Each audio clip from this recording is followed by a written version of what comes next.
Oh, um, what is it? Yeah.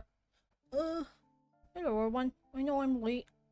Well, AQ wise late. And it stops happening again. Then don't mind the suddenly drop down lower count of followers? Question mark? Uh, I think finally the bots that hit me a long time ago has finally been kicked out. That's fine. But yeah, trying to finish this Archon quest here. I'm not sure if I finished this. I mean, it's just this anyway. I mean, the gem's still there, but 5 days. Blah. Alright. And yeah, if the things look different than the one I used to be back then, I hit my Genshin reset. So, it looks different than before. Well, different as in darker. Which I don't remember what I did. But yeah, I'm gonna try to finish this art quest before it ends.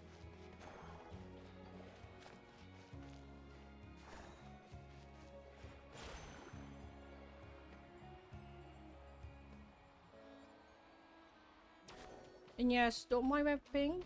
My ping is rather high because I'm in I'm in Asia, but I play in America because most of my friends play here.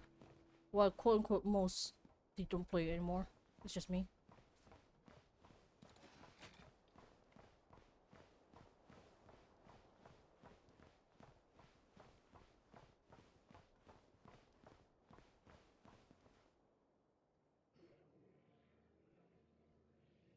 Thank you for waiting. I finished checking your adventurer handbook. Here are your commission rewards. We have no other urgent commissions on the books at present. Thank you for all your hard work lately. Perhaps you two could consider taking a vacation. Amazing! Paimon never thought we'd end up having downtime in Nocturne. Things were pretty hectic when we first got here. Everywhere you looked, it was either the Wild Hunt causing chaos or the Fatui stirring up trouble. It felt like this whole region was one giant slime in a barrel, ready to go boom at any moment. We really have achieved a lot since we've been here, haven't we? The Sovereign and Paimon strike again. Sure have. Things were looking pretty dicey, but in the end, we managed to turn it around. Whoa! Paimon just got deja vu! Oh, that's right. It's because we've done this like a million times now. Ah, yes. Are you two aware that the Moon Prayer Night is soon to take place? Oh, yeah! Llama told us that was coming up soon. Wait, why do you mention it though? Do people in Nasha Town celebrate it too? Paimon thought it was just for moon goddess worshippers. You're partially right. Most people in Nasha Town just see the festival as an opportunity to do business. They do not concern themselves with the religious element. The festival was first celebrated by the Frost Moon Scions. On this day, they would wear moon prayer blossoms and celebrate the birth of the moon goddess through song and dance.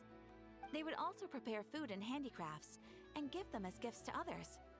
Over time, it became Nodcry's most lively festival. Oh, sounds like fun! I'm definitely up for it. Great! Well, in the meantime, since Catherine doesn't have any commissions for us, let's focus on some personal business instead. When we first got here, you mentioned that this was where your spaceship landed? We didn't get to follow up on it at the time, because we got wrapped up in that whole rare situation, but now we can finally start investigating it properly. Except, we have no idea where to start. Well, there's a saying Paimon's heard around these parts, which goes, if you lift up a rock, you'll find something you weren't looking for.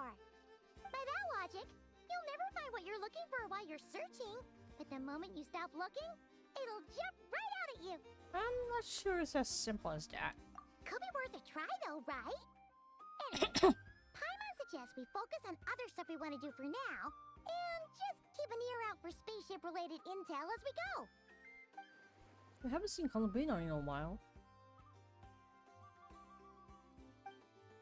She used a huge amount of power in the final battle against Rare, and has been much weaker since then. I don't know if we can do anything to genuinely help her, but surely a little check can do no harm. One other thing that concerns me is we've seen no trace of the doctor so far. What's wrong? He looks super serious all of a sudden. I was just thinking about Columbina and the doctor. Huh? I might guess why you'd be concerned about Columbina, but what does the doctor have to do with anything? We learned back in Atlan that he's been investigating the moon, but he's been suspiciously absent so far. Oh, that's true.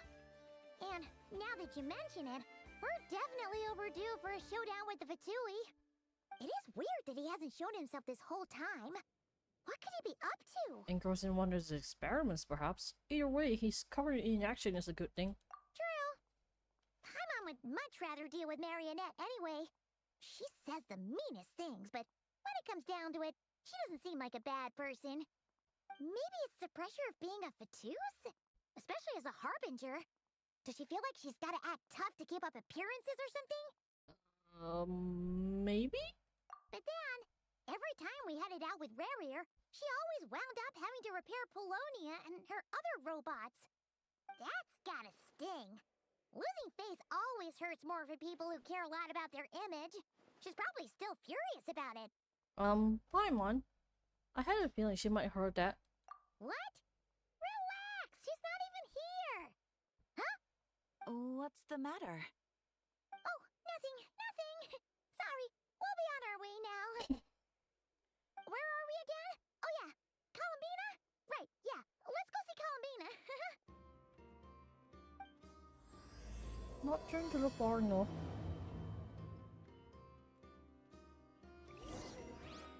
We quite forgotten that Catherine is just, in a way, attached to the Marionette Sandrone?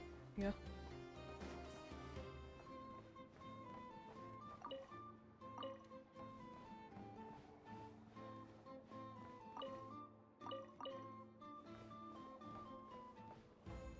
Well, I have 3 people who will can gains them.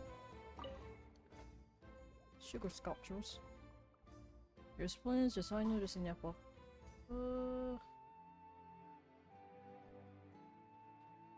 As usual.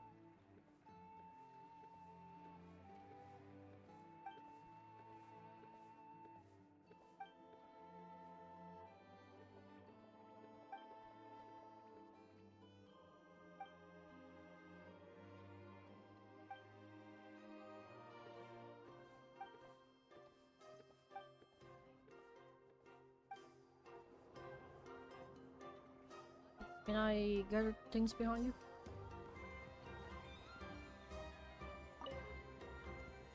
That one.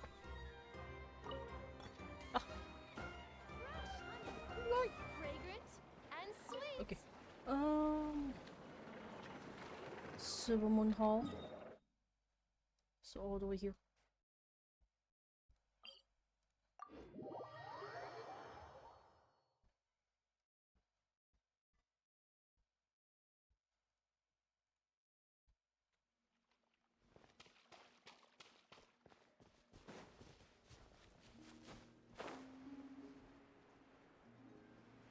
You know, I'm surprised combined materials is in the Moonpole Silver when it's like all over the place here.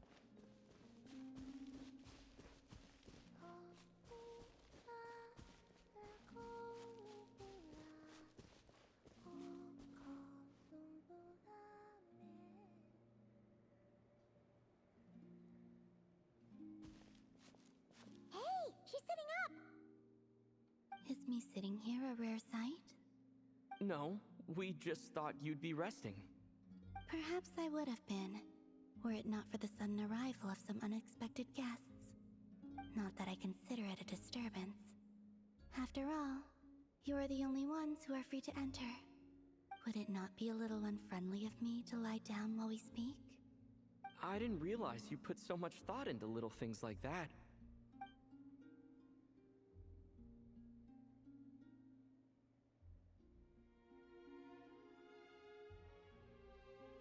Only sometimes.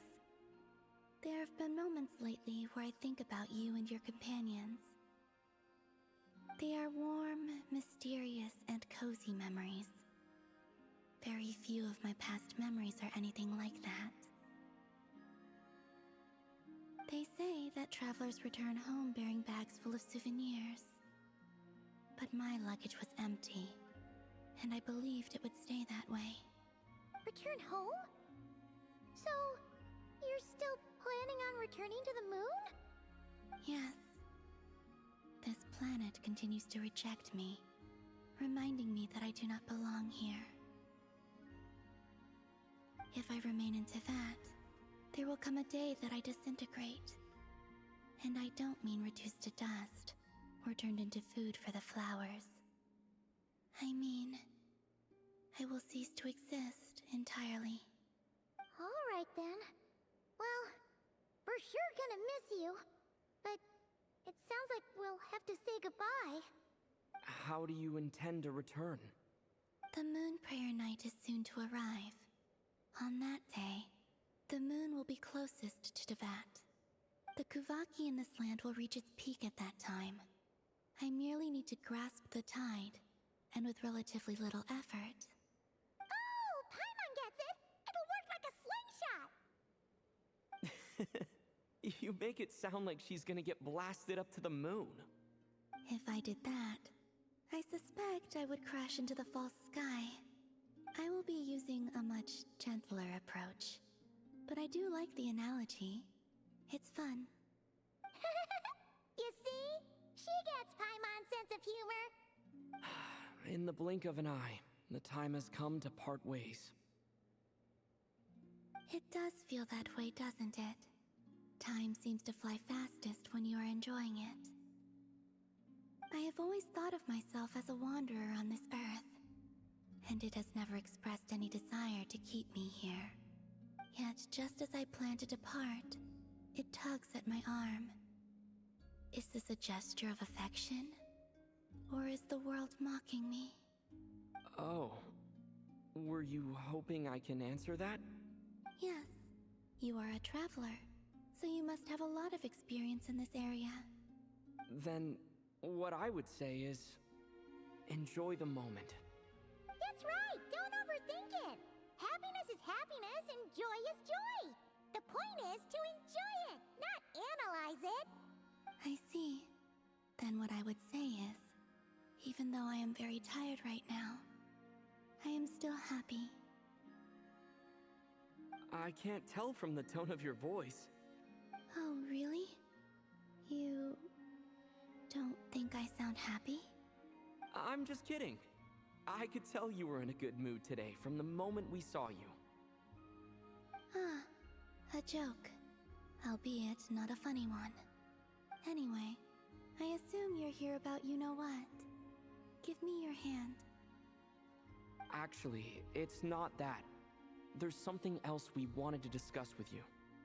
Oh. Then, do you still want to give me your hand? Or not? Sure.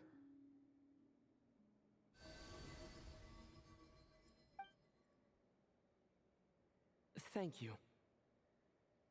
So, I've heard that in the Moon Prayer Nights of the past, people here would hold celebrations in the Moon Goddess's honor. Since you helped so much in our fight against the Rehir of Solnari, I think you deserve a farewell party before you return home. I haven't asked everyone else for their opinions on this yet, but I'd like to invite you to join the upcoming Moon Prayer Night. I've never joined a Moon Prayer Night before. I'm not sure what I would even do. Oh, don't worry about that! We take care of everything! All you need to do is show up. Of course, there's no need to force it if you're not feeling strong enough. It's just, this kind of felt like a golden opportunity. But they call me Kutar, and the Fatui have an arrest warrant out for me. I shouldn't appear in public right now. Yeah, there will definitely be complications, but I'll make it work. You have my word. Yeah, we got your back. Well, he does. Paimon's actually not too sure what he's planning. All right, if you're sure. I will not refuse your invitation. I suppose it wouldn't hurt to pack a few more sights from this world into my suitcase before finally learning what my homeland looks like. Oh, if you see Llama, please tell her that my answer to the question she asked me is neither yes nor no. Rather, it is. There is no need. That was kinda cryptic, but sure. Guess it's between the two of you. We'll pass along the message. Bye for now.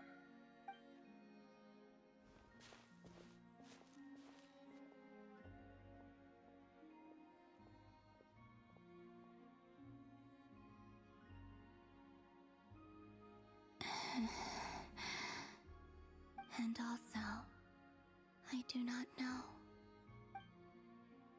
She's running around, isn't she?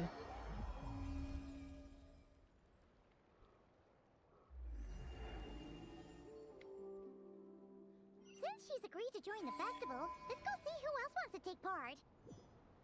Llama's gotta be the person most familiar with the Moon Prayer Night. We should start with her. Also, what exactly is your plan to keep her safe? Not sure yet. I'll figure something out. What? Are you serious? And Paimon even gave you her vote of confidence back there. When did you become so sneaky? Let me lower a bit of the bloom a little. Graphics, global nation.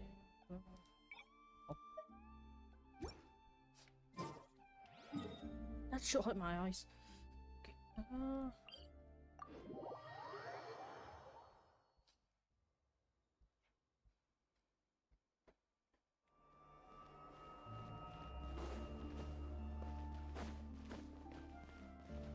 Yeah, I forgot. I'd lock my room.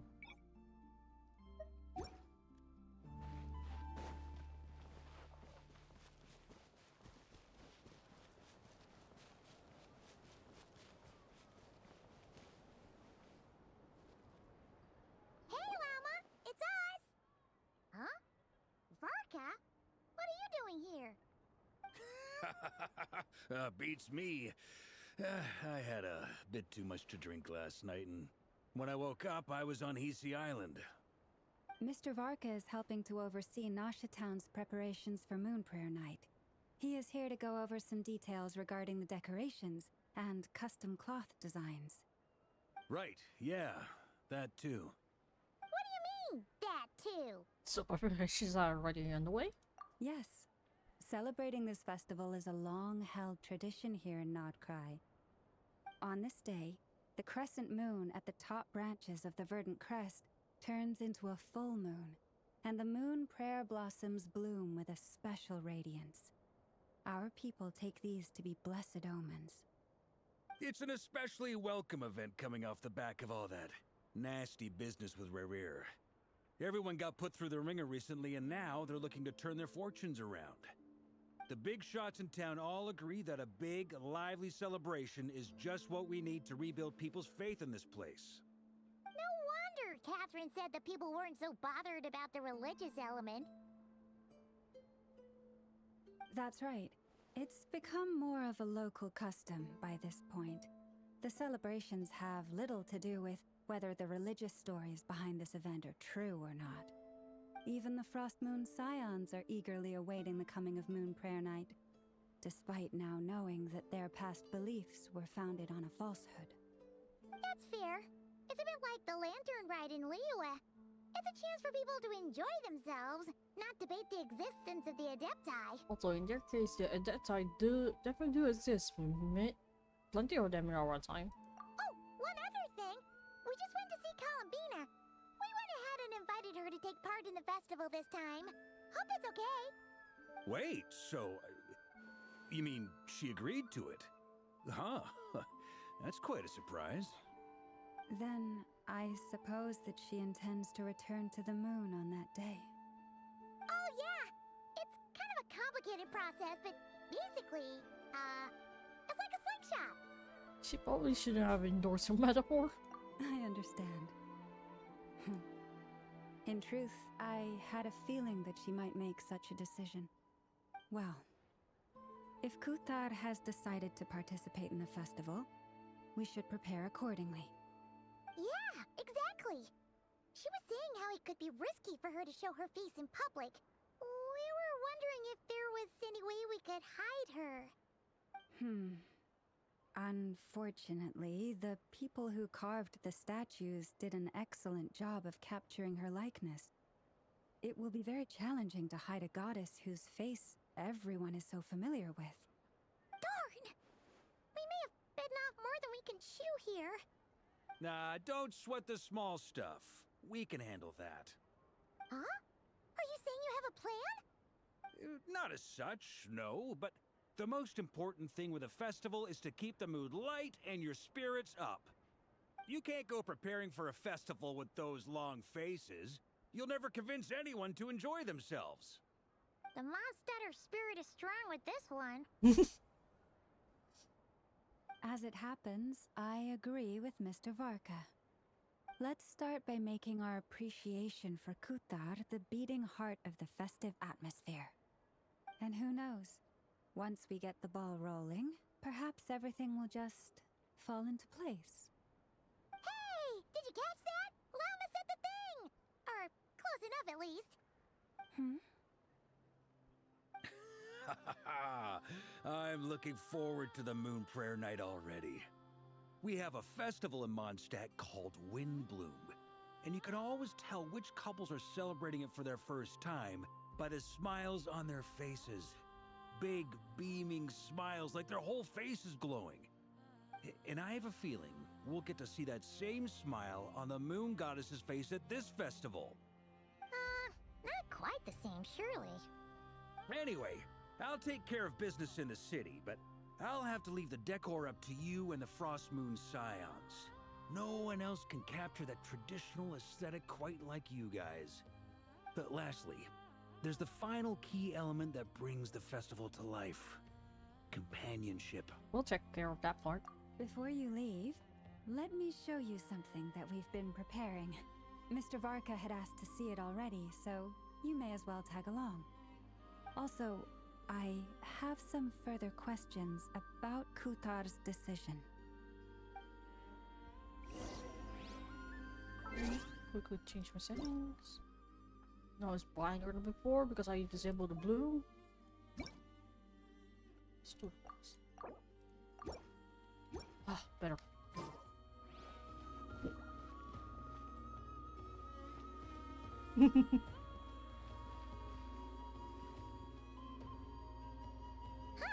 What's this? They sure look like they're having fun. I believe so. Kuhenki seem very skilled at playing drums like these, although I'm not sure where they learned it from. Maybe it's an innate talent? In their eyes, they're probably just playing with toys. Oh, hi, Nolantar. Luanatar! You want to play too? Guess not. Yeah. She looks more confused than anything. Maybe we can teach her next time if we get the chance.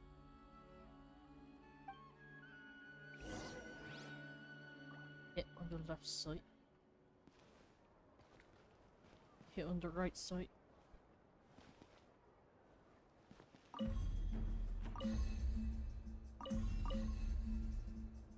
are these floaty things? Moon veils. We hang them from buildings in the city during the festival. When you look at the sky through them, it creates a lovely misty effect. They do walk faster than me, though. I mean, yeah, it makes sense for Barco. Alma? Everyone seems hard at work. They are preparing items for Moon Prayer Night.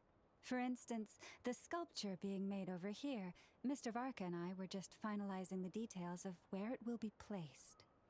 Ah, there she is. I didn't know the finished article would be so large. Not to worry, though. All the necessary arrangements have been made. Just let me know once it's ready, and I'll get some people to ship it over. You have my thanks. And over here, we are preparing a very traditional confection. Oh, look at all these colors! It looks great! Can Paimon try one? Of course. I have a feeling you'll like it a lot. You bet!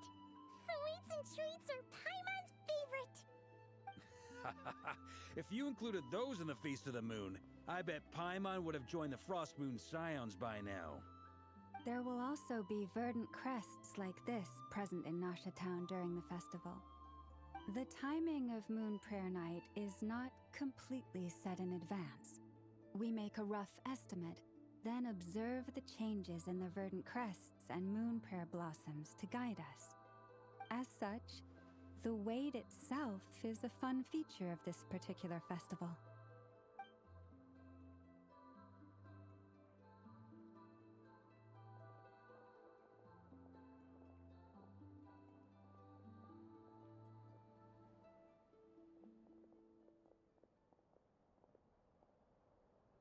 Let's talk here.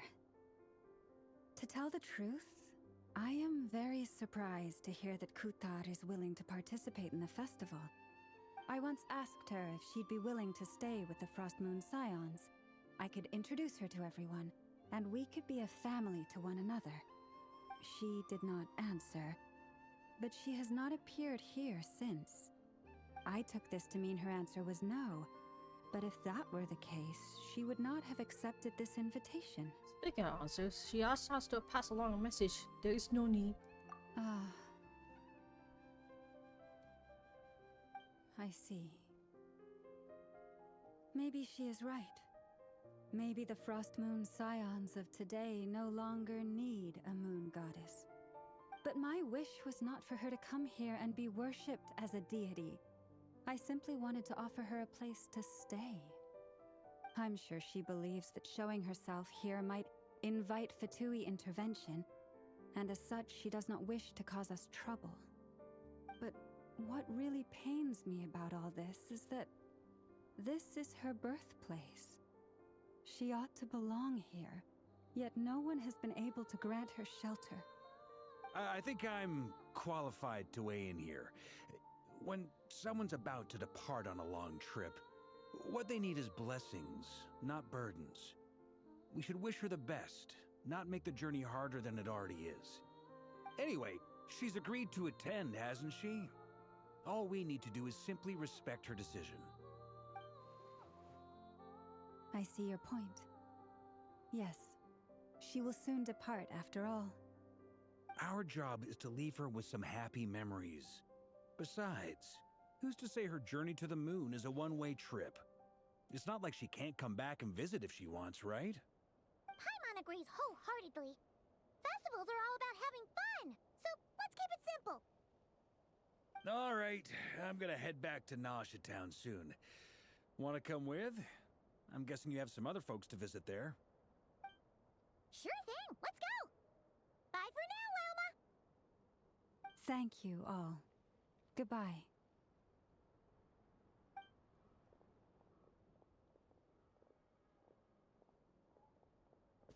Providence its blessings, not burdens. Sounds good in principle, but will blessings alone be enough for Columbino? The stone's lifted. Huh?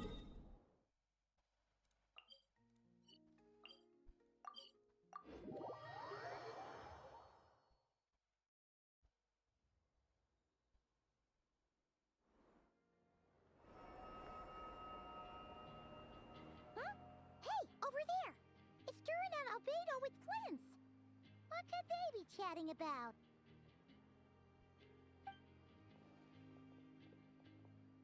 Your guess is as good as mine. Ah, Grand Master, and the Traveler and Paimon. Hello there. It's been a while. Perfect. We have some new volunteers for our investigation. Sorry, what investigation? Wait, let me guess. The righteous Lightkeepers are finally ready to hunt down the Abyssal Dragon? Yes, that too. Yeah, right. Oh, wait. Why keeps saying that too. Well, to be precise, the facts match, but not the causality. Wait, so I guessed right? Half right.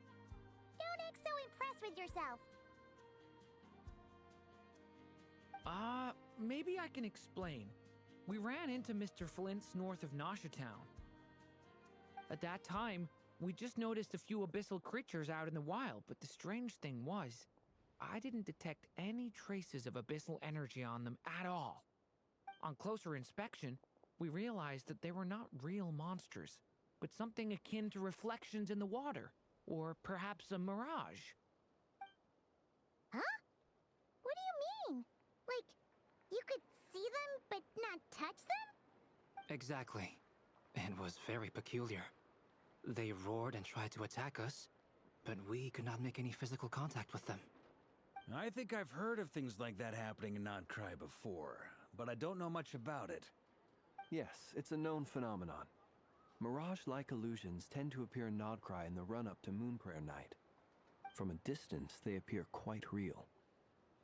I myself thought that Misters Durin and Albedo were locked in battle with abyssal monsters when I first arrived. But after sharing intel and investigating a little further, we can confirm that these illusions are harmless. There is no great cause for concern. I see. I'm glad that they weren't real. All the Mirage stories I've heard are either animals, rocks, or small houses. Abyssal monsters, though? That's a first. It's a first for me, too. So I'm planning to look into it further just to be on the safe side. I intend to inspect a few more locations. What about you two? Any plans? Alice contacted me a few days ago. She'd like me and Durin to assist her with an experiment. But we lost contact shortly after receiving the message. I'm sure that comes as no surprise to anyone familiar with her. We don't know when the wind will blow, yet when the wind blows, we will know. That, in a nutshell, describes how Alice operates. Yeah, that tracks. Okay. Well, I suggest we investigate this Mirage business in the meantime. It's piqued my curiosity, and I'm pretty sure I know someone who will already be 10 steps ahead of us. Well said. Right? Whatever's happening in Nocturne, she always seems to be the first one to know. Let's go see what she knows. We can invite her and her staff to the festival while we're at it.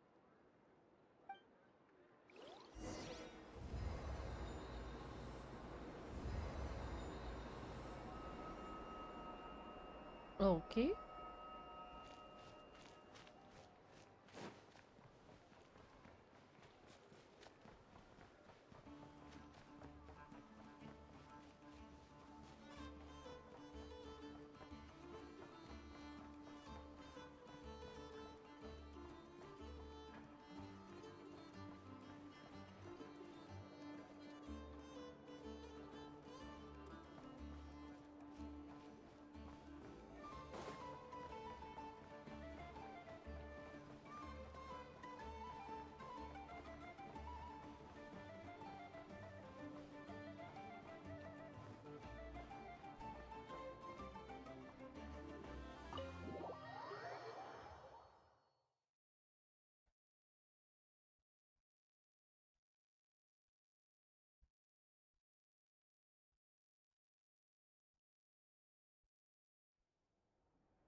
You're right, I have noticed.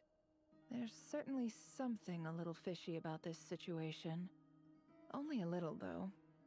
Records indicate that this phenomenon can occur in the days before and following Moonprayer Night.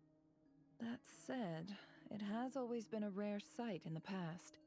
The odds of encountering these phantoms are similar to looking up in the night sky, happening to see a shooting star, and managing to make a wish before it disappears.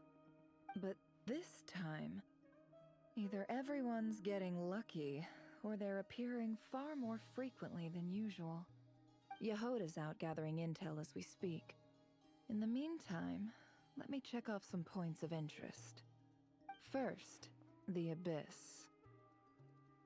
The ones we saw seem to be abyssal monsters. Indeed. But we have identified one location where many more of them have made an appearance. And not just monsters, but human phantoms too. Given the scale and nature of the phantoms, it's almost as if someone's last memories are coming to life. Or perhaps the memories of multiple people. Oh. So you mean the phantom monsters are hunting down the phantom humans? Exactly. The phantoms can interact with each other, but we have no means of intervening. In addition, some of the human phantoms would seem to be from the very distant past. This is clear both from the clothing they wear and the stories they tell. They claim to be from Hyperborea, a name which I've heard from Lauma before. If this is true, it means they must be from 6,000 years ago. Did Paimon hear that right? 6,000 years? It sounds like this merits further exploration. That'd be a big help. I'll leave it with you, Albedo. My knowledge of ancient history is non-existent. I used to doze off every time the pre-Knights of Favonius era came up in class. It's quite a miracle that you were able to understand these phantoms' speech, given how long ago they lived. I suppose you're right. But I'll leave the archaeologists to ruminate over that conundrum. As an intelligence broker, my sole interest is in the value of the information I gather. Which, in this case, hopefully means earning myself some good favor with our dear Lady Moonchanter. So calculating. Whew, this intel broker logic always catches Paimon by surprise. Sounds to me like we could split the work up. I think the abyssal phenomenon is best left to Albedo, Flints, and me. Agreed. It coincides with my duty as a lightkeeper. For my part, I'd like to understand the abyss better. Even a little knowledge would go a long way. This is certainly a rare opportunity to study the abyss. But even rarer, perhaps, is the chance to make contact with the ancients.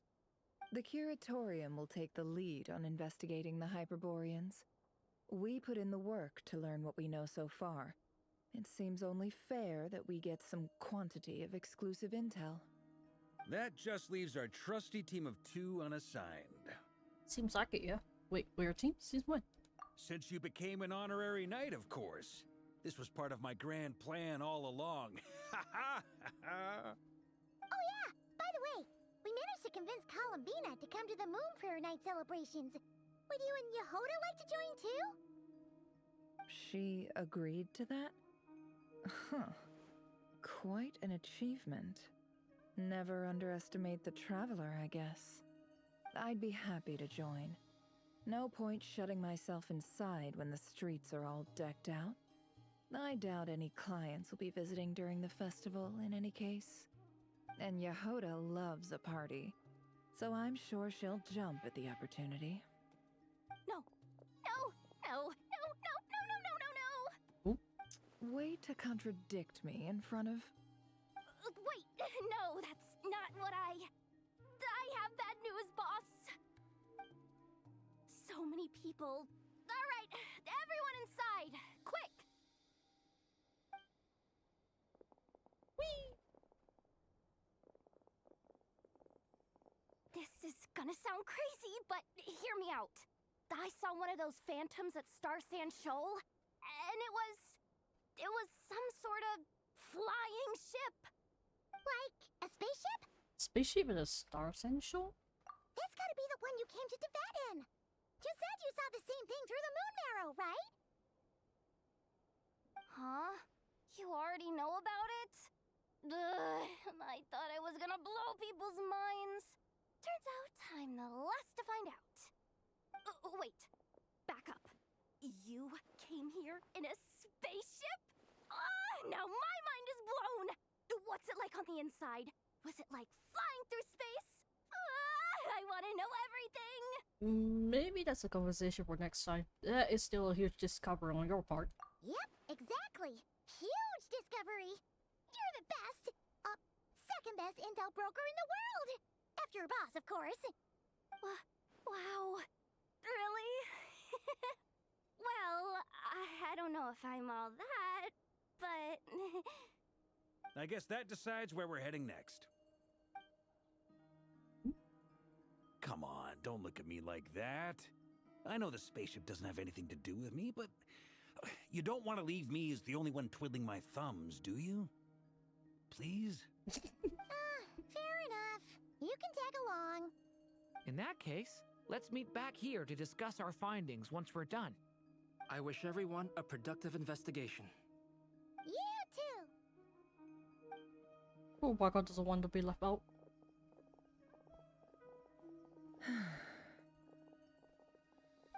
What's up, boss? Aren't we gonna head out? Tell me, Yehoda, when did the Curatorium start giving out intel for free? Uh-oh. Oh, sorry, boss.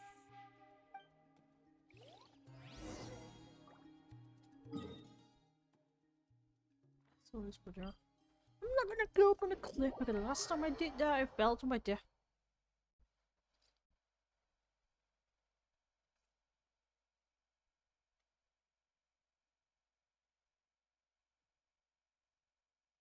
So it should be... Yup, it's right there. Just...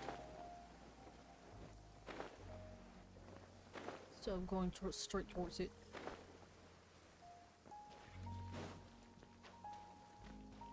Can I check the fruits? Going. Going.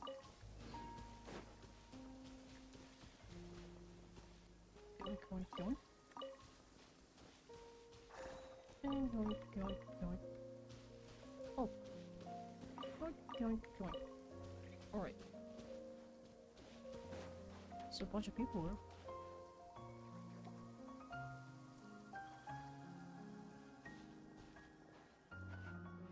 Well, what do you know? Yehoda was right on the money. This Phantom really is your spaceship. But that's so weird. Why would it show up here? Is it some kind of projection? Or a ghost? Like, maybe it no longer exists. But somehow it left an afterimage? I'm not sure either. Ah, you're already here. Miss Lauma, what a surprise. I thought you were busy with festival preparations. I was, until one of our people informed me that a strange sight had appeared at Star Sand Shoal. No one's ever seen something quite like this before. I thought I should see it for myself. Same here. Oh, so we heard that these things appear around the festival period. Any idea why that is? Unfortunately not. We have very limited information about them, since they can't be interacted with. And no human phantoms have ever made an appearance before now. The most we've been able to deduce is that these sightings appear to be connected to the increase in Kuvaki energy around this time. Let's look around and see what we can find out. Yeah, seems like that's all we can do. This is all so confusing. Allow me to lend you a hand.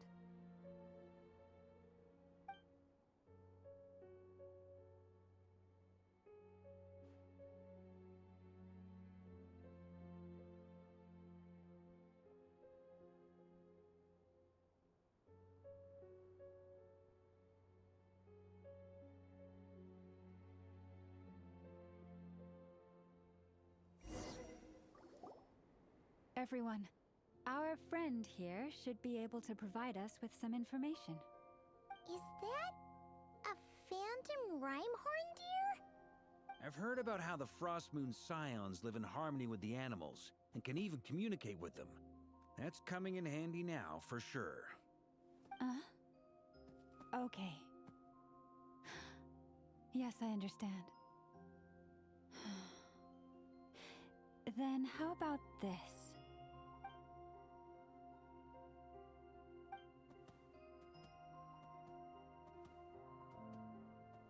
Oh, it's leaving.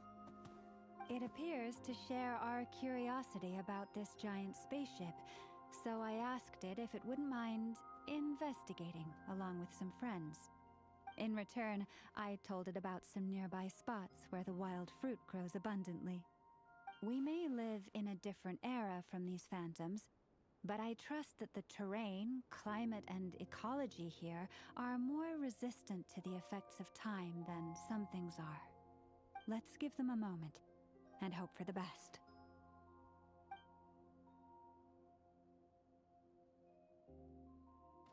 All back together? Must have been a lot of fruit. Indeed. Now let me ask them some questions.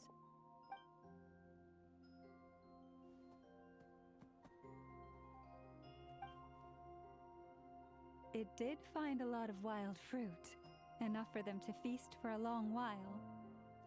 This puffin circled in the air several times, but didn't spot anything out of the ordinary. Certainly nothing to do with the spaceship. Huh. Well, it definitely makes sense to get a bird's eye view. Indeed.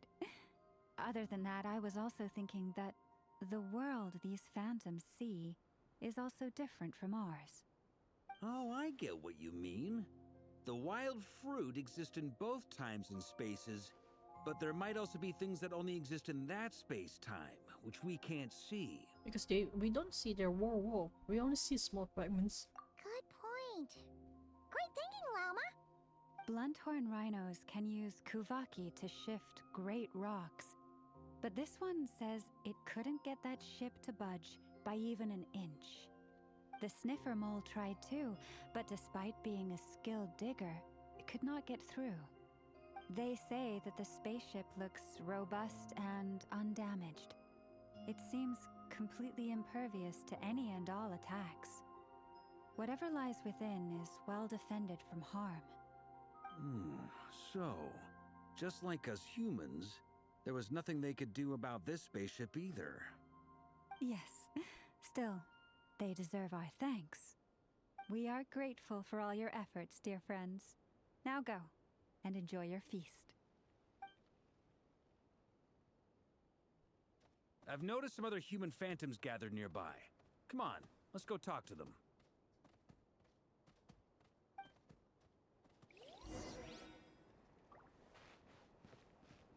Tutti il motor. Those illusions and those people. It's all a little creepy, don't you think? Nah, all part of the festive atmosphere.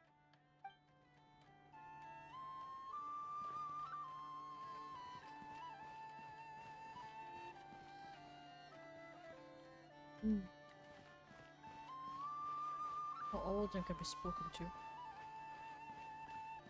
Michael Lady? Have you ever seen anything like this?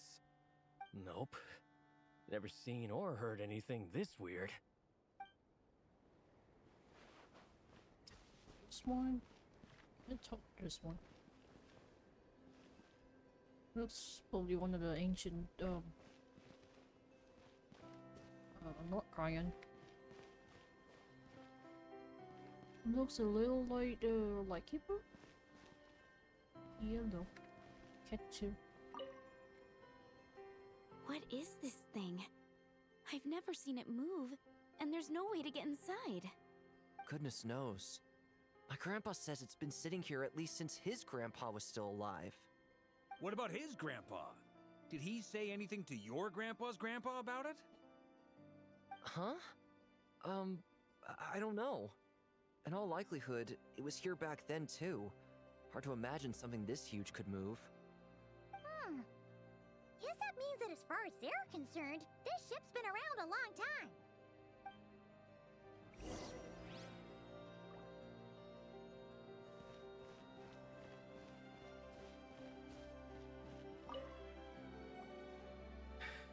Come on, brothers. If we can get even a small chunk off of this thing, it's gotta be worth a fortune. Today is the day we strike it rich. Huh? You mean Paimon? Yes, brother, I shall join you. Let's make our fortune. We should go with them. What the? This thing is crazy tough. I can't even scratch it. What's it made of?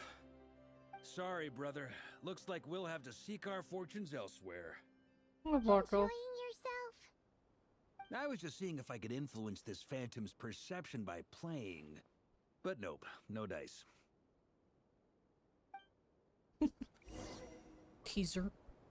I'm sure we're all starting to build up an idea of what's going on here now that we've spoken to some of the people. These phantoms are reenacting real historical events in Nodcry. It's almost like we're in some kind of interactive stage play. We can talk to the actors, but the plot is fixed, and we can't influence it. It makes sense. History is set in stone. The objective facts of the past cannot be changed. Paimon totally thought you were just goofing around earlier. But actually, you were doing some serious investigating. Of course I was. Anyway, at this point, I think we're forced to conclude that although the Phantom spaceship is right there in front of us, we aren't going to learn much about it from these people. If only to show the moment where my sister was searching for me. Maybe then I could have discovered why she wasn't in the spaceship. Or, if it showed up the moment when it disappeared, I might find out who was piloting it and where they were headed. But no such luck. Always seen an arbitrary moment in time during its long stay here. Don't be discouraged.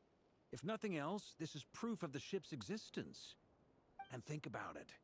So many people tried to hack their way inside, but no one could get the door open. It's made of very tough material. To me, that says that we'll either find the ship itself or the story behind it. It's just a matter of time. Thanks, Barco. Huh. Every now and then, when Varka gets serious, he actually does seem like Grandmaster material for once. I wonder how the others are doing. Let's head back for now. Sounds good. Also, drinks are on me if Team Knights of Favonius is the first to finish. Wait, we have a team name now? Am I in Team Knights of Favonius as well? You're very welcome to join. We've even got a cathedral ready for you. Isn't that technically blasphemy? You wouldn't dare make a joke like that if Barbados was in earshot. Nah, I'm sure Barbados doesn't mind a little harmless blasphemy once in a while.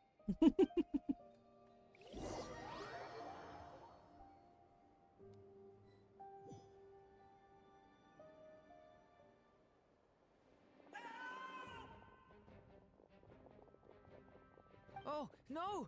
Get away! Oh.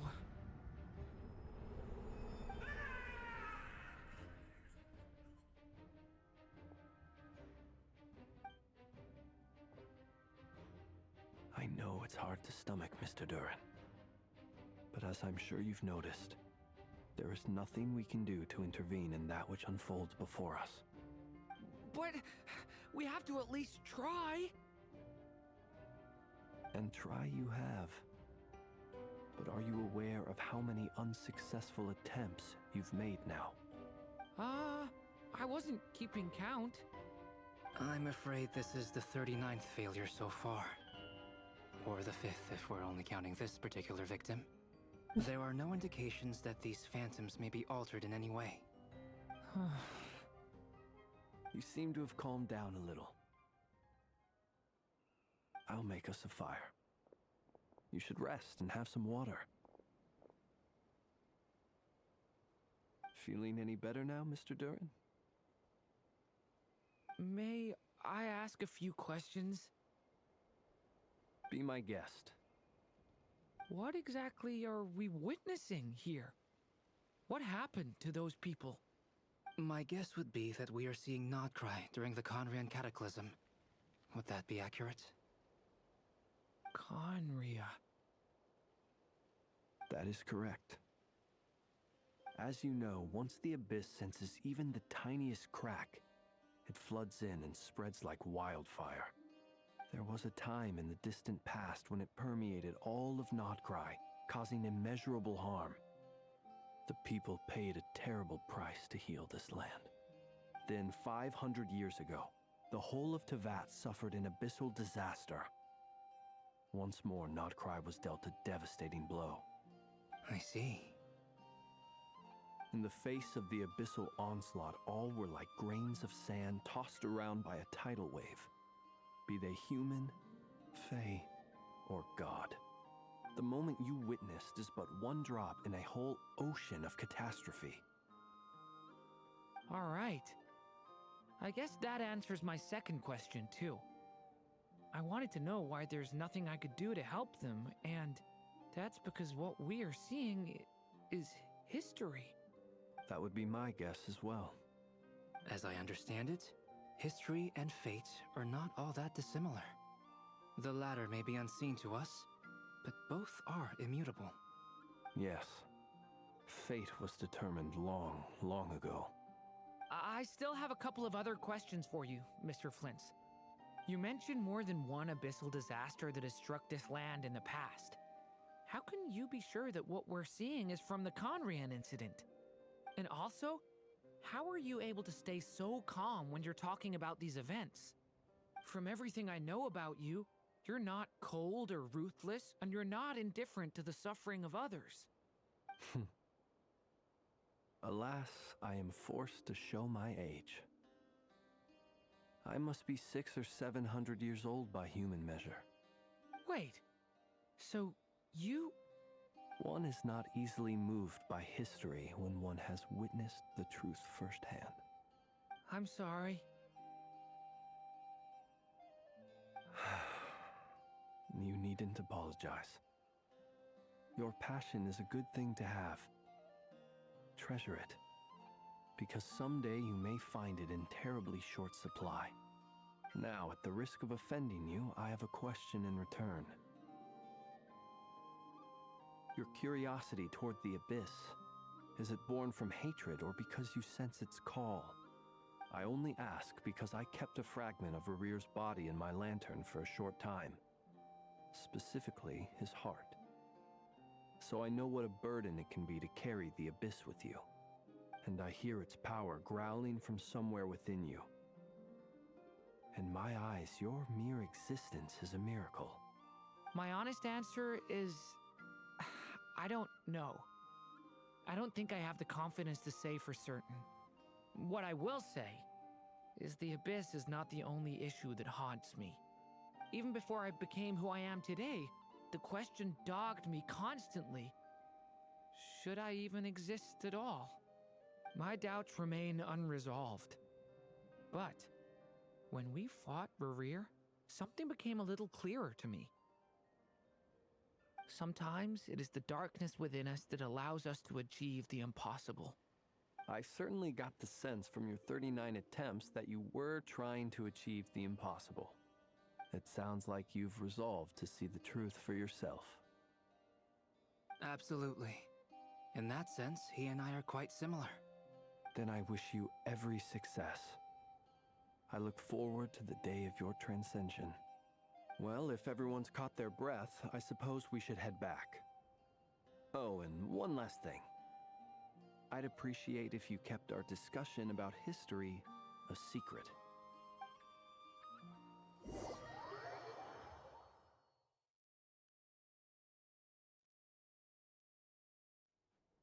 Incredibly, our separate investigations led us all to the same conclusion. Hooray for consensus! Yeah, but we barely learned anything, though. I totally thought this would be the mother lode. Talking with the ancients? I mean, come on! But nope. All we got was useless snippets of conversation. And all this stuff about moons and hyperopia. What a load of baloney. Seems like people back then had a few screws loose. I understand your frustration. We found the same issue. Each phantom only showed a very brief moment in time. There isn't much value to be found in these miscellaneous fragments of a civilization's history, no matter how glorious it may have been. If there's a silver lining, it's that these phantoms are harmless to the present reality. They shouldn't get in the way of the festivities. Paimon agrees. And not just because it's the first thing she understood in this whole conversation. You look disappointed, Nefer. Is something the matter? What do you think? We all worked our tails off, but the only one to gain anything from it was you, Lady Moonjanter. Well, please do share the Hyperborean records with me. I will gladly inscribe them in our people's documents. Oh, duh! Yeah! That was it! Hyperborea! Hyperborea. I'm serious. Only an expert in the Frostmoon Scions and their history can turn these records into valuable research material. The alternative is to let them gather dust on the Curatorium storage shelves until the pages turn yellow. Nefer, you're wise enough to know that cooperating and sharing the profits is the best course of action here. Well, that goes without saying. Sure, let's do that. Huh? But didn't you say we aren't supposed to give out intel for free? Sorry. Shutting up. Now is not a good time to push Nefer's buttons. Anyway, back to Moon Prayer Night. I'm thinking that we should prepare something a little special, aside from the usual decorations and so on. You mean a parting gift? Can't go wrong with food. Although, does food go bad on the moon? Perhaps a lantern would be a better choice. It might be dark up there. It could prove difficult to light a lantern on the moon. Magical stones might serve that purpose better. What about a clockwork mecha model from Fontaine? I've got a whole bunch at home. I use them for fighting practice in my free time. None of these sound like things she would be even remotely interested in. But we don't interact with her enough to know what she likes. Yeah. It would really save us the guesswork if someone could find out what she's into. You. Wait, what the? Traveler? They're all looking at you. Okay, I got it. I'll find a chance to ask her. Great! Haha, problem solved. Now, I need to stop by Dory's. Gonna need her help sourcing a bunch of stuff for the festival. Then let's leave it there for now. We all have our own business to attend to. Traveler, if you find out what Kutar likes, let us know right away. Gotcha.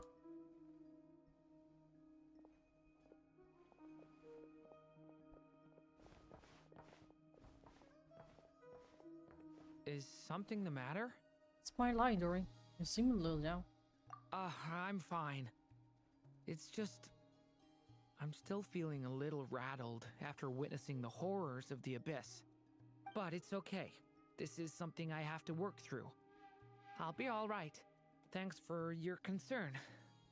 Well, don't put too much pressure on yourself. If you ever feel like something's wrong, physically or mentally, we're here to talk. Okay, I'm a member of Knights of Pavonius. You can always rely on me. Come on. Stop treating me like a kid. Like an illusory tree. Which is why we need a lantern guaranteed to work on the moon. Yes, I have a few ideas, but the lantern itself is the easy part. The real issue is how little we know about the lunar environment. Wait, you two are serious about this? Let's just say I'm intrigued by these shining magical stones that Mr. Albedo has mentioned. Of course.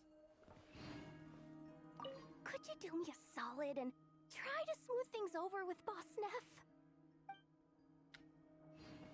Asher being Asher.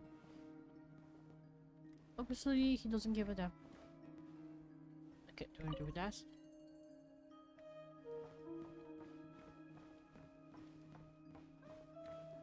Miss Lauma, would you accompany me into town? I think it'd be best if you saw the Frostmoon Scions decorations for yourself. Very well. Let's go. Okay, it's guaranteed his animal, yeah.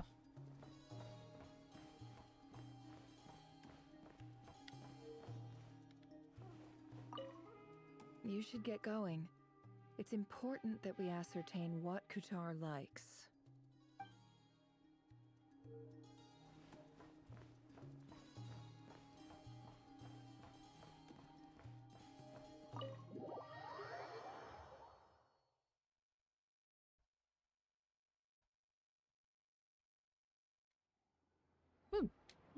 Gone.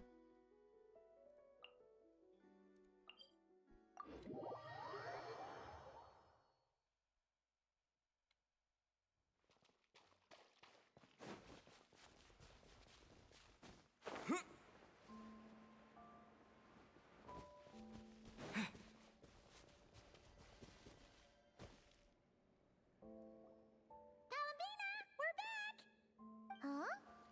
She's not here. Can't sense her presence at all. Weren't there a few Kuhenki here last time too?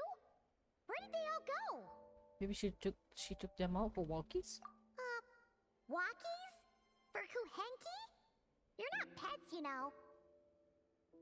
Oh well, looks like we just came at a bad time. Let's try again tomorrow. There's still a few days until Moon Prayer Night, so we're in no rush. Besides, she needs time to rest anyway. Fair point. Let's go.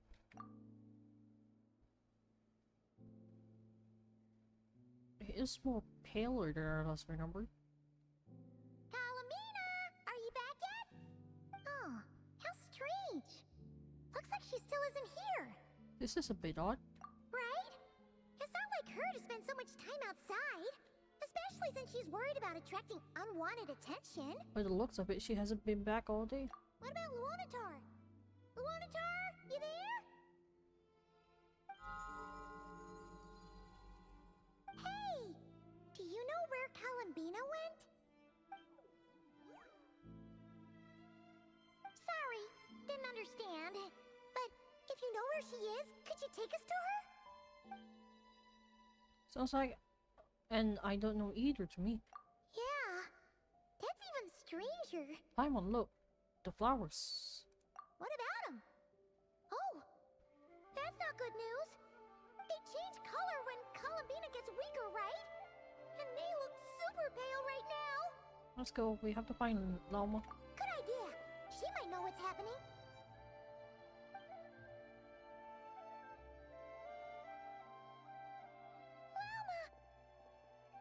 Ah, it's you. How is Kutar? Is she okay? Has she visited the Frostmourne Island? She's missing. No, she hasn't. I came here to check on her after I noticed the flowers had changed color. Based on past precedent, she must be very weak right now. Even getting up to walk would be a struggle. It seems unlikely that she wandered off outside. Not to mention that she doesn't do that at the best of times either. So yeah, this is super weird. Has anyone approached the woman hall lately? No. Very few people are in the know about Kutar's whereabouts. And if anyone suspicious had visited, they'd have left some sort of evidence. Come on, let's go to Nasha Town. If anyone has seen her, someone there will know about it. It's not Cry's information hub after all. Makes sense. Let's go!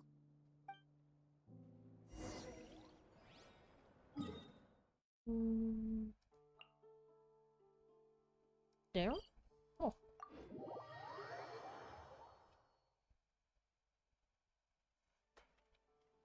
Back.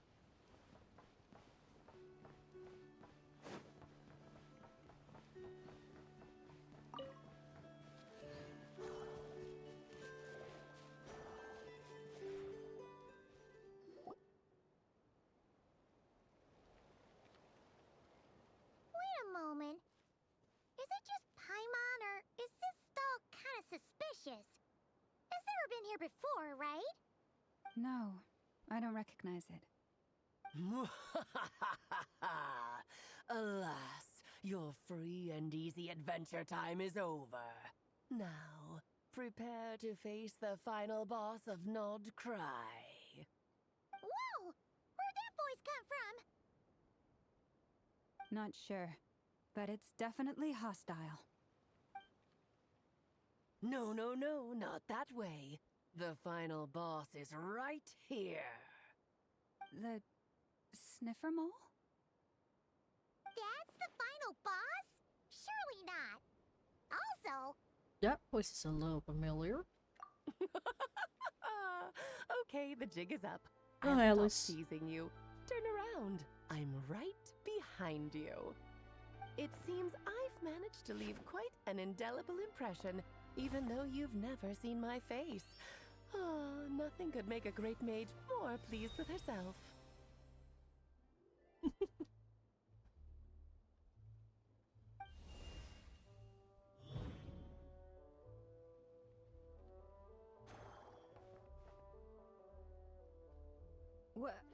What is going on? I've heard that all the big shots in Teyvat have long, wordy titles that stun people speechless when they make their entrance. Unfortunately, none of them are affiliated with the Hexenzirkel, and we ourselves keep a very low profile. The notorious name-dropping doesn't quite work for us. Still, I, for one, think I'm really quite amazing. So that didn't stop me from coming up with a title anyway. Alice! It's really you this time? Not a lantern or a Dodoko, but Alice in the flesh? Oh, that's right. So, what do you think? How does it feel to finally meet me? You look like... You look just like Lee. You look so young. What is that supposed to mean, I'm the mother of Klee, Teyvat's #1 cutie. How old could I possibly be? So she's a friend of yours? Kind of. This is actually the first time we've seen her in person. I see. Madam Mage, that was, quite a powerful entrance. I certainly won't be forgetting it anytime soon. It's okay, Lauma, don't force it. Paimon will do the honors. This is Alice from the Hexenzirkel. She's a friend of ours. And of Arcus, too. She helped us a lot in the past. That's right. She's a good person, just kinda... unpredictable. Well, what is the human heart if not unpredictable? If we could not do as we please, how would we differ from machines? I am Lauma, Moon Chanter of the Frost Moon Scions. It is a pleasure to meet you. Oh, I know. Before you got here, I spent a good, 15 minutes getting up to speed on Nodcry's present situation. In other words, I've read the whole in the last episode part, so we can skip the pleasantries. Fair enough. Well, Miss Alice, I can already tell that you have quite a unique personality. You'll get used to it. Paimon sure is. So anyway, what are you doing in Nodcry, Alice? Oh, I thought I told you already. This time, I'm the final boss. And what a formidable foe I shall be. Powerful, confident, decisive, and good luck finding my weak spot. You will never succeed. I'm going to send a formal request for Jean to put you in solitary. Oh, drat! My one weakness, and you found it in an instant. Fate has been dealt a devastating blow. Thus falls the great Dodo King. Why are you playing along with this nonsense? For funsies, of course. What's wrong, Paimon? Are you disappointed in me? Am I a gigantic letdown? No, it's just... you seem like a busy lady. And this is the one time you've shown up in person. Paimon figured it would be for something more high stakes than just goofing around. You're quite right. I'm here in Nocturne because something big happened. Something big enough it caught the attention of the Hexenzirkel. It concerns the 3 moons, Teyvat's borders, and of course, the moon goddess you are currently searching for. You know where Columbina is? Kind of. Why don't we discuss this over a pot of tea? My main reason for coming on this trip to Teyvat was, of course, to have some fun. But I do technically have a job to do as well, namely, maintaining the stability of Teyvat's borders. I'll skip over the complicated parts, but to sum it up, abyssal energies are all that lie beyond Teyvat's border, we'd find ourselves in a real pickle if they ever made it through. And the phantoms you've been seeing are a sign that the border has been disturbed. Ah, no wonder they tend to show up around Moon Prayer Night. Is it because the real moon is now so close to us that its power can cross the border? In part, but only a negligible amount passes through. Just enough to influence the verdant crests and so on. And as you've noticed, there has been an unprecedented number of phantoms appearing this year. The influence of the moon beyond the border cannot explain this. No, there is another far greater factor at play. The trilunar syzygy. A trilunar syzygy? Eons ago, before the heavenly principles came to Devat, it was the then 3 moon goddesses who controlled the laws of this world. You're talking about life, death, and such, aren't you? Oh, that's exactly it. The 3 goddesses split these powers amongst themselves, promising never to consolidate them into one singular body. This was meant to keep the world stable. But, fast-forwarding to the present, the eternal moon's marrow is with you, while the iridescent moon's marrow, which should never have appeared in this world, has been retrieved. Add that to the presence of a moon goddess in the flesh and... the power of all 3 moons is gathered here in Nocturne. There hasn't been an event like this since the War of Funerary Flame. And it's having a noticeable effect on Tevat's borders. Why are you so concerned about say borders of my ass? Because I wish to give my darling daughter a peaceful, sunny environment to grow up in. Is that a good enough reason? Kinda sounds like you're dodging the question, but it does make sense. Well, that's one reason anyway, and the most important one. The others are a little complicated to explain. For instance, cleaning up after dearest Miss R. Albedo could tell you more about that if you're curious, but right now, I have a more important question to ask you. Why are you collecting the moon marrows? Albedo wants to use their power to return home. I see. Nicole told me about that legend once. Nicole? You mean meet Anne? Oh, so you remember. We heard her voice in Fontaine. Yes, of course. That was a story about fate, her area of expertise. But back to the story of our dear moon goddess. I'm afraid her intended method of returning to the moon is unlikely to work anymore. What does that mean? She may be missing, but she hasn't gone anywhere. She has disappeared. Once long ago, the damsel that would live here walked the line between night and day.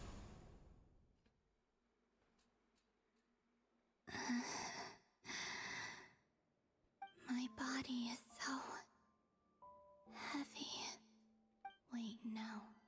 It's my mind that's heavy. My arms and legs are as light as a feather. What's happening to me? I feel drowsy, like I've been asleep for too long. Is it daytime or nighttime? Is the moon out? I think I'll go for a walk.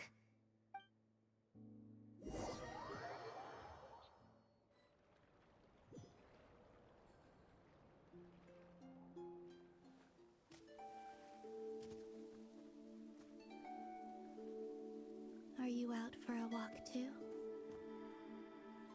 Huh?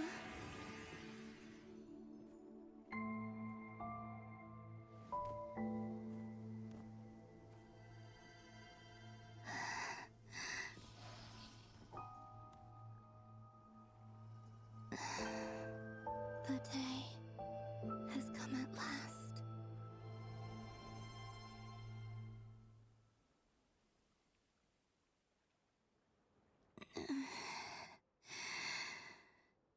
Have I grown so weak that I can't even sustain my physical form? But Moon Prayer Night is nearly here. I was so close to returning home. Death is near. Is this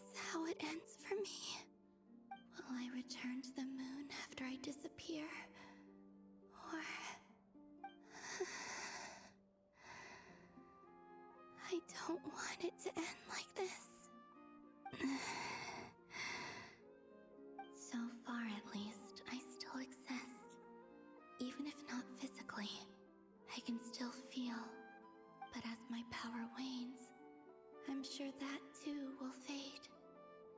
I suppose I might take one final look at this world. The world where I was born.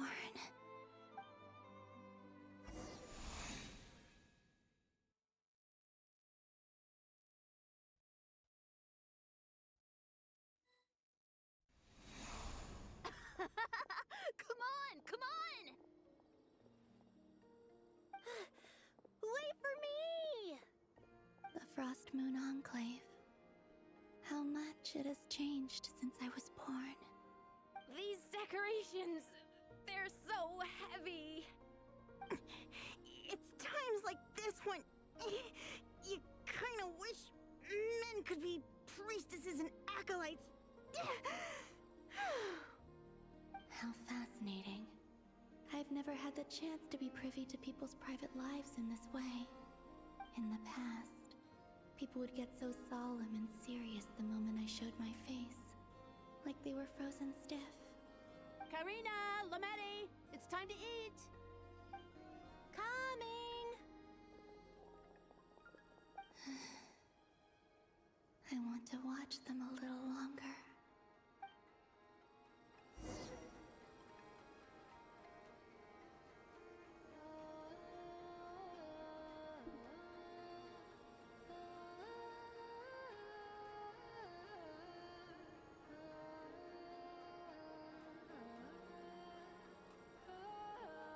Where are you looking just a moment ago? You were looking at something.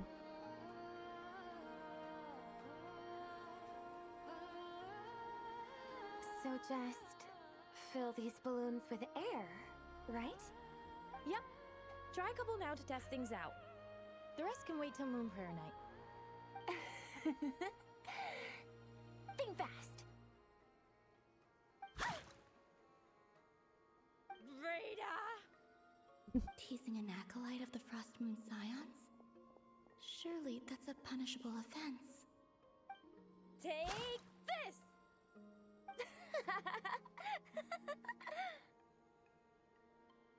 Huh? Alright, enough horsing around. Lady Lauma gave us a task. We should get back to it. The task is just to check that the balloons don't leak, right? Doesn't matter if we fill them with air or water. Okay, you got me there. And you got me there. But still, we can't use all the balloons before the festival even starts. We won't use all of them. And as long as Lady Lauma's trusted acolyte doesn't snitch, this can stay as a little secret between friends. A couple more can't do any harm, right? Oh, you menace. Then, think fast! Is pumping a balloon full of water really so much fun?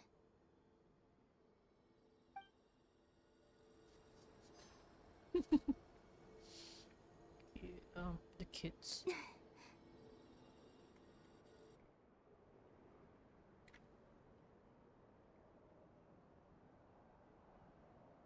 I'm sure you're both tired from playing all day. Come on, eat up. A plain, humble meal. That has always been the way of the Frost Moon Scions. Huh? How come Lametti got a midsummer berry dessert? Oh, I always get Lockaberry. I don't mind sharing. You can have a bite of mine if I get to have a bite of yours. Hmm? They're sharing food? I've never shared food with anyone before. Even at the Harbinger tea parties, everyone just ate off their own plate. And when I couldn't finish my food offerings from the Frost Moon Scions, they'd leave the leftovers out under the moonlight for the animals to claim. Hey! That was 2 bites! Oh, then you can have another bite of mine. Oh, you too. Oh, don't fret now. Here, have some of Granny's too. So this is what it means to be family.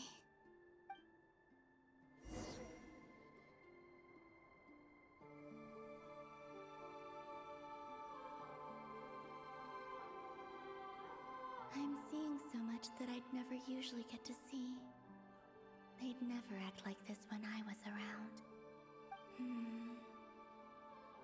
It's nice, being able to just watch people in peace in these final moments. What a rare opportunity. I think I'll go take a look around Nasha Town, too. Maybe the Traveler will be there.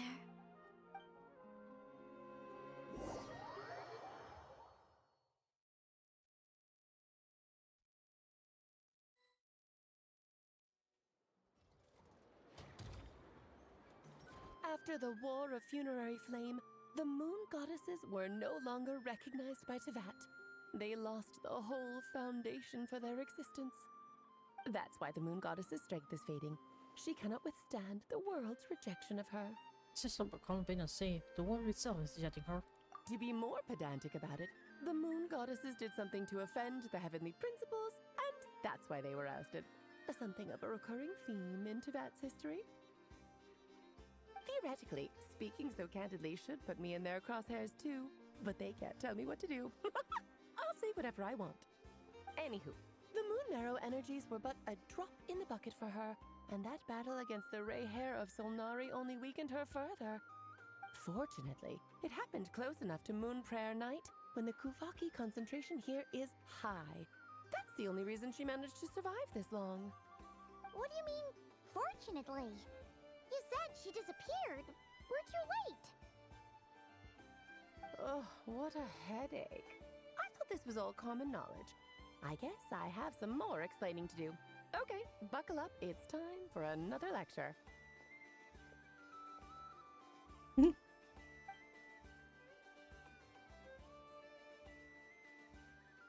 Now, I said earlier that the Moon Goddesses lost the foundation for their existence.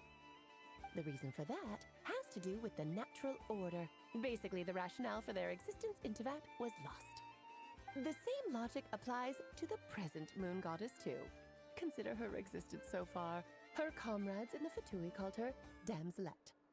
And she was worshipped as Kutar by the Frost Moon Scions. But these connections have now been severed, whether by her hand or yours.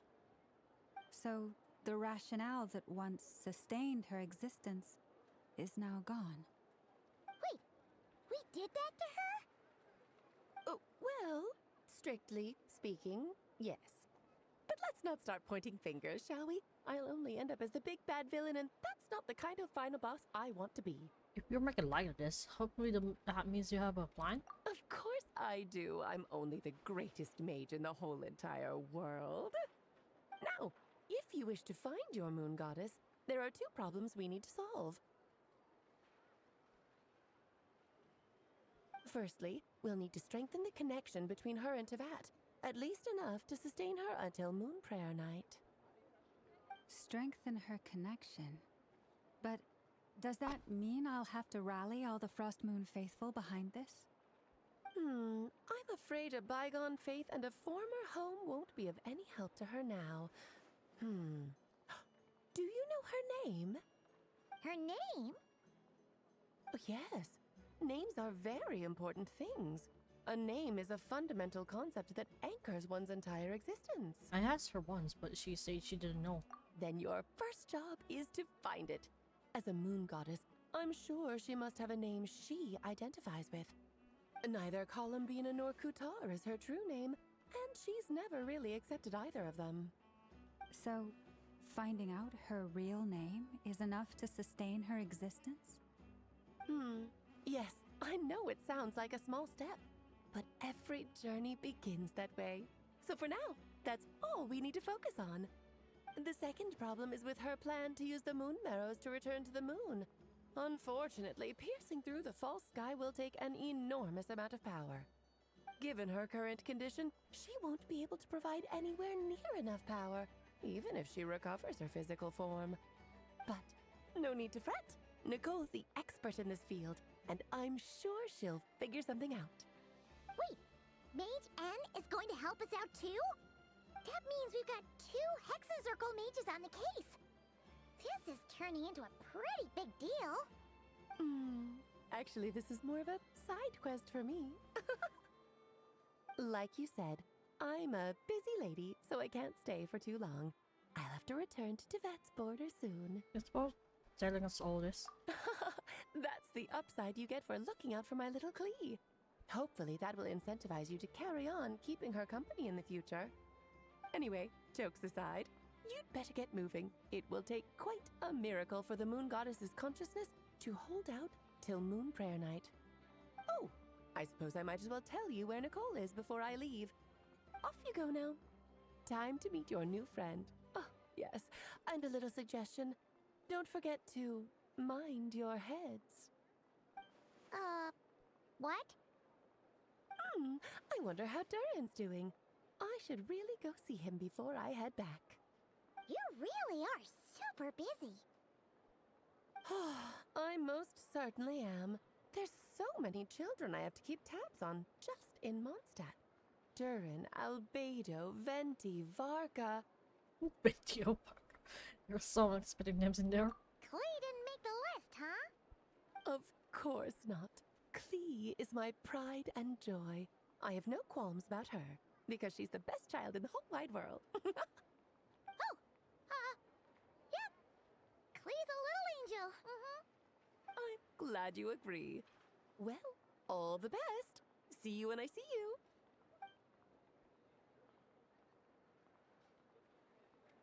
She left in a hurry. Yeah. She didn't pack up her stall. Should we handle it for her? I know that's necessary. A major of her abilities doesn't need our help. I must say, I'm now very curious about her daughter. Klee, wasn't it? What's she like? That's a long story. Come on, we'll fill you in as we go.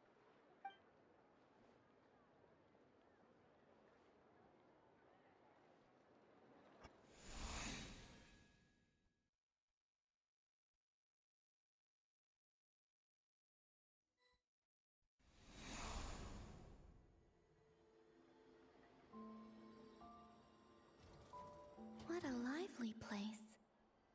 I've never experienced Nasha Town like this before. Hey, you old geezer! Your hammer's rusted through! Who are you calling old geezer? Are they quarreling?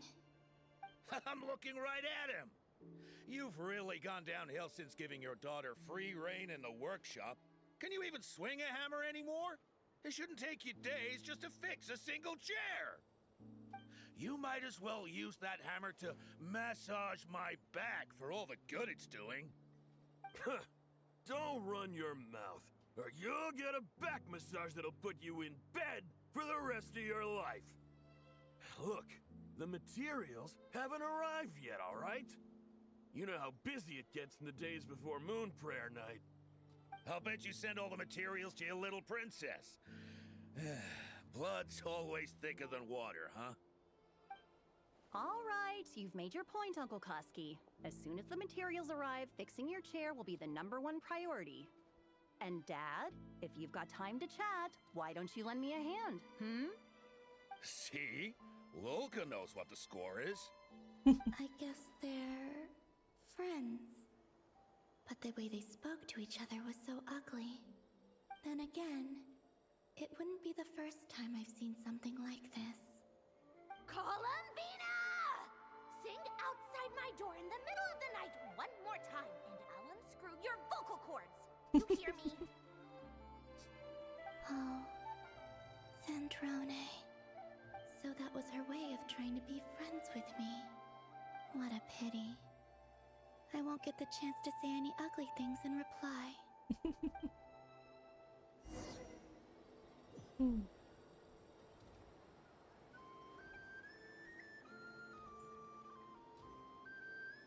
Sounds like it.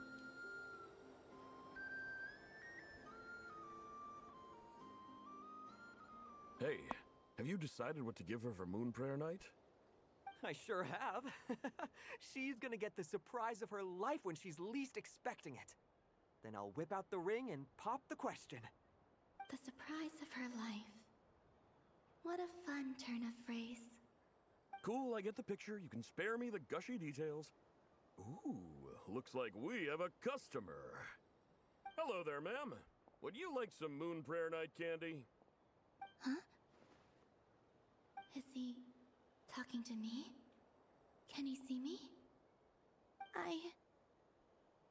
Here you go.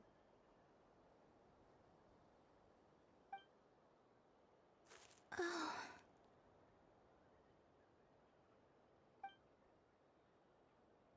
Come back anytime. Right. Now, where were we?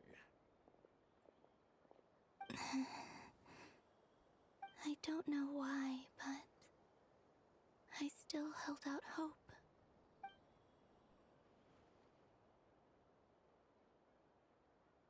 The most important thing right now is to find that mage.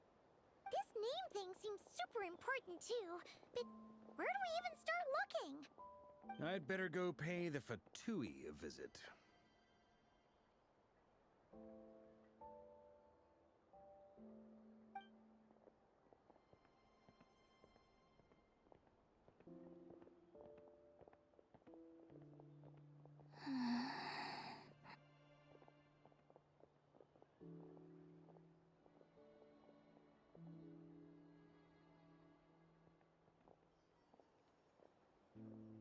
Columbina?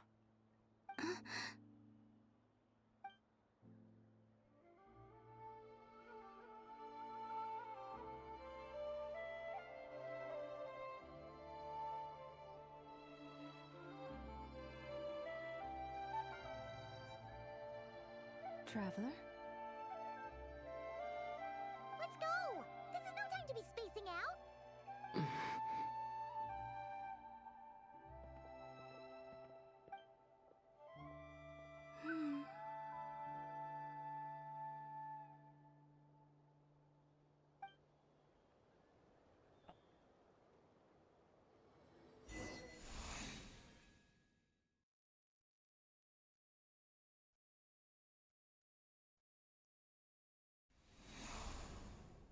You could look for the mage.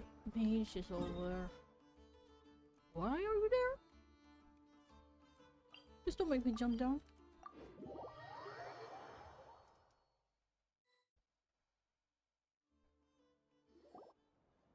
Where are they going?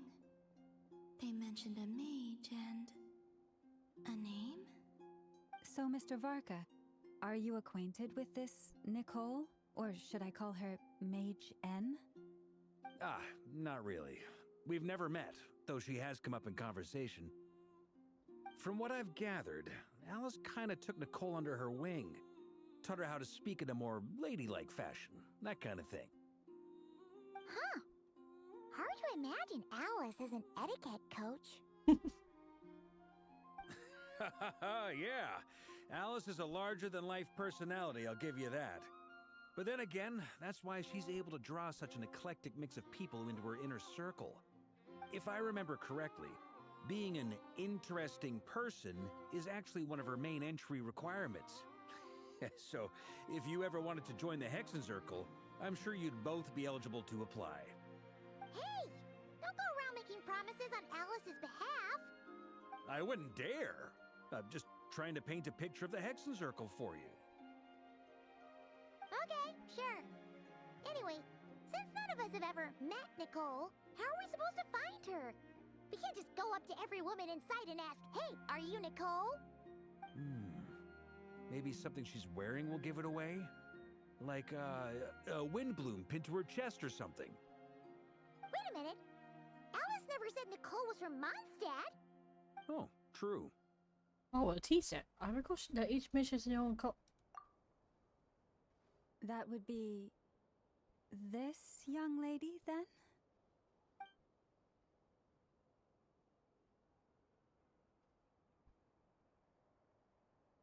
Hey there! Sorry to disturb you, but are you Miss Nicole?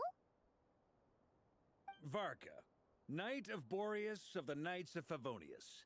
Alice might have mentioned me before. Ah, if we got the wrong person? Sorry. Well, this is awkward. When I shook my head, I meant no, Alice hasn't mentioned you before. Huh? Where is this voice coming from? My apologies. For certain reasons, I am unable to speak. This is the only way I can communicate with you. It might take some getting used to, but I hope you can understand. Hey, it's fine. I'm more shocked by the fact that Alice never speaks about me. I mean, As for you two, we have crossed paths twice before, but it is nonetheless a pleasure to finally meet you. It's really you! Thanks for all your guidance in the past! You're quite welcome. This time, things are different. We have reached the unwritten pages of the story. You might say that we stand at the crossroads of fate.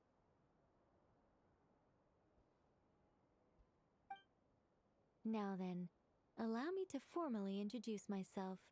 My name is... No, stop! Alice! I can't believe it! I had a whole speech prepared. I'd agonized over every single word. She always picks the worst moments to ruin other people's plans. I'm so sorry about that. Alice took the liberty of devising some bespoke self-introduction magic for each member of the Hexen Circle. But I could have sworn I deleted all of the triggering conditions for it. How did it bypass everything? Oh gosh, this is so embarrassing.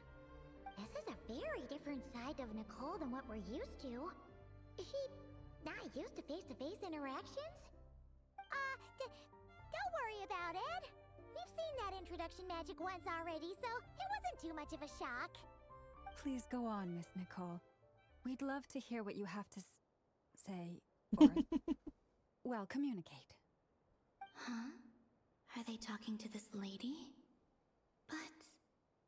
Will you all promise to forget that horrendously embarrassing introduction?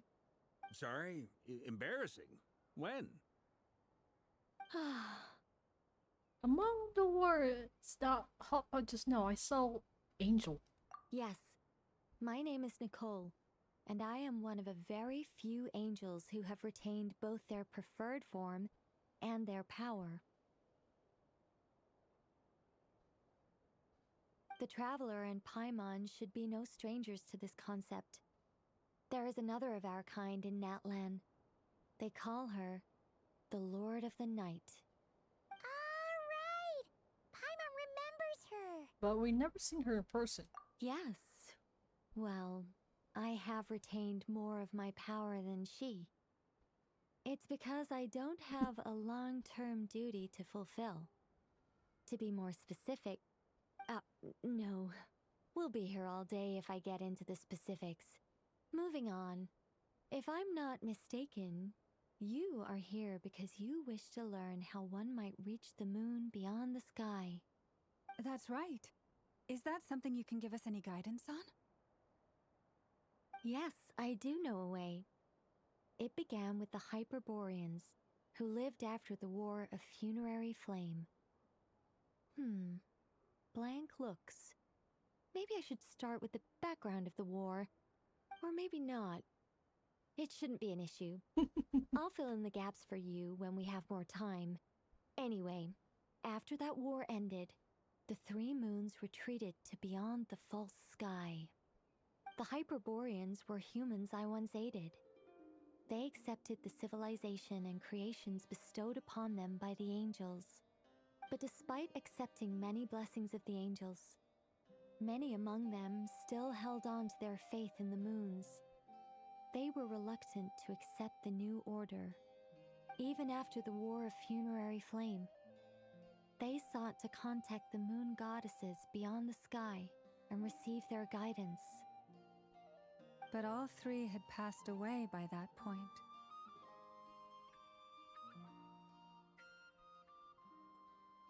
This mage has a unique method of communicating. Is she talking about the moons? Yes, but they did not know. And so, still they prayed for the moon goddess's mercy. After building titanic structures that consumed vast amounts of Kuvaki, at last they glimpsed the moons and heard their voices. But of course, they were gravely disappointed, for it was then that they realized the 3 moon goddesses were dead. Oh, that's such a sad story. It is. Humanity was in a very sorry state at that time. The angels who had once aided them were gone, and the war of funerary flames had left them homeless and destitute. Just a second, I gotta ask. How relevant is all this history to the task at hand? Well, I mean, it's... Okay, it seems we've drifted into irrelevant narrative waters. It's been a while since I've had the chance to speak inside someone's head. As soon as I got started, I lost control, and the words just flowed out like a waterfall. What I'm trying to say is... Right, yes, that's it. The relevant part is the ritual created by the Hyperboreans.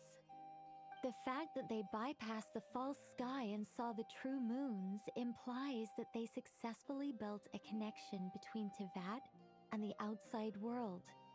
Which means, with enough Kuvaki and a sufficiently stable connection, it should be feasible to send one person over the border. Okay, so they built some kind of portal? Oh, yes. A portal. Yes. Is something wrong? You sound disappointed. I just didn't expect you to summarize it so well. It turns out I could have said all that in one word, if only I'd managed to think of it. No, please, it's fine. This is invaluable knowledge. I'll be sure to record and preserve everything in writing. Oh, really?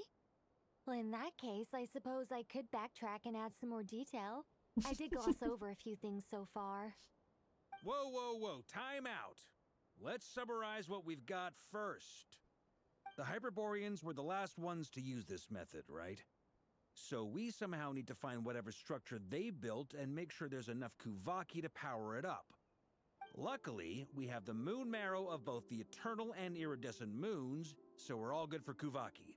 Which means the key issue we need to focus on is finding the place. Am I right so far? Yes. Although, I expect the structure is long gone by now. That said, what if we could take advantage of the phantoms to travel back to a time when it still existed? Well, travel back isn't quite accurate. It's more like we'd be creating a handshake between 2 points in space-time. We wouldn't even have to pick a time when it still existed. It could just be a time when it still appeared in phantom form via projection, or we could project our own phantoms, fold them together, and... Too many words. You look lost. Was that too hard to follow? Yeah, things got a little, technical there. Paimon's brain is reaching capacity. All right. Let me think about how to put this more simply. Okay, got it. Over the next few days, I'll search for phantoms that we can use. Once I find one that meets the criteria, I'll let you know and we'll regroup. By completing certain rituals, specific individuals will be able to enter the phantom and make it to the Hyperborean structure. If everything checks out and it looks feasible, we'll just need to wait for Moon Prayer Night, and we can send the Moon Goddess back home. I'm really skimping on the detail here. Is this making any sense at all? I think so. For now, we'll just wait to hear from you. Yes. Basically, yes. Great. Counting on you. In the meantime, we'll focus on finding the Moon Goddess's name. My name? Are they looking for a way to stop me from disappearing? Excuse me, Miss... Go on, Miss Nicole. This conversation was a little all over the place. I didn't catch your name. I am Lauma, of the Frost Moon Scions. Ah, I did wonder. I noticed that you listened very intently when I spoke about Hyperborea and the moon's history. If you'd be interested, I'd love to visit you this evening and go through it again in greater detail. Also, if you were serious about making a record, it would be too risky to simply write down the raw details as is. I would suggest some tweaks. Maybe rewrite the stories as fairy tales or fables, perhaps even prayers. Anyway, we can cross that bridge when we come to it. So, see you later then? Oh, and no need to prepare anything. Just a cup of tea will do. See ya! She seems friendly. It's just... It's so nice to find someone who's actually willing to listen. I've been dying for a chance to finally go through all this systematically from start to finish. Any longer and I'd probably start forgetting it. Now Paimon gets why Alice told us to mind our heads. What did I tell you? A lot of quirky people in Alice's orbit. Now then, the next order of business is, where do we start looking for the moon goddess's name? Maybe the rest of what Nicole has to say might give us some clues. Once I've heard her out, I'll summarize the salient points and share them with you all. I'm also inclined to review our other documents. Yes, our faith was first established by our Hyperborean ancestors. How's it going with Genshin? But many Doing of the the story, more you know. factually Well, accurate before the new are patch from coming in a after week. Kutar's Well, birth. 5 days as well. Oh, really? It's coming in that quick? Yeah, in 5 days. Normally, whenever they do a special program, it's like 1 or 2 weeks before the actual patch comes in. And I figure I'll finish this one first so I can get the gems and yeah, ready for the next patch, which I can tell is actually rather a big one. Because we can finally fold somebody's asses. Sounds like we're gonna follow Interesting. Paladina's journey through Tibet, huh? In that case, Oh, Luther Trigg's in the... Enclave. Wow. Sounds Oh like yeah, a you plan. mentioned that too. I remember that. Take this with you. Yeah, about Luther getting in Trigg's touch in with the... Fatui. Meseta It'll shop probably just in be the Arlecchino and Meseta. Sandroni again. They're the only ones who would want Oh, help. they're like only Thank you, 30K. Mr. Barker. 30K, like what? Macedo Don't or? mention it. Yeah, Honestly, I'm 30K more comfortable Meseta. dealing with the Fatui than prying into the details of a young lady's childhood. Yeah, and the Catch you treasure later. shop. I should follow. So it's kind of like cheap. Just in case there's someone Yeah. that I can help. Oh yeah, there, I give you a link. Search for the information in the first one and click. Oh, wait a minute. I think I may have come across this trailer. Somehow it randomly popped out in YouTube. Yep. It's a while big ago, one. I took will the tell time you to that. organize all documents in our possession that Ooh, pertain I to see. Kutar. That makes What you see here is the material I consider reliable. You're saying there's unreliable material too? Yes. Most of the information we have was transmitted through an oral tradition. Inevitably, some of her stories were mythologized and deified over the years through countless retellings. That's why I organized them into reliable and unreliable. There's no sense seeking answers in history unless we can ensure the veracity of the historical record. Makes sense. Alright, let's take a look through.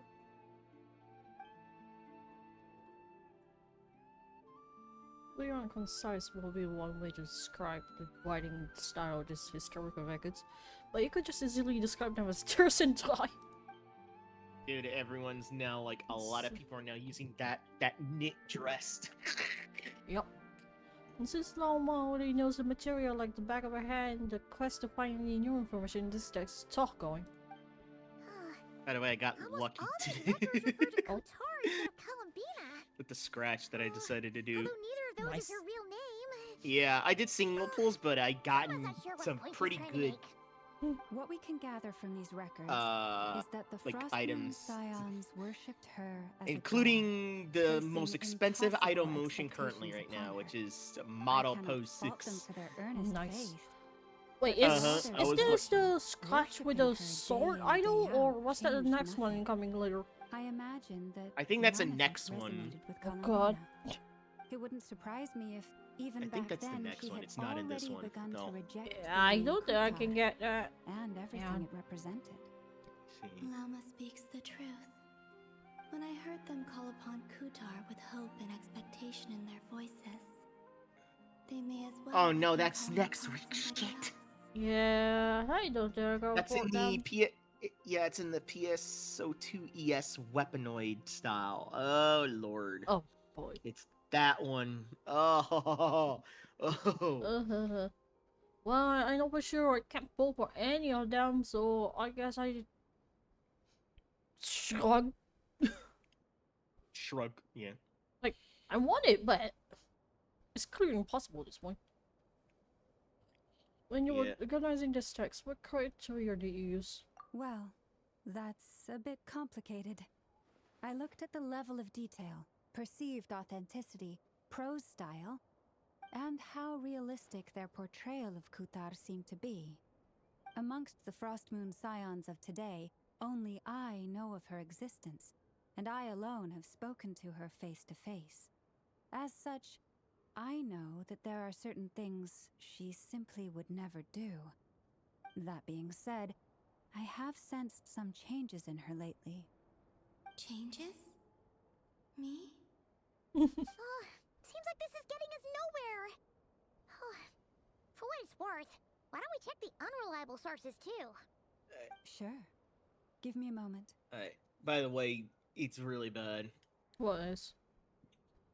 The Alter Realms all ship extremely bad. Kutar sheared The lag. mass from the snow-capped mountain and cast it into the sea, upon whose surface shone the mirror image of the moon. Thus Isn't that was formed Venti the lore? island of Hisi. That was like Venti lore just now. That doesn't even begin to pass the sniff test. Probably.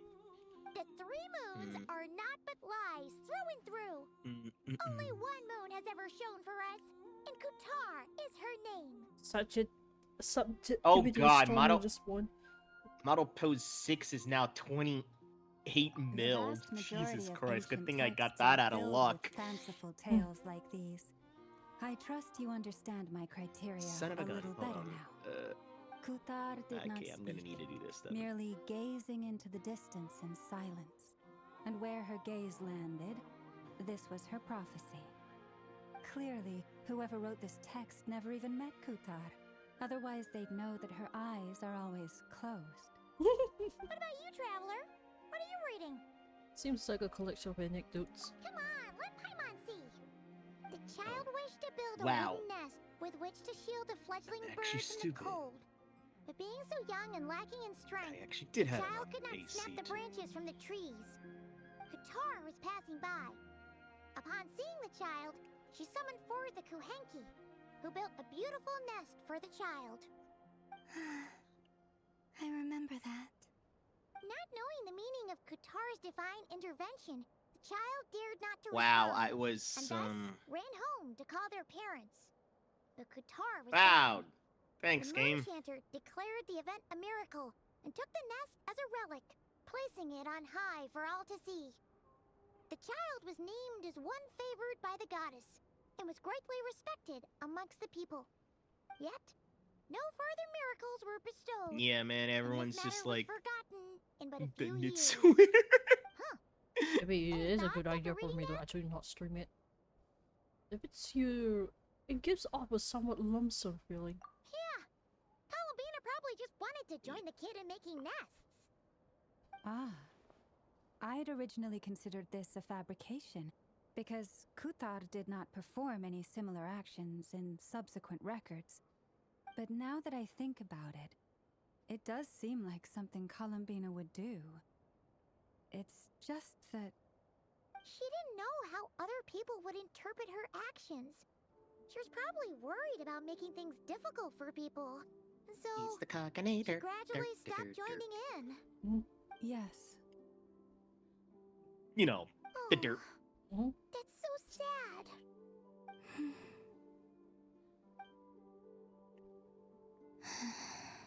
I can make no such gestures of warmth, even if I want to. Excuse me. Still no name. That's a bit of a shame. But we did learn some interesting stories. That's gotta count for something. Barca said he was gonna set up a meeting with Arlecchino and Sandrone, right? Let's go back to Nasha Town and see how he's doing. I still can't figure out that one wall where people keep glitching into. You still can't figure that one out? Yeah, I remember the people mentioning about a wall, but I don't remember where. It's basically like a wall that if you get glitch in, it sends you to another wall. But yeah, I just don't remember when or where actually. Like I know it's a wall, but that's it. Makes sense. Maybe something I could accidentally stumble later. Let me go back. Mayhaps. To the waypoint. Also, if you probably notice, if you go to my stream, you may notice there's a huge drop in follower count. Oh? Yeah. Something happened? I think way back then, like way before I met you, I used to have like follower bots came into my streams back then. Oh, so yeah. those things has been either banned or unfollowed, but it was in a huge amount in a single day or something, because right now... Oh, I remember that. Right now, like, way back then, I remember it was 1779 or 1778. Now, 975. So almost almost 1,000. Yeah. So that makes sense. Almost 1,000 is gone, but I'm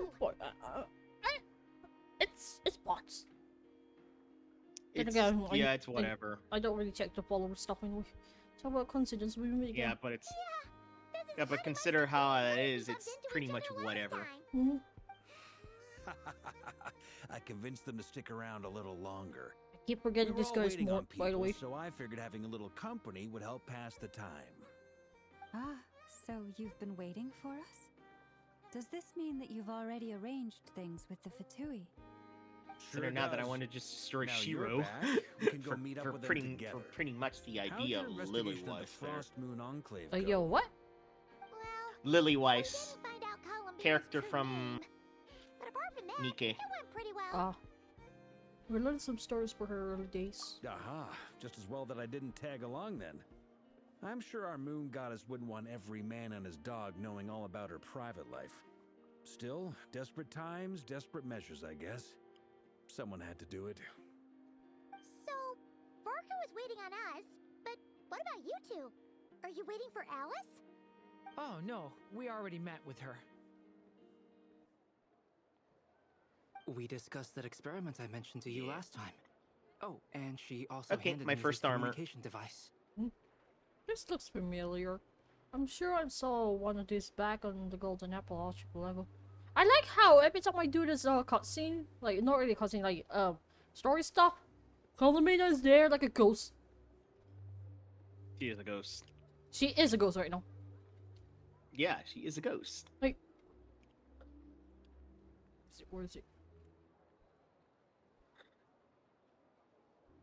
That's right. I understand she informed you about It's the straight out the relationship ghost. between the Phantom Phenomena and Tevat's borders, yes? She wants me to help her with some more experiments on that front. She said that she'll contact me through this device with more information. Straight up a ghost. I see. Following instructions Ghost and making recon. observations. Pretty common research method. Takes me right back to Wait a Aledo's lab. minute. Wait a fucking minute. Hold on, I need to see if I have that cape. Someone you know. Albedo's met him too. Check if I have but it. I don't think Miss Lauma or That the could Grand be Master have been freaking introduced. perfect, man. Introductions are overrated. Oh, hi, Wanderer. Especially in cases like this. It's you! So, it's not like the academia has prohibitions against going abroad. Also, I applied for leave. I've been writing to Hat Guy since obtaining a human form. I've already. Oh my brought god, him I up to do. The speed on camouflage everything cape that's can been actually going on work. in Nocturne. Okay. Hat guy. She is a ghost indeed. Turns out I actually Who are you have gonna heard call? that name before. Oh?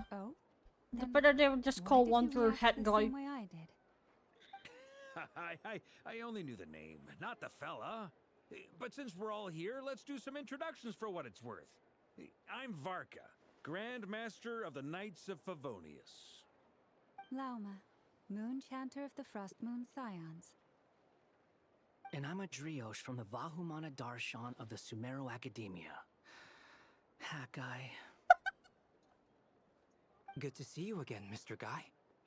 I believe we last saw each other on the boat ride here.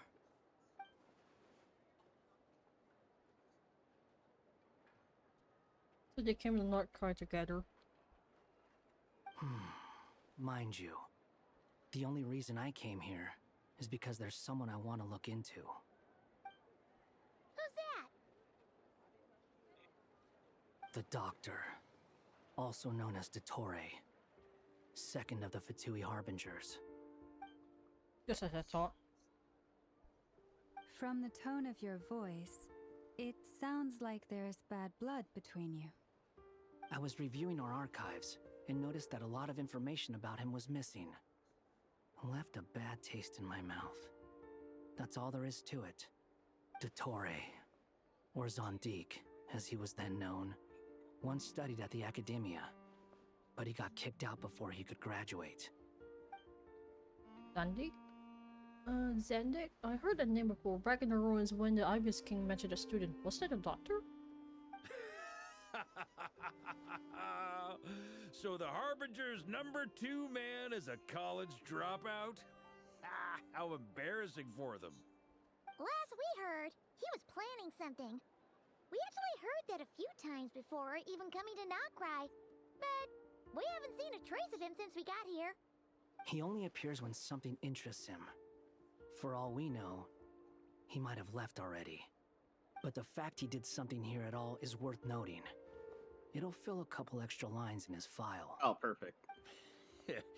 Why does it Hold on, sound give me a less like moment. I'm gonna file you're end my writing and stream more there. like a criminal So then I record? can, yeah. So then I Anyway, can just do we were just whatever about to wacky meet stuff two of the off. other Harbingers. So, yeah. Want to come along?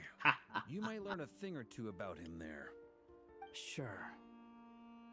Even though they're Harbingers, well, they're old acquaintances of ours, so, you know, when you talk to them, try to be... I got it. The Frost Moon Scion's relations with the Fatui remain tense. Forgive me if I do not attend. In that case, we'll continue assisting Miss Alice with her experiments. Good stuff. Everyone's having a fruitful time. All right, we better get going. I'll lead the way.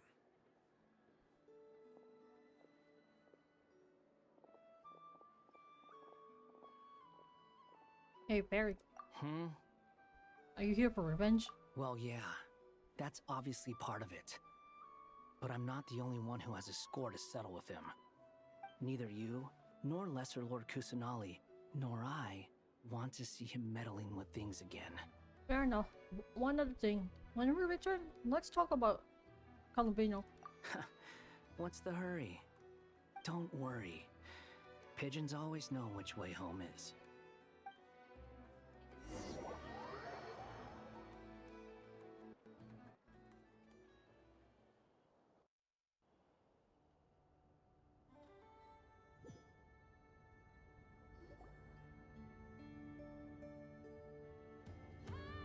You made it. Who is this? Alrighty then. A scholar from Sumeru. They call him Hat Guy. He's an old friend of the Travelers. Wait, this is the Academia representative you wrote about? He doesn't exactly look the part. You call me I believe this will prove my identity. Mina is You'll goober. notice it bears the seal of Goober the she is. sanctuary of Surasthana. Well, what do you know? So it does. All right then. My mistake. Burp. It's fine. I expected as much. I made a burp, so oopsies. Oh, so as salt. I mentioned in my letter, the salt? Academia's got its eyes on Dottore. Well, but this matter remains top the secret. Wanderer doesn't really Apart like to from those pursue it assisting anyway. in the investigation, the fewer people who know, the better. If anyone asks, I'm here in Nocturne to pursue my personal academic interests. Gotta say, Varka, you did pretty well to keep all this under What wraps a for so long. patooey. Sounds That like you got boss in is touch back with the there. Academia about this way back. Oh, I like how you have Arlecchino there. Yeah, she was there because normally her and Sandrone has a tea, like a tea meeting. Normally Columbina was there too, but Columbina is now a ghost because she lost her power. We all harbingers. Oh. Yeah, that's why she's Oh, a I ghost thought right now. Oh, I thought it's because she expired off screen. Well, more like she kinda does expire. So she basically lost her physical body, so right now she's a ghost. That's why nobody saw her. That's why she's just lingering around there. Yeah, but What when you know what I mean by reason? expired, it means she bit the dust. She almost bit the dust, technically. Where do I Oh. even start? Yeah, I was actually nearly- hoping she Remember did. that time we fought Just for a Revere at joke. Star Sand Oh, Shore? well, in this case, no joke wise, she is nearly biting the dust. Dottore had that all sketched out with me Ay, as his that dust convenient stole. little pawn. He could not care less about us if he tried. Okay, but good. I hey, have color change pass, so I can make a Lilith voice then Does here Dottore on really ship strike you as one. the sort who values his relationships with his colleagues? Actually, because I want to make a proper military style character, not. and Which there's is only why one way I to do always so. keep my guard up whenever he starts making suspicious moves. To that extent, our motivations align. On top of which, I consider you trustworthy people. Now, back on topic. In the wake of the Reikir of Solnari episode, Sandrone and I grew suspicious about Dottore's complete Columbina wandering inaction behind. during the entire affair. So we tried to find out what Ox he who been up to, stinky. but unfortunately to no avail. He never lets anyone in on his plans. The more he cares about something, the more secretive he gets. Indeed. Perhaps he believes that by keeping a low profile, he can avoid trouble. But that trick isn't going to work on his colleagues. Yeah, I mean, he's been researching the ancient moon's remnants. And he's been trying to get his paws on the moon marrows. Only an By the way, I idiot did would have to believe he delete two doesn't have characters something more planned. that I no longer use With on this ship in 2. mind, I returned Not- to Snezhnaya and relayed my thoughts to Her Majesty Yeah. the Tsaritsa, entreating her to have him recalled. Not on. That's pretty direct. I know. Did the Tsaritsa No agree? longer usable, Yes. so yeah. I made it abundantly Yeah, clear fair. that the Fatui's business in Nodcry is almost concluded, and we do not need 3 harbingers in this So- territory. Her Majesty concurred. I'm sorry. Accordingly, It's Dottore fine. has returned at her orders. I imagine he is continuing with experiments, which no one besides he would ever have any interest in.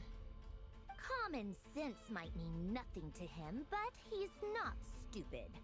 He knows that no good can Ooh, come from I like that opposing the face. Tsaritsa. Smarts alone won't get him all the way. He needs the Rooster's Oh, you know resources what? and I Regrator's think I Mora. know what face I'm gonna Both use. of which the Tsaritsa can strip from him by waggling a finger. But doesn't he have a track record of publicly Okay, following hold on, I orders need while to going against them in Fucking private? grab her name there. He probably has it down to a fine art by now. Wouldn't put it past him. We worked together on a research project once. Only briefly, but it was enough to show me that we're fundamentally different people. He And by the has way, no since she's interest in not doing things really, methodically, since she's not stage by really a stage. human His being, thoughts aka jump all Nike, over the place, they're and the technically, moment his curiosity is they're satisfied, technically or he what gets the the enemy result calls them he wants, human he imposters.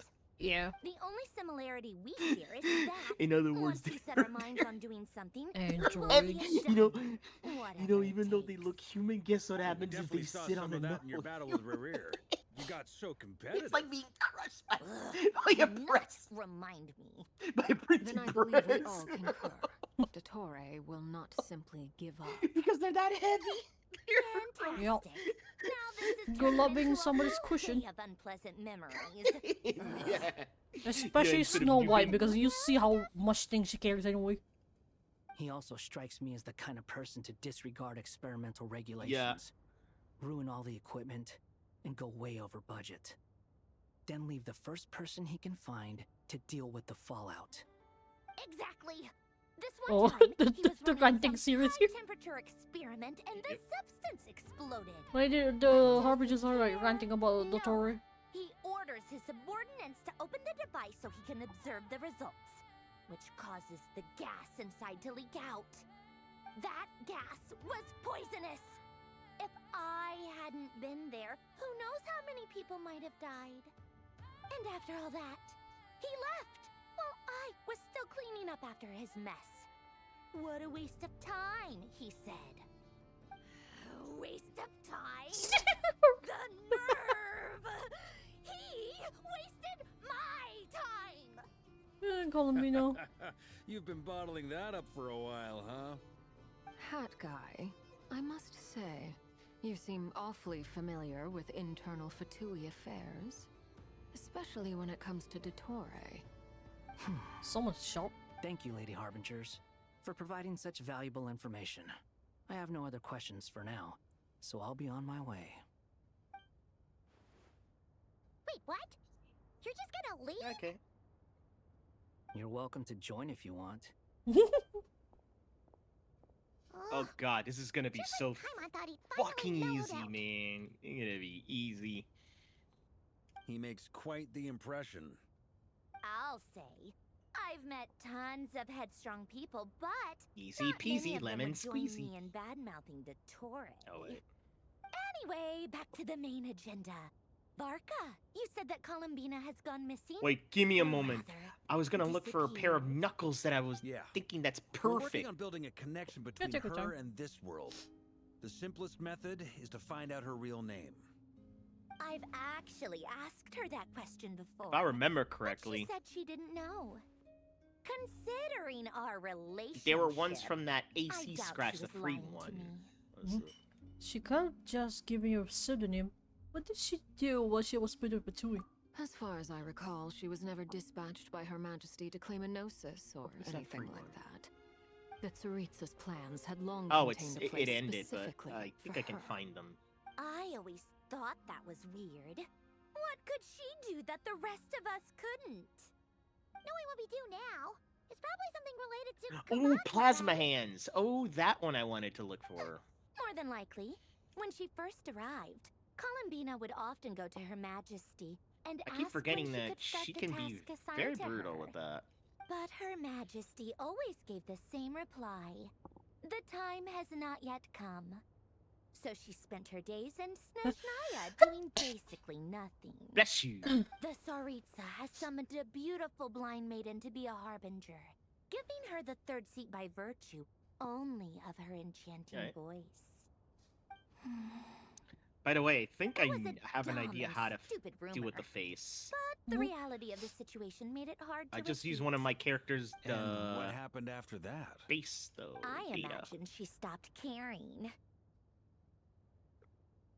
She no longer seemed to care why she had been recruited, and Her Majesty never gave her any missions. So she just continued to sing in the flower garden. For my part, I was busy. So busy, in fact, that watching someone be that idol had me fuming. But still, I got the sense that she had long been used to a life of other people claiming she was needed when she wasn't. I just felt that having a place to stay would cost me something eventually. And so I waited quietly for the day that I would have to pay the price. And on the other end of that spectrum, Oh, you and since I had have me. 3 color change passes, Someone once this will told be me easy that I had as the hell. lousiest work and the toughest luck. See, what's your... That's a good way of putting it. I forget who said it, but those words have always stuck with me. Sounds like something Pear would say. No wonder. But you've done your I job wonder. exceptionally well all this time. Because at heart, you are a conscientious person. Thanks for telling us all this. What is it? Something come to mind? It's nothing. I'm just even more eager to learn her name now. I want to shout it to her from the rooftops. That makes sense. Nothing screams you are needed like your name shouted from across the town. Well, good luck with it. But if you ask me, Colambina is still the most shoutable name. I'm just so used to it now. After all the arguments we've had, I can't be bothered trying to remember another name for her. Nor I. Sandrone. Harlequino. The according to Nilister. Nope. Nilister, the heretics in the current rapture queen who has assimilated Ladies, I thank you for your Lily-Wise's hospitality. brain. If the chance ever comes Are up, formed by I reaching definitely an owe you ideal both a form drink reflecting her sometime. personality. She I'm sure describes it the will. rapture queen as possessing You strong can make your own way out. maternal You've instincts been which here enough corresponds with times, you probably Lily-Wise's know your way around personality. better than I Oh, weird. Take care, everyone. We'll be in touch if the situation changes. Weird. So the enemy, so the main antagonist there has the weirdest personality. Yet why beat the living shit? Yet why beat the living shit out of poor Nikkei's? As if they were so fucking smug about it. That's what scares me. Here you are.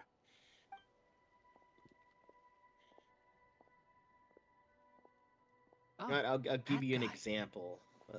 How what I come you're mean. back so soon? Did things go all right with the Fatui? Oh, fuck, it was Fine. maintenance. He didn't warn me Dottoro's about been that, summoned but home by the never mind. Tsaritsa. Oh well. Couldn't get much more than that. How about you? Any Here, progress with Kagane, the I'll give you an investigation? example of... Unfortunately I'll not. post a gift here. We've tried everything. Different phantoms, different locations, different points in history. But the results are This the is same what each being time. in the receiving end Abyssal of monsters roaming the someone land, who's supposed to be people dead but crying now out in possessed despair, by the enemy with no there hope of being rescued. feels like Every time I see it, I can't help but think. getting punched in the Is this what it face. was like in Mondstadt when Dragonspine Durin attacked?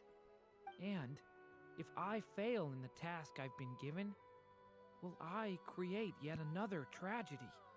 That's just meaningless speculation.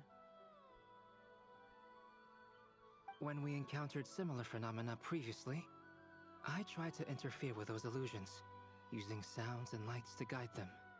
However, By the way, we could I not did a change pretty their fun fates. video. At most, we were able to extend yeah, their last week. existences. The events of the past are like fate that has been written into Irminsul.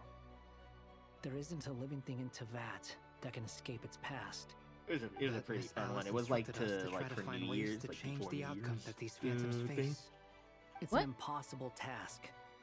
Yeah, like Can't you a just end of the refuse? year kind of video. It Since was she like asked before us New to do Year's, this, I feel so like I it made a can't video truly be on and I impossible. posted it on Or Twitter if it because is, well, you know maybe Blue it's Sky to make has the a bit of impossible a possible. limit, Yep, I it could does. not have been born as Durin otherwise. and I hate it. But you So also Twitter was said the only that your thing I past can do it 39 for. attempts were fruitless. So right now, it's That's very true. hard for me to post any But artworks you are on still going. Yes. on Yeah. Twitter After this many anymore futile after what they've attempts, done Oh no, on there. Twitter's Surely you realize no, that you're Twitter's not doing impossible this because to you still fucking believe post what some anything, mage 'cause told you. Yeah, without the danger of It's because somebody. you want her hypothesis to they come argue What I that true. shit. saw.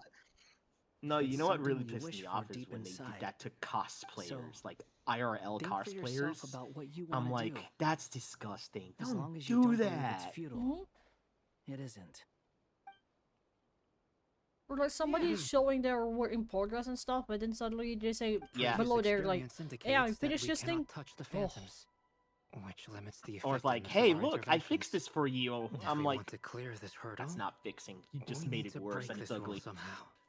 Same that's thought how here. you see it. It's not Following how the I same see it. rules means repeating the same failures. No, it's like, Reducing ourselves you know, to like mere how somebody playthings of tries to like fate. finish So that you though, mean but or we somebody need to like figure out a way does to this make with AI to contact with fix them, something, they're like, despite hey, guess knowing that what? we I can't? fixed this for you Yeah, with that's AI. And I that's why I suspect say that's it's something that's how only you are see it, capable of. but that's not how I see it. Everything in Tevat is logged in Irmin's Because soul. I do it like this But the because withering that's that how I once occurred see in it. Sumeru was a sign Yeah. that the great world But I tree hate was when being people corrupted. use AI just to This do that, corruption allowed things that should not have just existed in thinking Tevat that to appear. to improve it This or is like, you tantamount to know, rewriting reality to an whatever. And extent. that's what I You're hate saying AI for. abyssal power might be able to affect those phantoms? It's really the one's ever tried it stupidest thing you before. can ever do to If people. you're Like, gonna try it, it'll take courage. it's like it's more than And you just have to be slapping an confident artist on the that face you can there. control it. It's more like kicking them down while they're down. Has anyone seen my daughter? Mhm. She's missing. I have to find her. I hear someone inside. Spargana? Are you in there?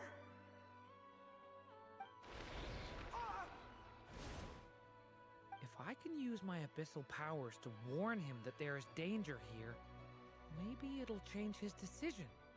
Maybe he'll stay away. Yes. The important thing is not the nature of the power, but rather how you use it. To intimidate and obstruct. Sounds about right for the Abyss. Let me try. I should be able to influence that thing. Okay, how do I influence that thing as Durin? Have you seen a little girl? Make use of the storm pillars to 8 rounds of this. Just run!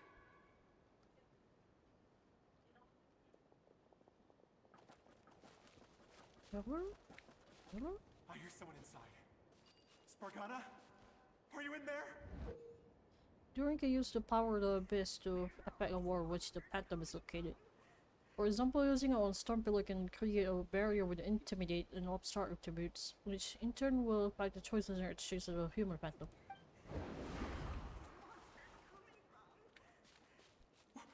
What is this?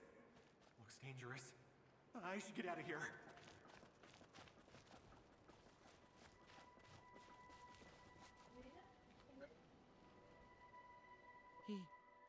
He really left. Ha! We did it! Don't celebrate too soon. Follow him. See what he does next.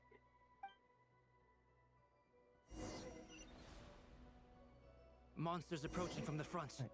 You need to stop them and create an opportunity for him to hide.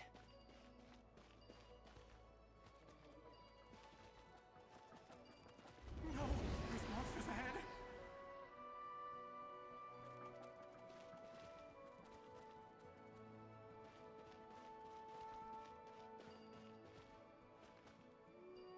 Wait, is that the barrier I saw earlier? Why is it appearing now? It's as if someone's controlling it.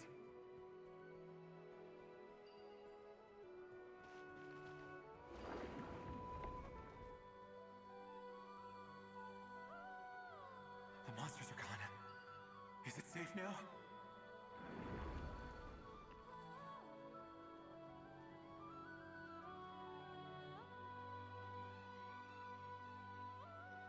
Nice creaky noise there. It's a chair. It's an old chair. Anyway, I guess I'll keep going. Fair enough, yeah. Quickly, let's keep Guess up. there's nothing you can do about it. Mm. Still though, pretty funny. Explosive. Don't go any further. We've got anti-monster traps laid out everywhere. But my daughter must just be up ahead. I have to go. This way's blocked.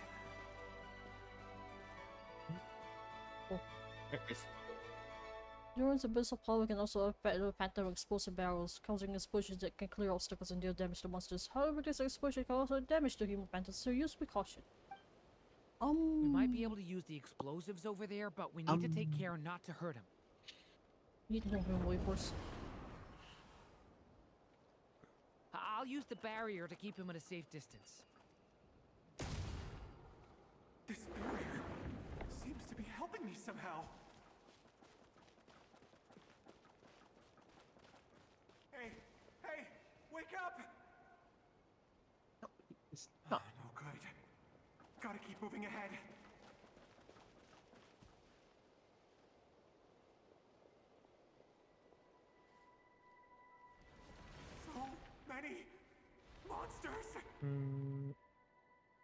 There's still a chance, Durin.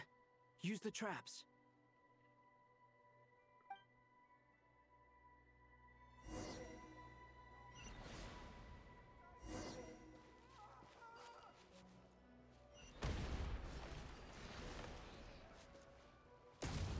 Where is it?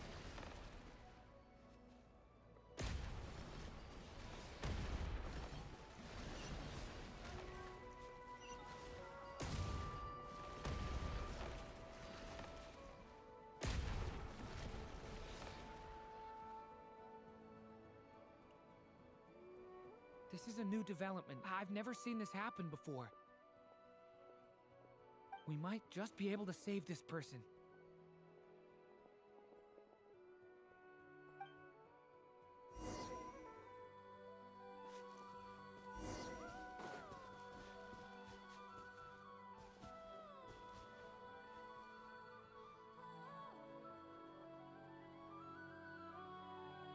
Hello there. Have you seen my daughter? Spargana's her name. She's carrying a large backpack. Get out while you still can, you fool. You won't find any survivors here. But I can't just leave her here. She must be so scared right now. Sorry. Wish I could help, but I haven't seen her. You'll just have to keep looking. Okay, thank you. If I do find her, I'll get her to shelter and come back for you. Don't bother. I've got nowhere left to go.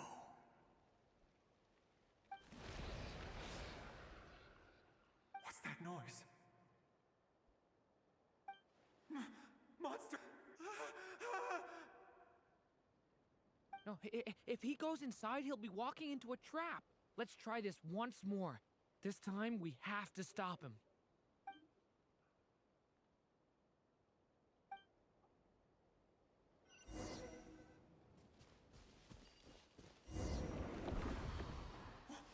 Why? How will I know where Spargana's gone like this? Oh, creating her is going to be such a pain in the butt, but I'll trust this strange barrier. we'll see how worth it will be. After all.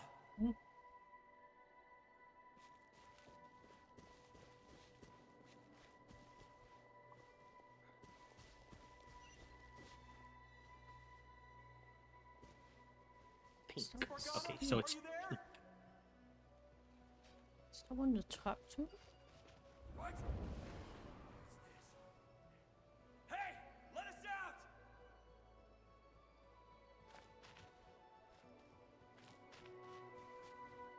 her eyes are blue.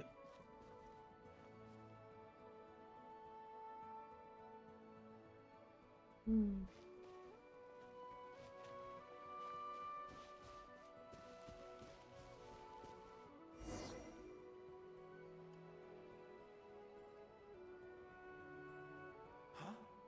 That looks like one of my daughter's books. It'll be the dumbest thing I've ever done. Thank you. But Yes, it's one of hers for sure. it'll be the most hilarious thing I've ever done here. She left her backpack here. Uh-oh. Durin, just like last time. Use the explosives.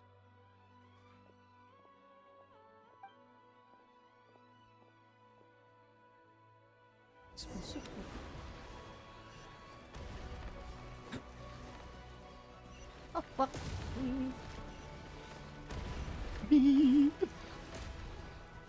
I can't tell which is where. Oh fuck. Surrounded. Uh-oh. It won't work. There's not enough left. If he makes it in, he'll die. It's the dog dibby dome at the dog dibby dibby dome. This clue could be the key to him finding his daughter. It might not be the only one. Better he You know what they misses say, that clue dog dibby dome and at the loses dog his dibby life. dome. I guess so. So I had to put a wall in there. Yes. I have to prevent him from getting in. Stop him, Durin. We can't let him get any further in. That's my daughter's book. She's passed this way. Why? Welcome to the dog dibby dome at the dibby dome show. I've searched and searched and searched just for this! But how will I find her without any clues?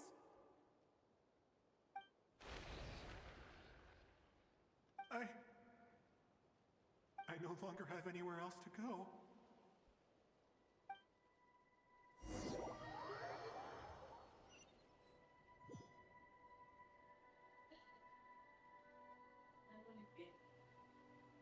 I'm sorry. I'm so sorry. He refuses to go anywhere else. Whether he opens this door or not, all that awaits him now is death. We couldn't change his fate. Albedo? Hat guy? Let's try one more time. I don't know how we're gonna do this, but I don't want to give up either.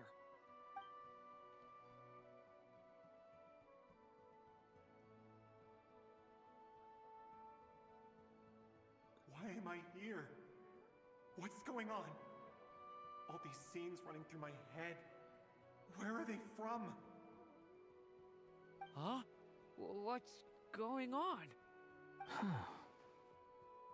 His reactions have changed. How many times have I... What's happening to me?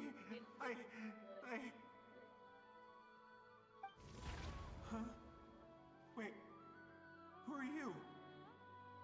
Oh, he sees you. You can see us now? I feel like I always could, but that I only just realized you were Some- there. I'm sorry, I don't know how to describe what I'm feeling. This ghost can finally see us. But you were the ones guiding me using that marked barrier, see. right? I haven't done anything yet, but those monsters, those deaths, they feel like memories. Like things Dang I it. really did experience. Dang it. No. I won't find my daughter. In fact, I'll ultimately die trying to find her. Isn't that right? No, it isn't. Yes, it is. Even so, Oh, okay. we're trying to find a That could way out of work. this. That can actually work. Actually works beautifully. You've not seen my daughter either, have you? It seems she really isn't here.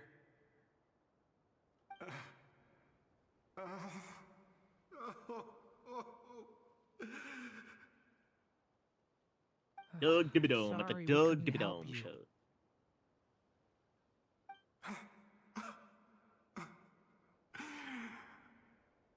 There's the Doug Dibby-Dome at the Doug Dibby-Dome show. Tired. Maybe this is destiny. Maybe it doesn't matter how Oh, hard I search. God. How long Yep, do I it have works left? that way. Experience says 15 to 20 minutes. Holy crap, it does work. Thank you for all your help. Let's rest a while. You look exhausted too. Now's not the time for you to start pitying us. It's not pity. I'm just realizing that I've only got 10 or so minutes left. You know?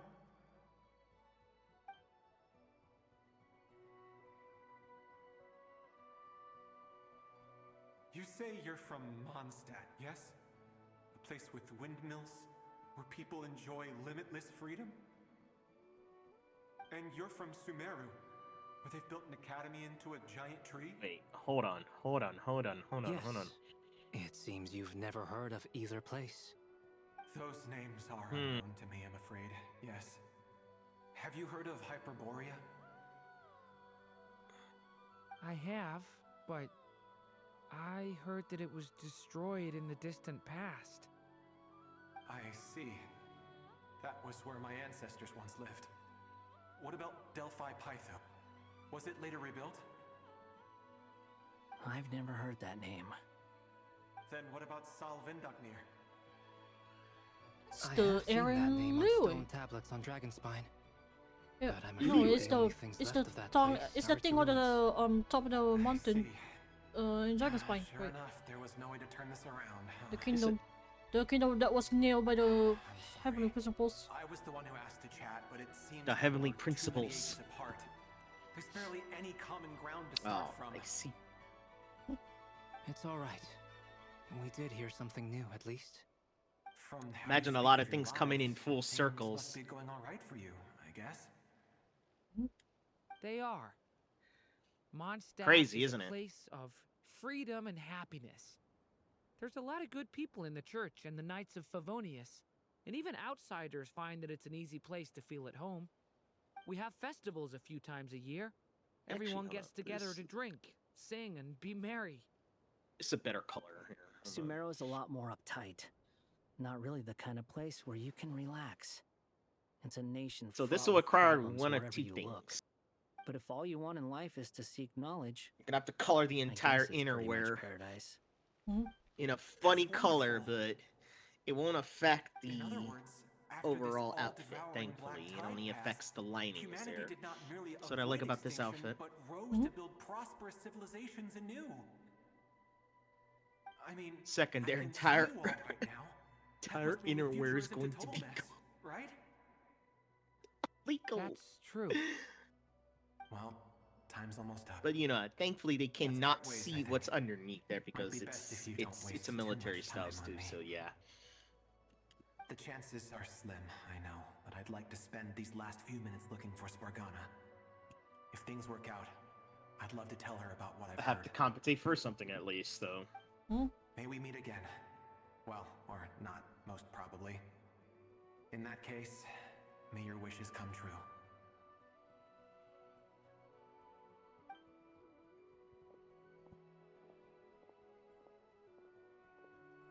Oh my god. That's quite a He's face. gone. In a few minutes, he will meet the end that was his to begin with. The ending of this tale did not change, but I believe that we've just made the most progress we have yet. May your wishes come true. If only it were so simple. Hat guy, could I ask you a question? Oh no, I'm not done yet. You've never talked about your past. It seems complicated, and it weighs heavily on you, too. Would you be willing to tell me about it? I mean, sometimes it's better to get things out in the open. Take that guy we try to help, for instance. At least he said goodbye with a smile, right? I know about Albedo's past. Our experiences are very similar, and he created me. As for you, you're my first friend, and you've witnessed every step I've taken. But by comparison, I know nothing about you. Either way, I mean, we're still best friends. But if I knew more about you, I might understand your thoughts a bit better. I've told you about myself. I'm a student at the academia. And what did you do before that? Prepared for the entrance exam? All right. If you What really happened? don't want to talk about it, I won't press you The any Wanderer further. doesn't want to tell his past. So when Dory was like, so what did you do before you become a student at academia? In Wanderer was like, preparing for the exam. Korean schools of mechanical engineering. Prepare for the white tree? He clearly mean doesn't an want to tell like Irminsul his tree? past before when he was still a Scaramouche. A branch of Irminsul that was once connected to I the main mean, tree. I don't blame him. So He you had a doesn't want to human bring creator that up. too. It's one of Yeah. those. But my creator It's one of abandoned those me after stories that deciding you I was a really don't failure. want to But ever no- know about. After that, But now he's telling his past. I mean, fair enough.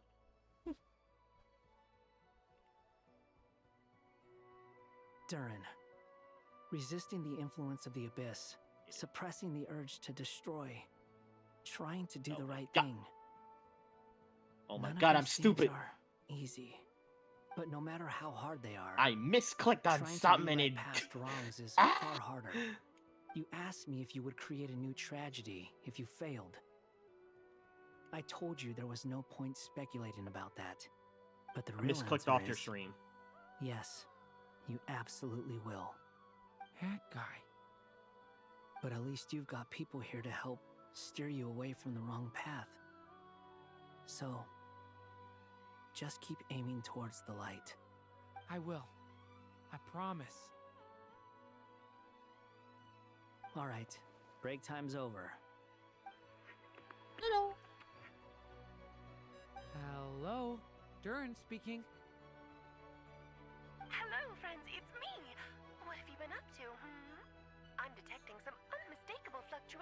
near the border. The amplitude isn't particularly high, but they're completely different. You know, I hate from the ones sometimes before. misclicking on something and then I've detected previously.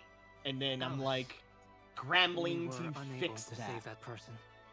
However, he appears to have retained a Yeah. portion of the memories gained Like, through that that cycle. was on your stream, and then was I able to hold a misclicked conversation and with us. accidentally hit someone else's stream, so I clicked back to That's make sure I'm fine. not hit by a stupid ad. It's fine. I need to gather some more data. God, I hate that. I should probably have Nicole come and check this out as well. That quest is almost 3 hours just for one, but I'm pretty sure there's more of them. I don't think this is over yet. Because that scene is still not here. What was I? There you are. I was worried you might stop to collect treasure chests opened by the Seelie along the way. It would have taken you so much longer to get here. Another conversation I cannot hear. I am delighted to see that you understand what takes priority, and that your adventurer's instinct has not swayed your resolve. Really, I must applaud you for it. You should know. Paimon's head. Okay, I'll try and keep it short. My senses are telling me that this is where we shall find the entrance to the ruins. Oh, cool! Well, what are we waiting for? Let's open it up and see! Patience. This was a sanctuary of great importance to the Hyperboreans. Is that a dragon? A special process is required to open the gate. Looks like a dragon's head. Oh, like the place that housed the Eternal Moon's Marrow? Seems like the ancients were very fond of making tricky gate puzzles. Okay, so what's the plan? Need us to do anything? And just the short version, if you can. Alright then. I was planning to start with some background on the invention of these techniques. Are you sure You'll be you meet a don't law want to hear skipper. it? It's quite informative. Remember what you were saying about priorities? Fine. Simply put, we need 3 human representatives to successfully undergo a process of Kuvaki resonance. Think of it as a test from the 3 moon goddesses to see if the entrants are qualified, with the most recognizable qualification being Kuvaki. Pretty sure Lauma would ace that test. Oh, wait. But we need 3 people. I also have no doubt that the moon chanter would be qualified. But we would need 2 other people with the same constitution. Therefore, the most feasible method is not so much to follow the rules, but to figure out how the test functions and find a workaround. I've done some research, and it turns out the mechanism is rather crude. We'll simply need humans to stand before it who have sufficient Kuvaki energy within them. I'm with you so far. How do we get the Kuvaki in them? The easiest way would be transfusion. Take some Kuvaki from Nodkrai's soil, put it into the bloodstream, and get it circulating in the body. So we're going to cheat on the test? Precisely. There are other methods, but this is the simplest one. Cheating the system is much easier than trying to hide from it. Huh? Sorry? Does the idea of cheating upset you, Miss Lauma? No, that's not it. I suddenly had an idea. Oh, what is it? It's about Moon Prayer Night. I figured out a way for Kutar to join in the festivities. Huh? But as Paimon said, we need to have our priorities straight. Let's get back to the test. I'll follow up with Nefer on the festival arrangements. Oh, okay. Anyway, is this really the best method we have? A Kuvaki transfusion sounds dangerous, no matter how you slice it. If you think that's dangerous, wait till you hear the other methods. I'd be more than happy to go through them if you'd like. There are several. No need, we're good. Let's go with this one. Very well. Kuvaki transfusion it is. Now, I should mention that the risks can be greater or lower depending on individual compatibility. It would be rash to simply infuse the Kuvaki and hope for the best. If the body rejects it, the reaction can be quite severe. The symptoms are similar to another condition that some people living here suffer from, known as congenital Kuvaki sensitivity. So, before we execute our plan, I will perform a simple test of my own to see who is compatible and who is not. Once that is done, we will have to complete the resonance process as rapidly as possible. The participants must remain stationary while the Kuvaki circulates and bonds with them, and they mustn't eat or drink anything. What? No eating or drinking? That's some hardcore fasting. They'll all be monks by the time they're through. How long would they have to keep that up? 3 days. Ooh. Oh, that's so long! And we still need to find 2 more people who are not just compatible, but also willing to volunteer. Fasting? What are they talking about? I'm willing to volunteer. Really? Don't you want to think this through? Haha, count me in too. 3 days without food? I can handle that. Miss Nicole has made it clear that this is the easiest way. The way I see it, there's nothing else to discuss. It's time to step up. Compared to having Columbina disappear completely, fasting for a few days is nothing. Yeah, you're right. In that case, Paimon volunteers to be captain of logistics. She'll keep the fires lit and grab some spare clothes to keep you comfortable. Good work, Paimon. Then we'll start with you first, Traveler. Please step forward.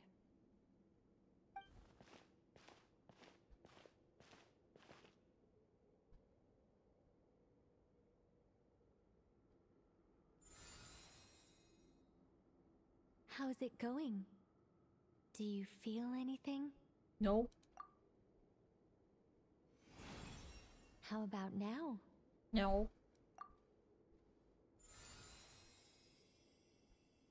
And now? Still nothing.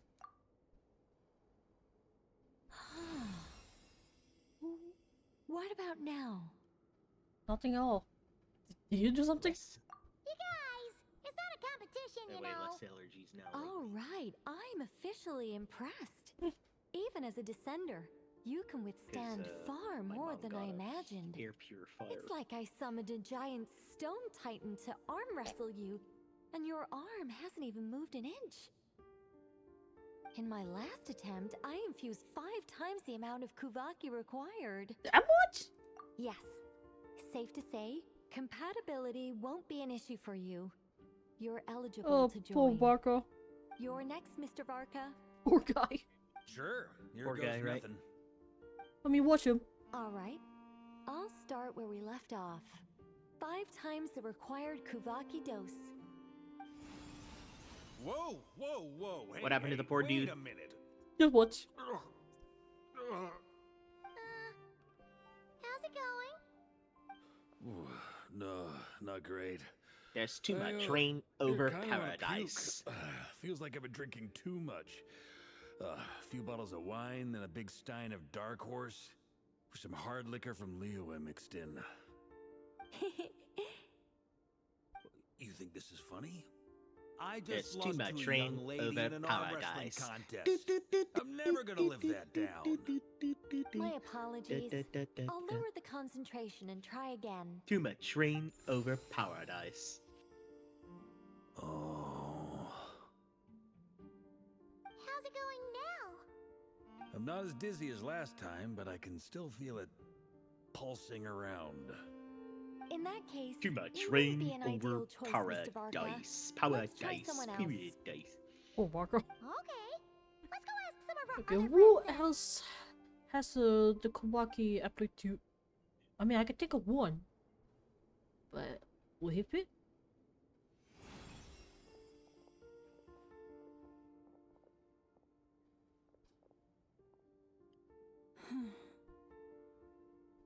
No surprises here, Miss Moonchanter. You're perfectly compatible. You may join. Pineapple. getting a slight headache. I never. Shame. You were Never so Warfer. close. Not Nefer, not Yehuda. Whoa, I'm itching all over. No, but I'll call him a Allergic Nefer Warfer. reaction. We can't have that. I know. Well, are you gonna start a what? The Hexen Circle is an organization that cares for and protects We're children. not gonna make you go there. We will not have them do dangerous Nope, nope, nope. things. Really? Not even tests. Really? I know? Why? Okay, so Inepa and Flint's. Well, I think Inepa? Is something the matter? Inepa's a robot. The candidates have to be human. Oh no!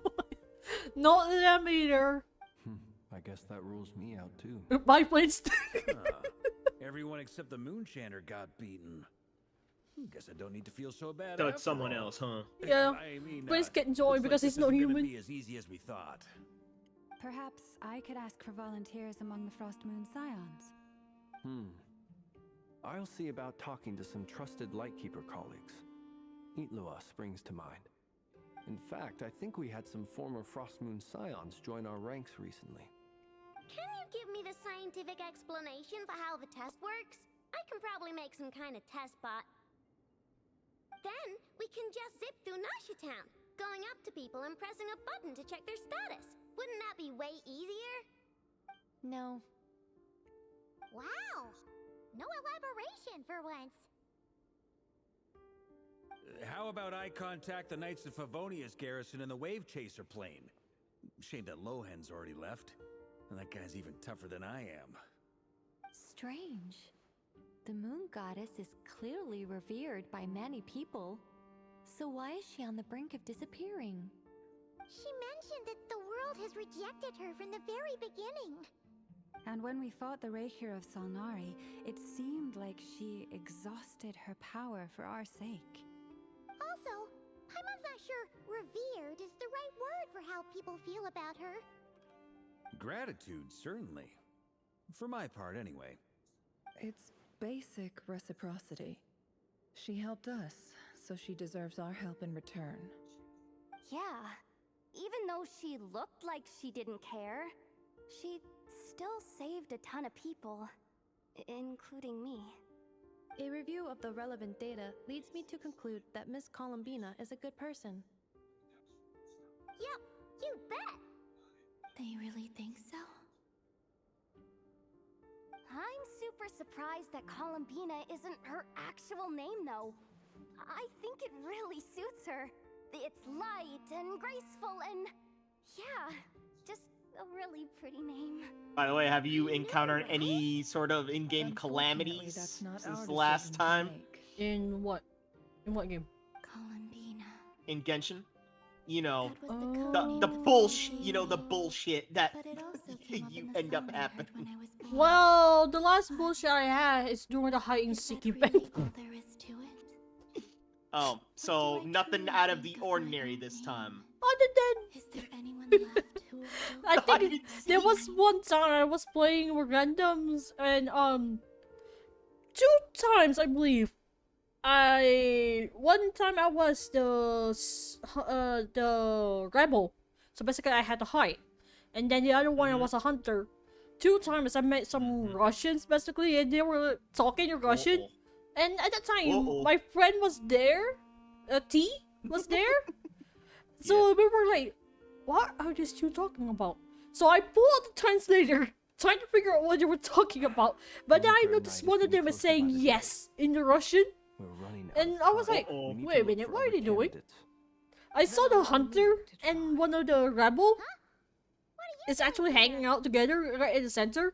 So I was like, I was telling T, I think they're talking about actually hanging out. So I was like, talking in Russian. What are you guys doing? I wish I could tell you in Russian, but I can't really read you guys. So they were saying something more, and they just keep jumping and dancing. So I was like, I think it's good. We can join them. I see. We can begin I think it's right good, away. yeah. And a number of times when Mia was hiding with T Did you feel any discomfort? A number of times he was trying to drown himself. Then it seems we shan't need to look for additional candidates after Because he all. was like, okay, what happens if I drown myself? What would happen? Turns out drowning himself also counts as a capture. Like time on set. The rest of us can take turns making sure the three of them stay warm and comfy. And even more funnier My is job that is to take care of the because caretakers. it's I will basically the ensure everyone receives what was food it? and accommodation. What was that word? What was the name again?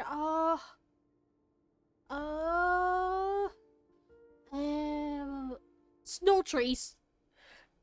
The place is full with snow, and you know what my main is? Yes. I'm the stick in the snow. Stick in the snow. Hello, Mr. Stick. The funny thing is that sometimes a lot of my gameplays involves me hiding on trees. Anyways. As zombie. That explains a lot of things. And at one point, What? I was the only survivor when my friend was captured and the other one was also captured. So I was hiding on the tree, and the very last 8 seconds, I think, the hunter found me because I froze, and they used the seeking item, like power that allows them to tell like where I was hiding. So Yeah. that last 8 seconds is just me trying to run to survive, and I won. I'm ready as well. Good sir, you are lucky. So many rounds, it's just me being lucky. Some of there was like me staring up and be like, what the fuck are you doing up there?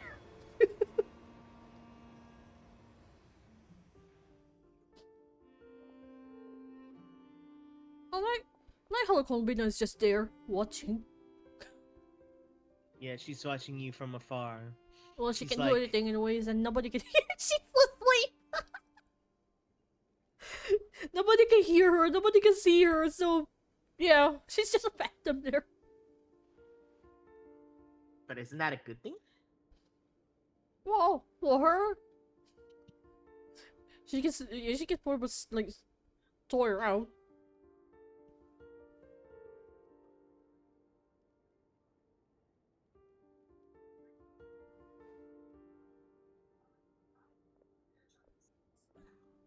The work is done. The sacred scroll shut. The stars grow dim, the people silent. The white sun sets, the silver moon rises. O path to the temple, appear now before us.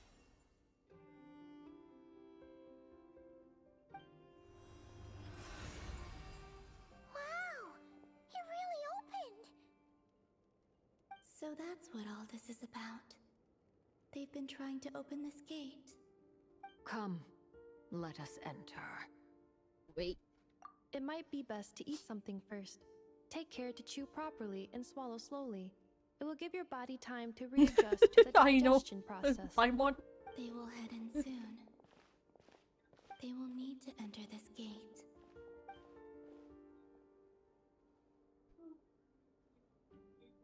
Huh? I cannot pass through. Is it because I have no physical body? You know what's funny? Seeing funny comparisons between Paimon and Abby. My strength is all but completely faded. Paimon. Paimon is great at hiding behind you. Well, go get him, traveler. Well, at least Paimon knows that she can do anything. But I noticed that the trailer that I showed you there, she was not in there. She's not in there? Finally? I won't say finally, but more like, how do I say this? Her voice is still there, but it felt like she's actually taking a step back. And I noticed in this Archon quest, we do talk much more. The only time, thank God. Like the only time we do well, she does the talking is, well, she still talks normally, but normally when it's come to like us with Columbina, normally it's us talking. Oh my God! good to know Thank you're all God! well. We're finally Puts me at speaking. ease. We're speaking. I mean, this entire not cry has our main character speaks actually. What Yeah, but voice it's like at is- least about time that fire. You want me to bring it's like you want me to bring Alakino? Fire? it's like finally we get to speak a lot more than just let interrupt us. What? I forgot the name for Alakino's name. Oh. Oh. Oh. Okay. I forgot. I need to edit this. Hold up. Quick setup. Okay, not enough for. Let's bring it in about a minute. You want me on your team?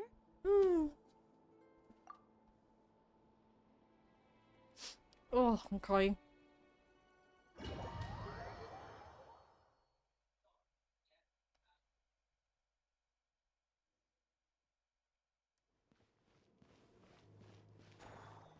It's funny that my Alakino is still like not the best build when I checked the leaderboard the other day, but my Fliss is already like the top 10.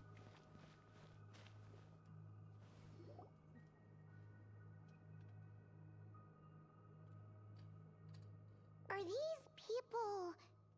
Judging by their clothes, they appear to be phantom Hyperboreans from the distant past.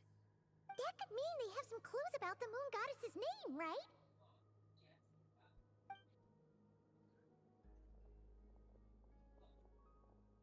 Hey there! Could you tell us what the moon goddess's name is?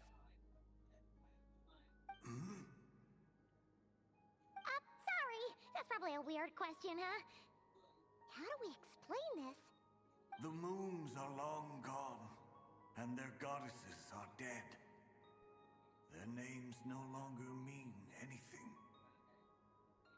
When a new moon goddess is born, we will surely know her name. We have used every last resource at our disposal. All that remains is to wait, patiently and quietly.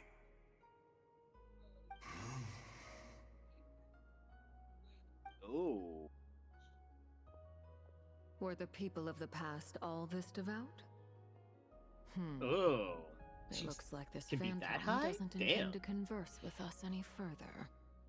Surely the new moon goddess he speaks of must be So Lily Columbina. Weiss is Alas, not that. Kuthar's Oh, birth thank came God. long after the age in which she lived. I don't have to make a giant. Maybe if we find a phantom I don't have to from a make a more recent gigantic age, they might know woman. Columbina's real name. True. Keep an eye out. We should be able to tell which era Yeah, they're because- from by the clothes they wear. Nicole, It what did you can say on be the a matter? little. Yeah, you've been pretty talkative For this me, whole like when I'm time. trying to make a What cosplay changed? to be a bit accurate there, Nothing. having it a bit I'm too fine. tall can be You a all little make good bit. points. When the Hyperboreans speak of moon Can goddesses, feel like, they wow, mean you're the making three the other from person truly feel so ancient times. insignificant. I can't imagine they would know anything about our current moon goddess. There once was a time when the moon goddesses blessed them greatly and protected them from harm. So, when the war between the gods and dragons plunged the world into chaos, it seems they looked once more to the moons for help, praying for a new goddess to be born. Yeah, that checks out. Let's continue on. Who knows what else we may discover?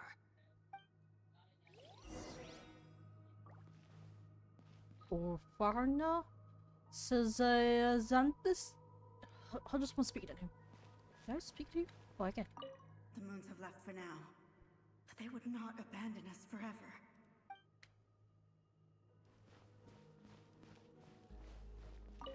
When the moons rise again, we shall receive their protection once more. Even in the darkest hour, there is always a way out. Okay, there we go. I fixed that issue. Okay.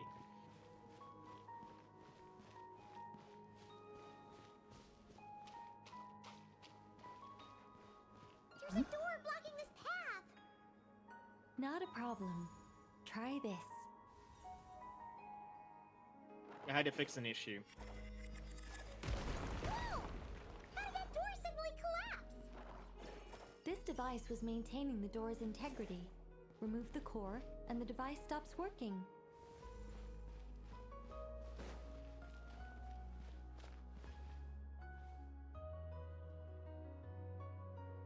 Looks like Economia, but not really. Is this our destination? Impressive. More precisely, this is a device that will Economia. help us reach our destination. Let's go. Cue We the still have Yoshi's a long Island distance cave to cover. music. If it's in Kanomiya, guess what I do? I just insert the Yoshi's Island cave music.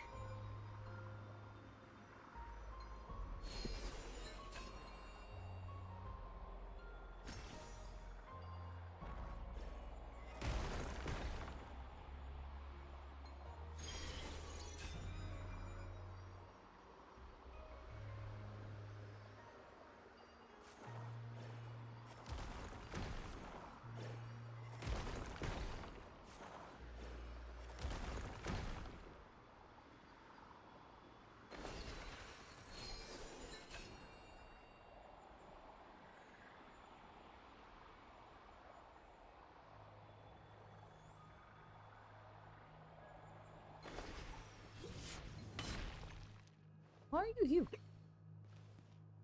I guess this is from a distance. The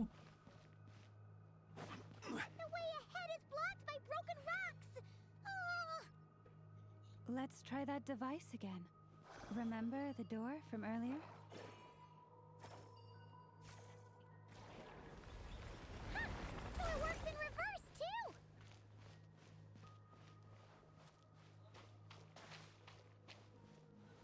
Three moons, dragon. The humans we see are all phantoms, but the monsters are real. What a fascinating place. There'll be plenty of time to admire it later!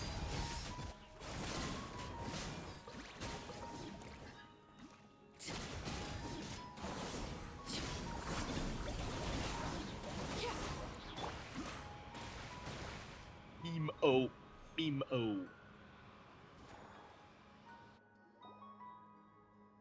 Ooh, there's a whole bunch of artwork in here. Seems pretty old. Nicole, this is probably your area of expertise.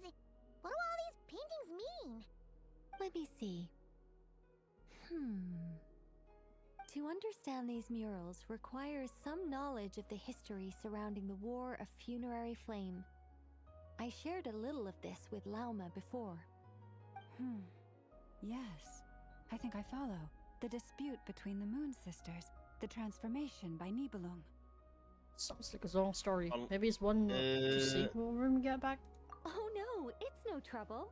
I'd be delighted to share the tale again. Oh, I found it! I found the sweet spot there. Tevat's 3 moons and their goddesses were brought into being by the will of Nibelung, I found the then it. ruler of Tevat. I think But when the I'm heavenly close. principles came, they changed the world completely, down to its Let's see, very can we foundations. The moon push goddesses this were for one nowhere more? near strong enough to challenge this entity. But the heavenly can principles we- did not view them as No. heretical entities This will be that pushing had it to be removed. Too much. There we go. Yep. Essentially, Let's see. the 3 moons existed to keep this planet alive and operational, which did not directly conflict with the heavenly principles' aims. Nevertheless, the inherent precariousness of this arrangement would soon be revealed. Nibelung returned. Yes. He did, and thus began the War of Funerary Flame, a battle Dumbest for thing ever. dominance between Nibelung and the heavenly principles. Discord would soon emerge between the 3 moon sisters. One would voice the opinion that they should follow Nibelung, for it was he who first hung the moons in the sky. Another would argue that taking sides in the conflict would only bring the world closer to ruin. There was no telling where it would lead, especially since their creator had returned, bearing the perilous power of the abyss. Nibelung would eventually discover their disloyalty. He had all Then three again, I'm never imprisoned gonna have before her transforming close the her moons eyes into much. weapons with which to fight against the heavenly principles. What? Weapons? Yes, the very moons that had once defended the planet became instruments of death Does and stick out, destruction, though. striking terror into the hearts of all living things. And although the heavenly principles and the three moon sisters had once been at peace, it now seemed that the moons posed Oh, that's an what I hate the most unacceptable about threat this. to Teyvat. It is possible that the heavenly principles did not know of the goddess's imprisonment. Oh, but who's gonna care? If looking to me so, on the side, the though. weaponization What of the the moons fuck, would man? surely have been viewed as an intentional breach of the peace agreement. What happens then? Regardless of who knew what, when. Huh? No, the I'm heavenly reading the principles thing. shattered two moons and flung the other beyond the skies. Whether the goddesses managed to escape Nibelung's captivity after his fall, nobody knows. But this much is certain. From that day on, the moons no longer belonged to Teyvat. The rejections slowly drained their power until eventually they passed away. So that's the full story. You say the moon ceased belonging to Teyvat from then on. Why then would Columbina be born here? That is perhaps due to the lingering connection between the Frost Moon, which was not shattered, and this world. You could see it as the three sisters' dying wish. They never desired war. All they ever wished for was to protect this land. I see. If the final fate of the three goddesses is as you say, then Columbina faces the same grave danger. Our investigation has yet to bear fruit. We must hurry. Yeah, you're right. Let's keep going. Chest. Yeah. Oh, what's this? Oh, I hate the heat eater. I guess. Appa! Take that. Did you do something? Yeah, I had to play a little juggle. Bullet there. Oh! Oh. Yeet. Oh dear lord. Hole? Let's just don't put any cutscene in the middle of this, please. That's a lot of stones. Artaria Zarinia? Should we trust him to keep his promise? We have to. There's nothing else we can do. Promise? Yeah, Gauss I don't know what language is this. Why do the creators of this world no longer show mercy upon their people? Remember his words. We must change our fate with our own hands. Perhaps it's Unga Bunga language. Wait, that's odd. Maybe? Who is he? Is something wrong? Somebody. Could it be? No, not really.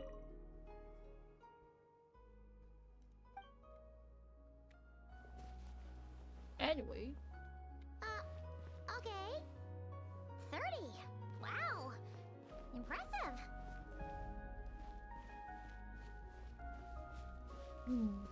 Yeah, certain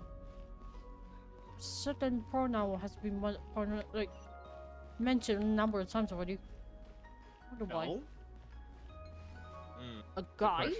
Well, a he. Don't know what it is actually. Still. Oh.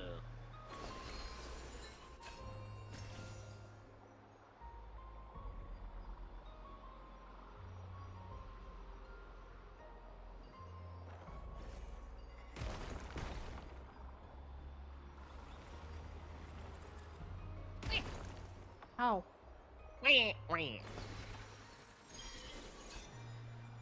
Also, I heard a funny story about the upcoming boss.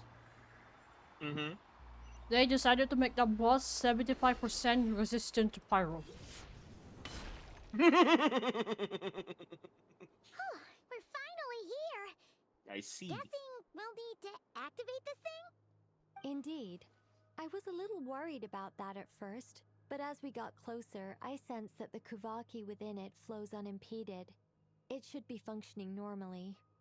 The only issue is how to activate it. It's looking a little worse for wear. What about the cores from some of the other devices we've seen? Can we repair it using those? In all likelihood, yes. I imagine that would have been the Hyperborean's backup plan. Let's look for some cores. What core hunting is? Oh. Okay, that's a branch that looks like a dragon from a gangle.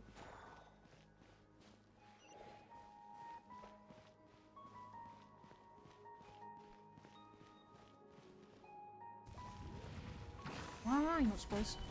I'm going in! Transfixed!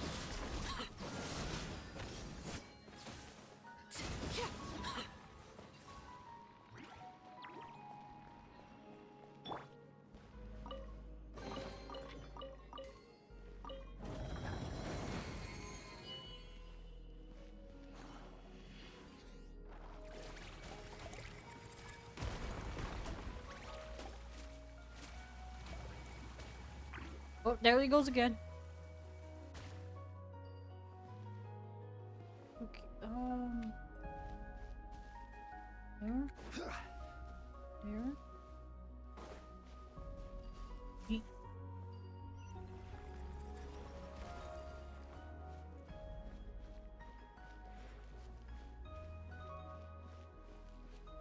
How do we get across? Walk up, then jump down.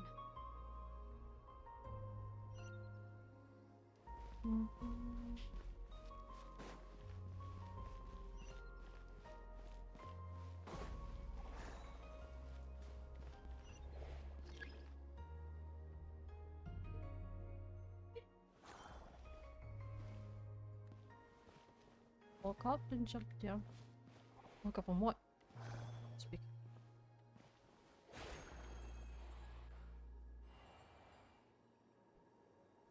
Shit.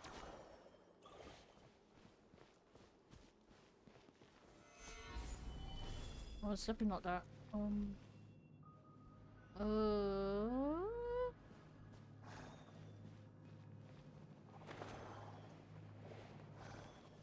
See you again.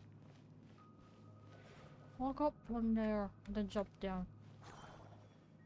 And clearly we can't really pull that thing from there, so...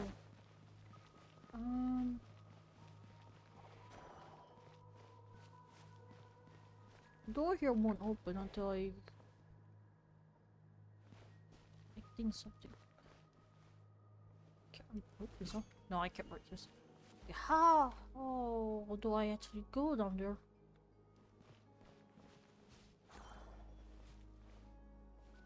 Something the game wasn't telling us?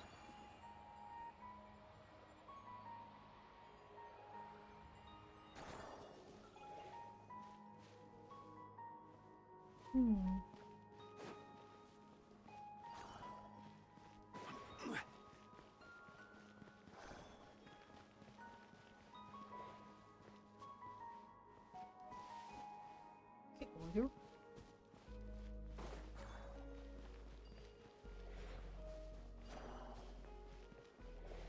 Pull this one? Maybe I'll have to pull that one.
The device is up and running. It's hard to believe that the ancients were capable of constructing such things. Paimon sees our destination! It's right up ahead! Yes, let's go.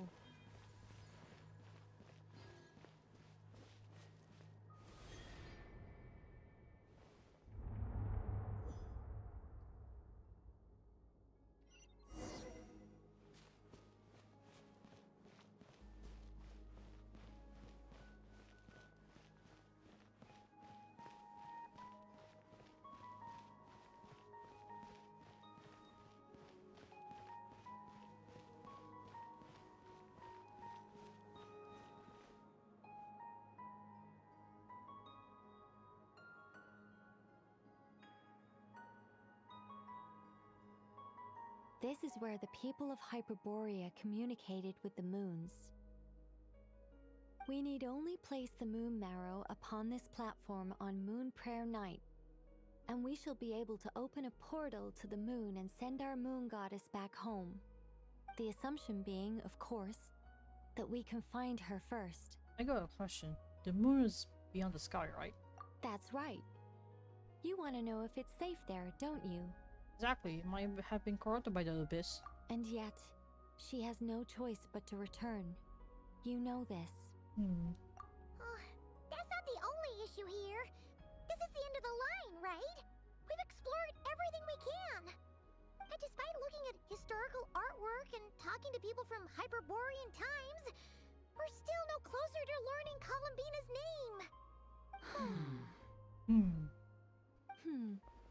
If it's not too much trouble, could you tell me exactly what Alice said to you about finding her name?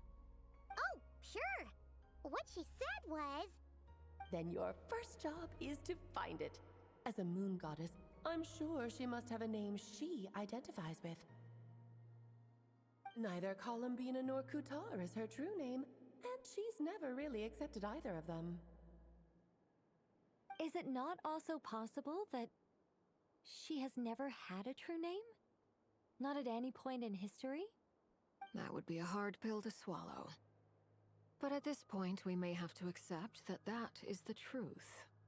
No one knows how she came into being, and she certainly doesn't have parents in any sense that we're aware of. Perhaps she was never granted a name at all. But does that mean there's no way to get Columbina back? She's just gonna disappear and there's nothing we can do about it? Huh? Wait, why all this pessimism? Was it the way I phrased this question? You all seem to be taking this in completely the wrong way. What do you mean by that? Well, just because she's never had a real name in the past doesn't mean she can't have one now. What? Think about what Alice said again. She never once said that you'd have to find a new name, did she? Are you saying what I think you're saying? It was to grant her a name? Yes. Names are anchors that connect us to the world. If she doesn't have one already, then all we have to do is create one, no? It's like... yes. Traveler, when you first arrived in Teyvat, do you think you would have turned around if someone behind you shouted, "Hey, Tumaini"? No, I wouldn't. But what about now? Oh yeah, I do. I understand what you mean. Life is a long journey. Even the friends and family by our side can change over time. When people call you by different names, what matters isn't so much the words themselves, but what they symbolize. And of course, whether that resonates with you. Lumine. So, close your eyes and picture the moon goddess in your mind. If you were to call out to her in this moment, what would you say?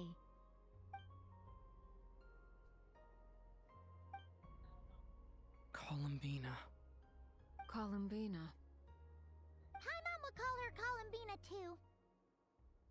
Well, she has long forsaken everything that Kutar represents. I think from now on I should call her Columbina too. Well, it sounds to me like you found your answer. Are you sure? Is it really that simple? We haven't found her this whole time, and not for lack of trying. For a journey like this, the process is every bit as important as the outcome. Had you not searched far and wide, rejecting every other answer you were offered? How could you have come to an answer you felt was finally correct? Oh, it all makes sense now. This has Alice's fingerprints all over it. Are you suggesting that Mage knew from the start that Columbina never had a real name to begin with? I can't say for sure. But I can definitely imagine her chuckling in satisfaction somewhere right now, saying, "Ah, what fun." Lalma! Your antlers!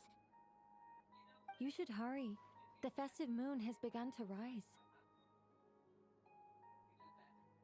Do not worry, for when you called the name Columbina just now, I could sense that the power within was enough to summon back the moon goddess. The power within what? The name? Yes. So, the thing is...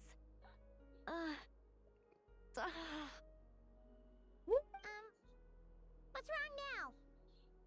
This is so annoying. I really want to explain how that whole thing works. Starting from the founding principles of Teyvat and... Oh, I could talk about this for hours. But... Deep breaths, Nicole. Deep breaths. You're an angel. A sober, sensible, solemn angel who has her priorities straight. Okay then. Sorry for asking. Clearly a bad call on Paimon's part. Anyway, you all need to hurry. Last thing, remember how it felt when you called out that name. Then it is agreed. By the name Columbina, we shall find her. Then we'll throw her the best Moon Paranite party ever! And at last, we will send her home.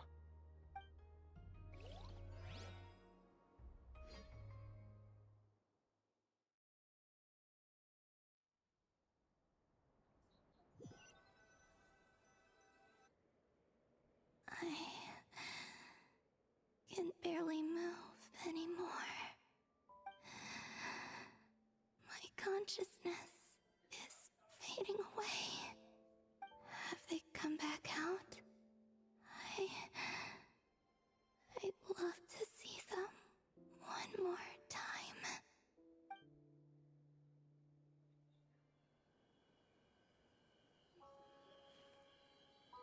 They didn't make it.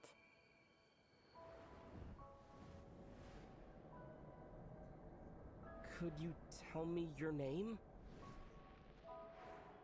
My name is... Columbina!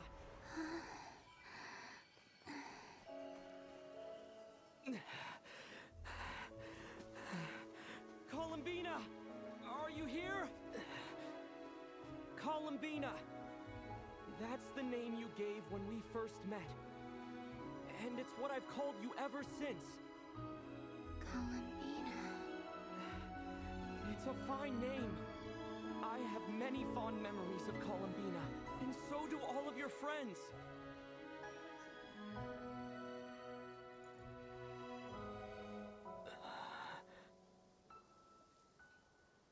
If you like this name...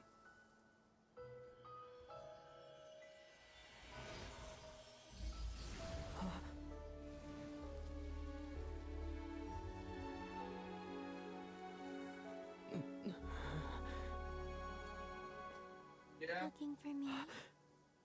My baby. ¿Quiere acostarte un ratico?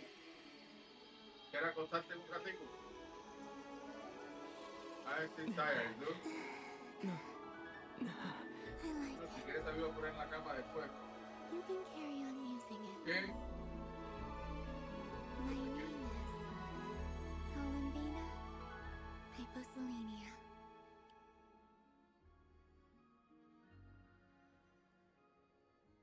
Columbina hyposelenia. That's a wonderful name. I never thought that Columbina would become my real name. But after I met you and my other friends, the things that this name stood for slowly began to change. It went from being a Fatui code name to something my friends call me. Que la secretaria de Roberto era perfect. Y que le disparó, estaba totalmente fuera y salió caminando. Él dijo que estaba en el hospital, el tipo estaba caminando y se cayó. Why Se aren't cayó you uno que saying estaba atrás que anything? lo paró, creo que. I'm just so happy for you. Thank you. So, where's everyone else? We can go and meet them very soon. Everyone went to different places to try calling your name. Great. I'd like to thank them as well.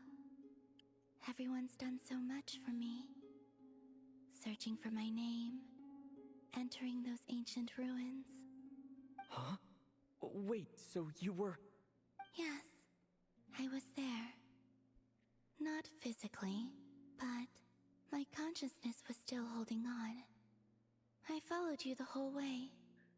Starting from when? You turned around and called out my name while you were in Nasha Town.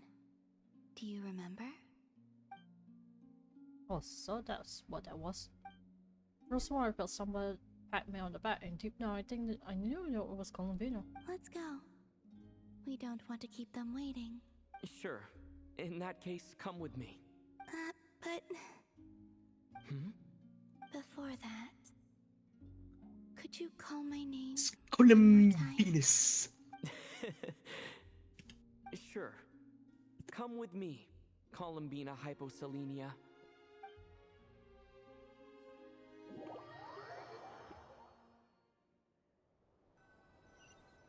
That's Columbina.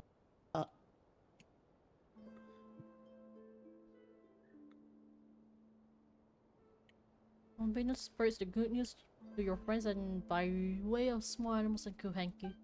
But since not everyone speaks creature sign language, some friends took longer than others to get the message. Columbina. Oh, this truly is wonderful. I can't Boob attack. breathe. Just in time for Moon Prayer Night. It's good to have you back, Miss Columbina. Yeah, we were worried sick. Thank you, my friends. With your What was it? What? I now Boob have a attack. name that belongs to me. Columbino got hogged right into Llama's Hyposelenia. chest. Where's the second half from? You added it yourself? Well, That's right. that's what she gets then. Born beneath the moon. Yes. That's what And by Columbina extension, gets. it can also mean Unless born that's what she beneath this wanted, world. though. A fine. Well, she was missing for like a while, and also people were hugging her As much as it because pains me they to missed her. interrupt this beautiful Oh, hi reunion, Nicole. Yeah. I feel obliged to So I guess remind it you makes that sense, though. She gets the Moon hugged. Prayer Night celebrations in Nasha Town have already begun. Don't you want to enjoy the festivities? There's so much to see and do. And some of the ambient lighting and entertainments were sponsored by the kind souls in the Hexen Circle. Nicole? Why have you turned into Dodoko? So you're Miss Nicole. Thank you for helping us, and for helping me find my name. It's nice to finally hear your voice. You're quite welcome. Guiding lost people to hidden treasure is what we Seelie do. And if you ask me, spiritual treasures are far more precious than material ones. Chests are all well and good, but this was what it's all about. Ah, so satisfying. Anyway, I had to go help Alice. It seems like she ran into some trouble. That's why I couldn't be here in person. But don't worry, we're with you in spirit. We'll be celebrating right along with you. Keep an eye out for the Hexen Circle's As festive expected of stalls in Nasha Town. Columbina. I think you'll like what we came up with. Alice said Ah, she even poor managed to rope Barbara. B in this time. The Frost Moon Scions have also prepared various attractions. I believe Aino, Ineffa, and their crew are setting things up as we speak. On that note, Nefer, about that request I made. It's all in hand. Yehoda is on site to ensure that everything goes off without a hitch. Wonderful. In that case, traveler? Got it. Huh? Come on, Columbina. It's time to celebrate the best moon prayer night ever.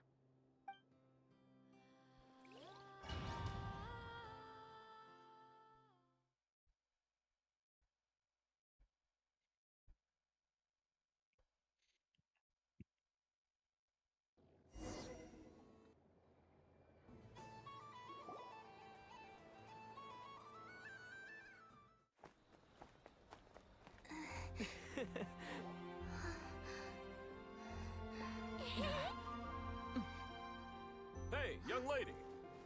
Would you like some moon prayer night candy? Happy moon prayer night. Oh, yeah. I almost forgot to say. Welcome home, moon goddess.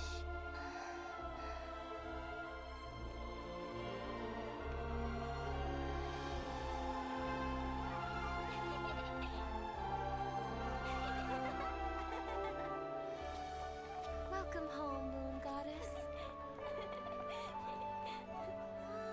Welcome home, Moon Goddess. Welcome home, Moon Goddess. Turning Nashatown into her home is a festive gift. A rather brilliant idea. Perhaps this is what Notcry, Columbina's home, should have been like all along.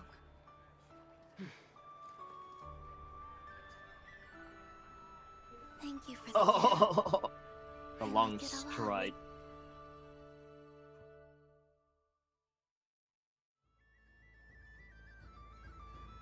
This feels like the surprise of my life. Do you like it? I do. I never imagined I'd ever get to enjoy Moon Prayer Night with everyone so freely. If you're happy, we're happy. Quite a strategy you came up with.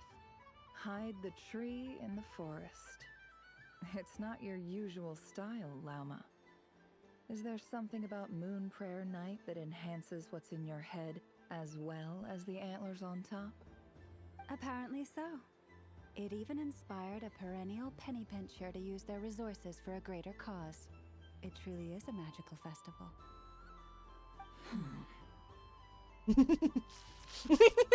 But it's their rivalries. This bickering is actually a sign of It's a like strong it's like when you send Mario to beat Phallic. Rivalry. You're back. Yes, I'm fine now. Like, yeah, they're Thanks for your friendly outside. Inside wants to kill each other. Very well indeed. I've never heard her sound so excited. She's always quite excitable. Not like this. This time her excitement seems more serious. Seems like she's had a major breakthrough. She said she'll contact us once she knows more. In the meantime, we're free to relax and have some fun. Enjoy the time off while it lasts. I have a feeling that our next task won't be so simple.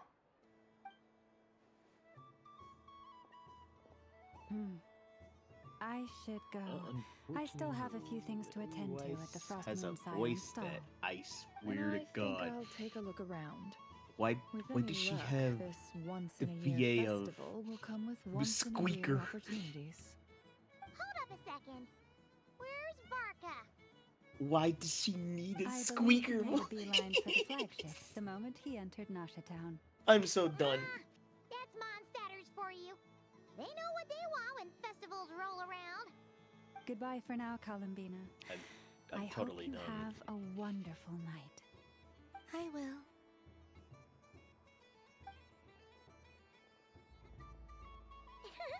Well, in that case, That's don't it. I'm just disowning the stand game. there. Get out there and have some fun. You'll definitely get a warm welcome I'm at kidding. every I'm stall. kidding. Oh, also, take this map with you. It's a guide to the festival.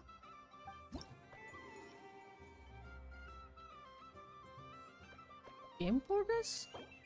Dope. 1, 2, 3, 4, 5, 6, 7, 8, 9. 9 games. Okay. Start with this one. Head of Bronze Science Buharia and Taka Yahuda. Spirit Sugar Sculptures. A lot of games. Okay, got it. Frostmoon Scion stall is over here. Lauma's invited a whole bunch of cute animals to celebrate too. Over there is the Hexencircle section. Excuse me. Atlas seemed more excited than anyone about this festival, so she insisted on making it a grand affair. Excuse me, I effing burp. And then there's the Nashitown local specialties, including... Actually, forget that. Better if you go check them out for yourself. Thank you. It looks like a lot of fun. Enjoy your moon party night. You're not coming with me? We'll be around. But don't you want to browse by yourself for a bit first? It's fine, don't worry. We'll be nearby. Yep. If you find something you like and want to try it out together, just give us a shout. We'll be right with you. Otherwise, just relax and enjoy yourself. There's so much on Oh, offer. oopsies, I gotta fix some. Experience as much as Fuck! I think I messed up. don't forget to stuff yourself with all the delicious festival food. The probably trying to reach out to well with Razzie. Alright then. I messed up! Where should I go first?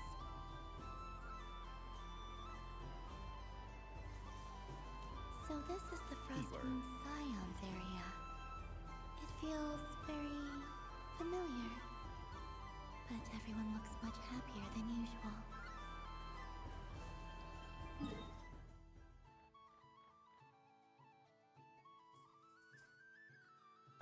What? Centurion is What? here. Well, look who it is, the tsundere. What happens if I walk as Columbino? Alright, I don't have a controller set! I mean, I could just walk. Oh, she still floats. She's still floaty? Yeah, she's still floaty. When she walks? This must be the mage's stall. It That makes feels like sense. I've entered a fairy tale. Who would have floaty? Yeah, she floats. Like, even when she stops walking.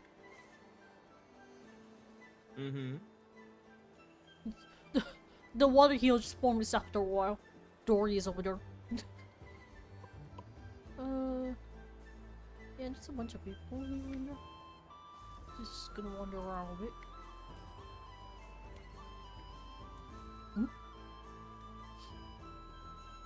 Wow, the Frostmoon Scion stall looks kinda plain, but it's pretty cool once you get into it. I don't go to Hisi Island much, but it's got that, like, old-world cultural feel.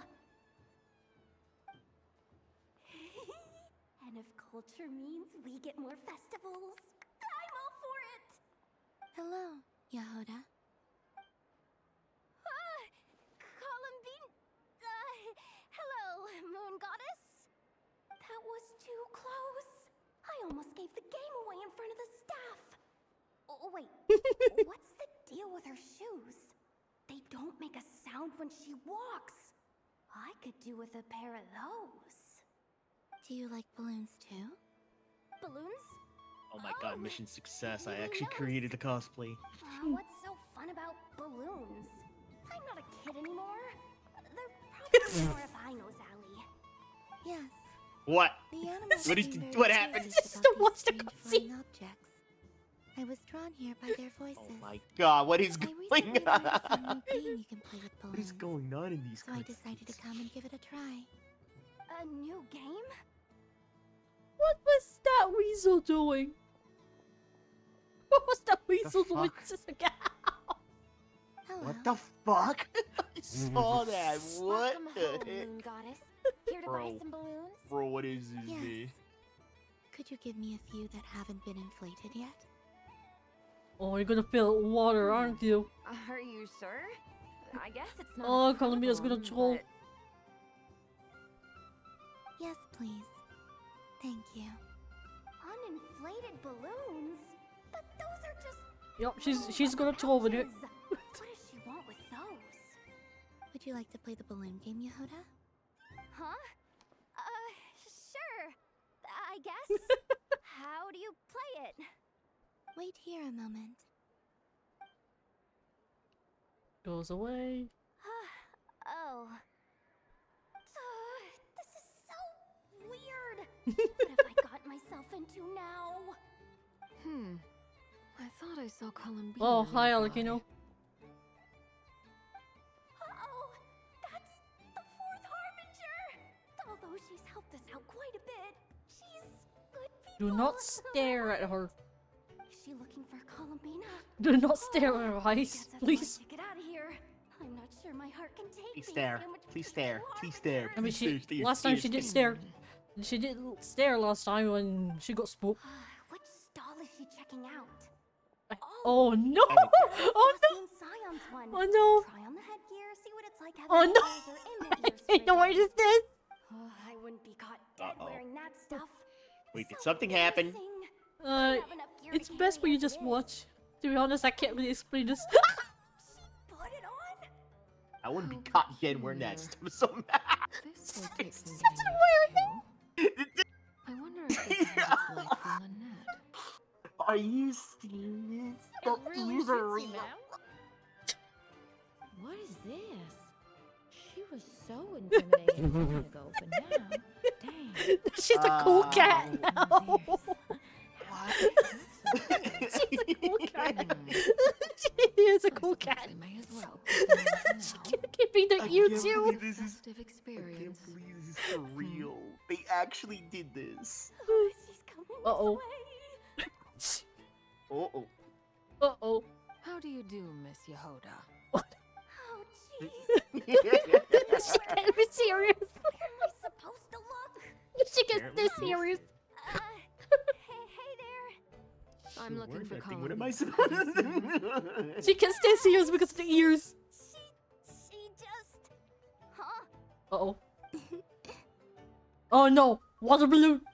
Oh, wait. Oh no, the water balloon! She meant my balloon game? Ooh. Yeah. Yeet!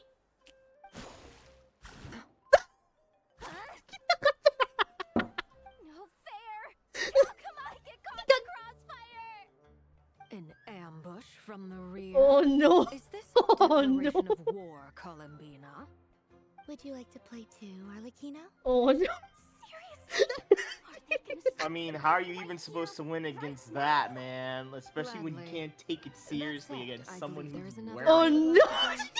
no! Oh Yep. no! Boss Nev! Look at her face, she's happy! Get me out of here! Things are kicking off big God. time!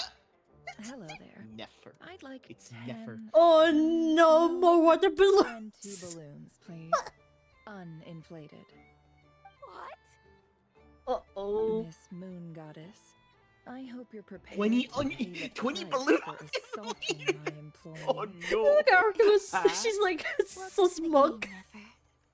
Just to be clear, let's keep this a fair fight, okay? No strange powers, please and thank you. Naturally.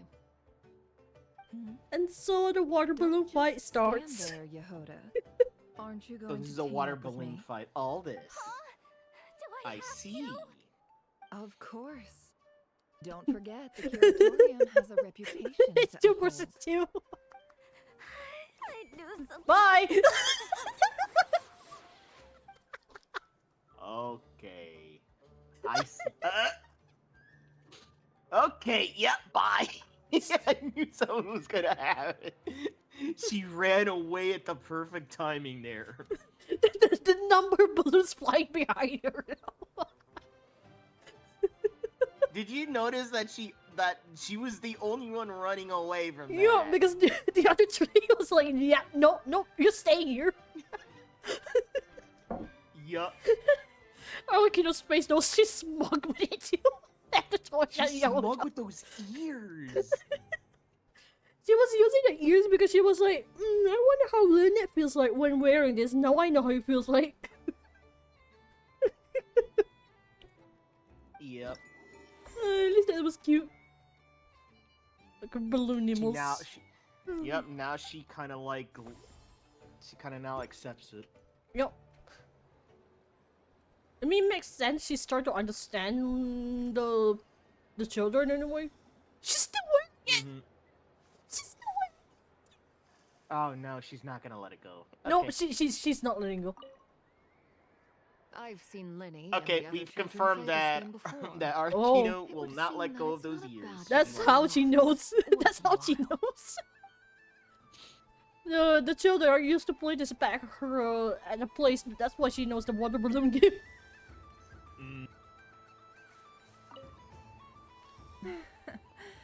That was fun. It's a shame Ashru doesn't like Are playing you with water. making a or I'd have cat roped to him in play as water well. balloons? A cat. Yes. Speaking of cat, I wonder where that cat is. Excuse you. What's this still? Oh yeah, it's What's that. this? Should I give it a try? Sort of bones. Oh right.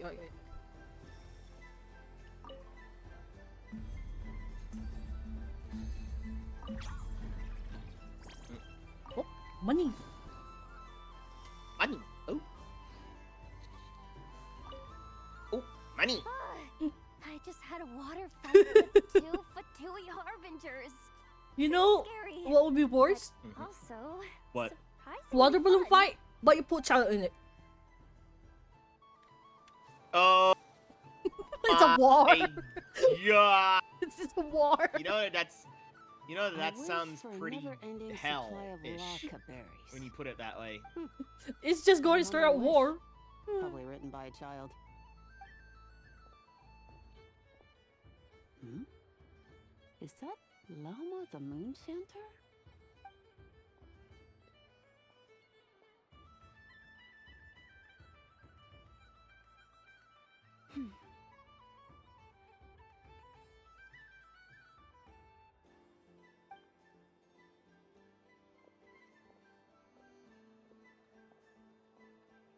I wish that the long plume ibises would stop fighting me. Oh dear, poor Lama. All right, I'll write that one down for you. Oh. She was giving messages from the animals. While everyone else is celebrating Moon Prayer Night, you're as busy as ever. I don't mind. It's rewarding work. A good kind of busy. My antlers are at their heaviest tonight, and the Kuvaki waves are especially strong. But as I help these dear friends hang their wishes up, I feel a great peace within myself that is hard to describe. You see, they are all such beautiful wishes, and they are ones that we can fulfill by our own strength. Do you blame me, Lama? I want to hear your honest answer. It is by the help of so many people that I can return to the moon. But I feel as though I've hardly done anything in return. You've done plenty, Columbina. I say this in earnest, both as someone who knows your history, and also as a friend who has seen what you've been through. What about as a moon chanter? I feel proud to honor our moon goddess's wish. And I'm sure any moon chanter in history would have felt the same way. Thank you for your kind words, Lama. But... Since you asked for my honesty, I won't lie to you. My feelings are mixed right now. Besides pride, I also feel... I suppose it's a reluctance to let go. Once you return to the moon, we will be far apart and separated by a false sky. I'm sure those of us left behind will gaze up at that sky, yearning for the moon once in a while, just as you used to do. I will miss you, Lama. I will miss you all. I hope to stay in touch. I will try and find some way to send messages down from the moon. Perhaps you could use Kuvaki. I've heard Yehoda say that signals can be sent using long and short waves, or strong and weak lights. That sounds a little complicated. What if we forget what the signals mean? We could prepare a codebook beforehand, but... You're right. It wouldn't really suit you. Still, whatever happens, I believe that you will find your own unique way of communicating with us. Now that I think about that, my heart feels lighter. Because you trust in me? Yes. I have faith in you, and in the power of truth. In my experience, the truth tends to be difficult. But that's what makes it stand out from what is false. So I'm confident that your thoughts and your love will shine through the curtain of lies. We will know it when we see it. Thank you. Now, could you help me hang up my wish? Is this? I wish that all who dwell in this moonlit world can find a place to belong. And I wish that I shall one day see my friends again. It's 2 wishes. I hope that's not too greedy of me. Not at all. And I think you speak for us all with the second one.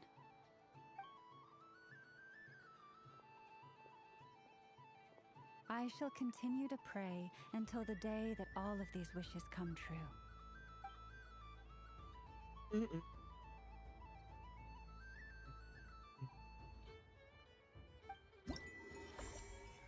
It's 2 out of 9.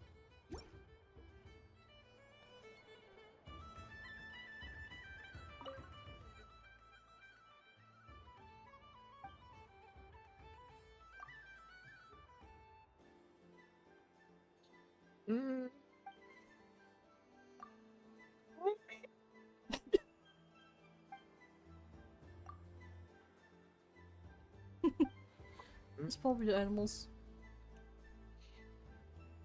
Human society. Maybe I want the animals? On the call? That's Yehuda. Yep. Yes. May everyone's wishes come true. I know the cat was around here somewhere, but I can't tell where.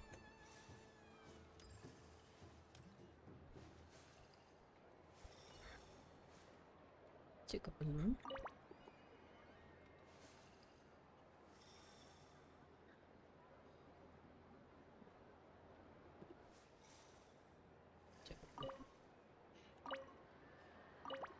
Oh, I can walk around with a balloon.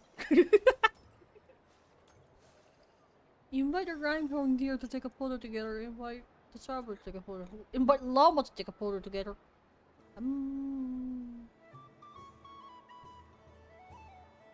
Hey, why not?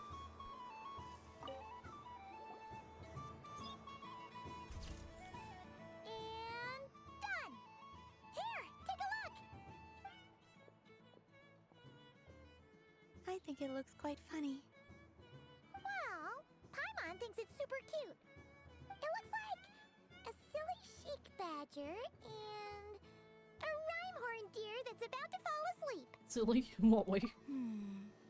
Maybe I'll stand on the chic badger's side instead. It looks like we've attracted the attention of quite a few animals. Let's make room for them.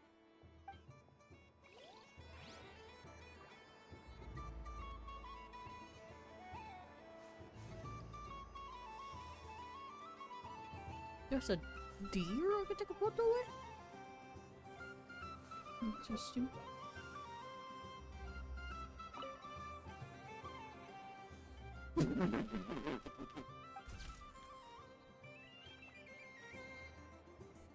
Where did deer came from?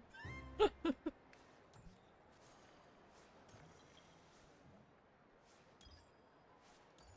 are so many attractions here. Since I rarely get out, I might as well make the most of it.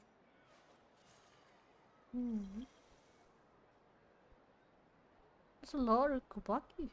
Kuhenki, actually. Kuhenki over there. Oh, hi, Asher. Soy. Wanna see a silly cat thing? Show it. Okay, let me take the cup up. There. Pick up the cup. Look at the cat. Yep, I see it.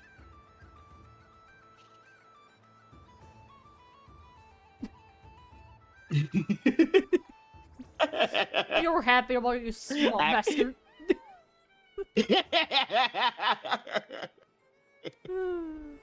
Interesting. Cat doing cat it just things. literally cat doing cat things. Yep.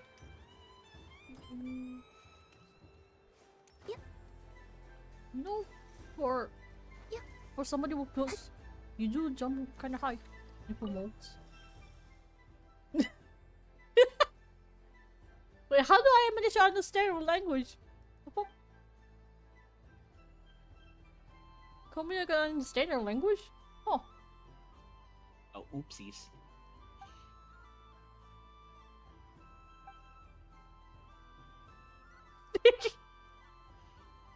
Something to keep in mind then.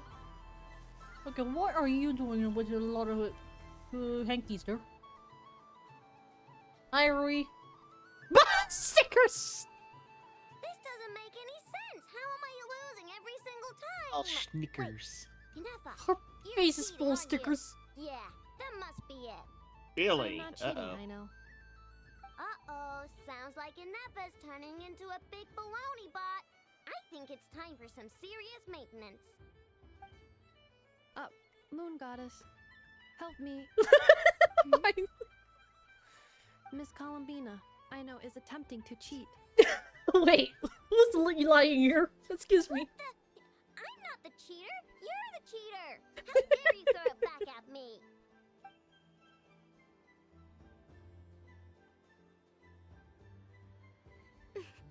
This is laughing. Alright, fine. Let's Really, no dominating on my world. Because I'm gonna make a game bot that can win 100% of the time. Let's see you laugh when I come back and beat your butts. You'll all have your heads covered in stickers when I'm through with you. We came to check everything was okay after all that yelling, but, Stickers. No, nothing. Yep, there we go. What are you playing? Whatever it is, it sounds like cheating is allowed. Kuhenki concentration. Each player starts with differently colored kuhenki. Each round, they draw one kuhenki from their opponent. When a player has two kuhenki of the same color, they make a pair and can be discarded. Oh, so Any that it's can't like form a pair all must be made. kept. The round ends when a player can't form any more kuhenki pairs. and Yeah, that it's player it's is a all sticker. made. Nope, no one's on. Hi. ooh, can 4 people play as well? That is fine, so long as the turn order is fixed beforehand. Alrighty then. In that case, the 2 of us will join as one team. Okay, but if you lose, you're both getting stickered. I don't want to hear any excuses. Sure. And if we win? If you win, only one of you gets to sticker someone else. I had taken to calling this. I know logic. Hey, lay off me, alright? Okay, so we're starting the game from scratch again, which means all my stickers so far don't count. Looks like Luonatar is the Kuhenki of honor for this game. Anyway, let's go clockwise, starting from Ineffa.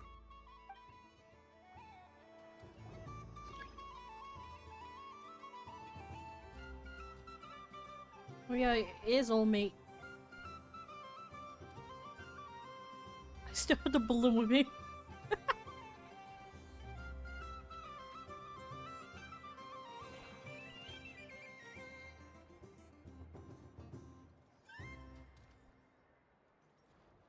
Nice! That's a pair!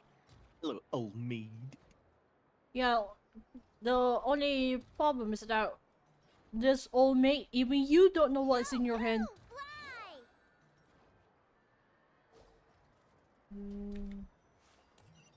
I'll take purple one. Go on. There you go.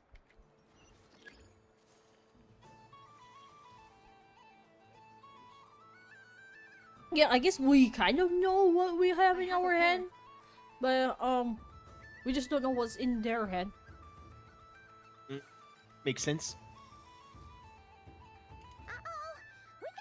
Oh, Lonatar, the bomb.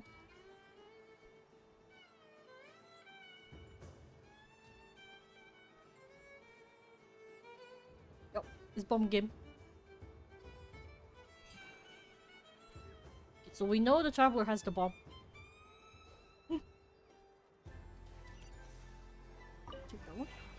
Traveler has the bomb. Oh, I clear everything. You know what? That kind of reminds me of, like, imagine, see, you have like Counter-Strike voicing the Traveler has the bomb. Yep. And then just like they plant the bomb. Good luck, everyone. Wouldn't that be like the greatest thing ever? Well, someone's Traveler. getting sticker. Oh no. Oh yeah. One sticker. Let me pick a good one. What's it One gonna sticker. be? You're not looking very pleased with yourself there. What happened to being a huge Grumposaurus? Grumposaurus. I won. Duh. Sticker, sticker, sticker. More stickers. More sticker. Lunatar again. Me again? Don't fidget too much, Ino, or the sticker's going to fall off. I don't care. If it falls off, it falls off. If a pair of Kuhangi get discarded, why not a pair of stickers? Huh? Huh?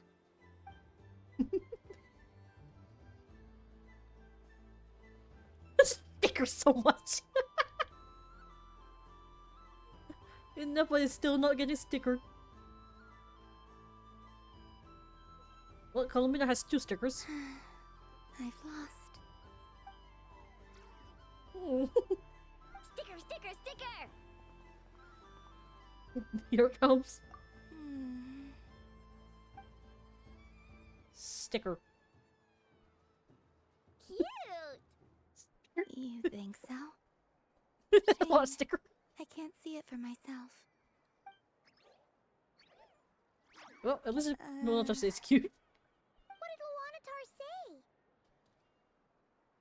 She said it looks so cute that she wants me to lose a few more rounds. Betrayal. It was headed with stickers. Except for one. Yeah, and if I use X-ray. Cheater. Stickers on Paima's eyebrows. Ugh, she can barely see. Alright, now, I think we got enough evidence to prove that there's a serious problem here. Yeah, and if I you X-ray the box, didn't you? Yes, I agree as well. The culprit is... Inepa! Culprit? What did I do? Quit acting dumb, Inepa! You're not wriggling your way out of this one. I've been watching you.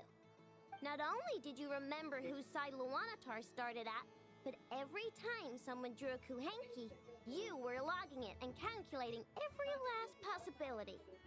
Which Kuhenki pairs were gone, who had what color Kuhenki in their hand, even our facial expressions. You were keeping track of it the entire time. Exactly! What Ino said! Putting aside the fact that running calculations is not against the game rules, do you have any evidence to support your allegations? The evidence is your eyes were shining. But that's not against the rules either. You cheating bastard! She certainly does. Alright, everyone grab a sticker. It's time I to will get sticker you. Inepa back. But... Take that! Sticker. Sticky.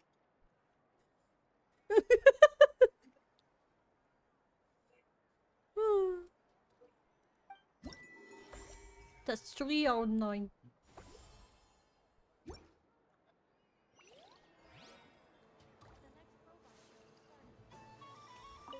Sticky. I'm never playing games with you ever again, Inepa! The solid's real. Where did she even go? Oh, she's right there. Ino is throwing a tantrum again. I believe it will take 3 Krumkakes to constitute a suitable peace offering. The robot show will now begin. Candy? Oh. Please welcome to the stage Oh, there is actually a shell.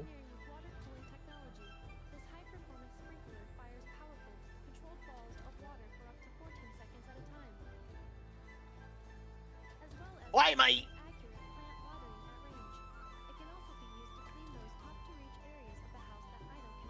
You know, I'm just pretty much going to throw tennis balls at people.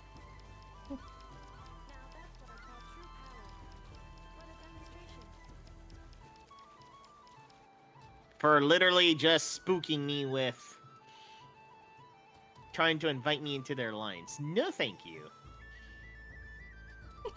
She's cleaning too. She just shows a demonstration and then proceeds to clean it afterwards. Actually using the idol to do it too. And she went back to her place.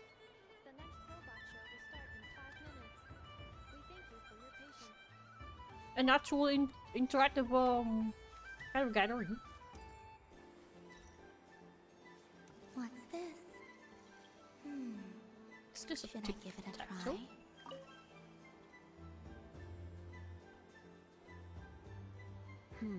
I don't have enough data.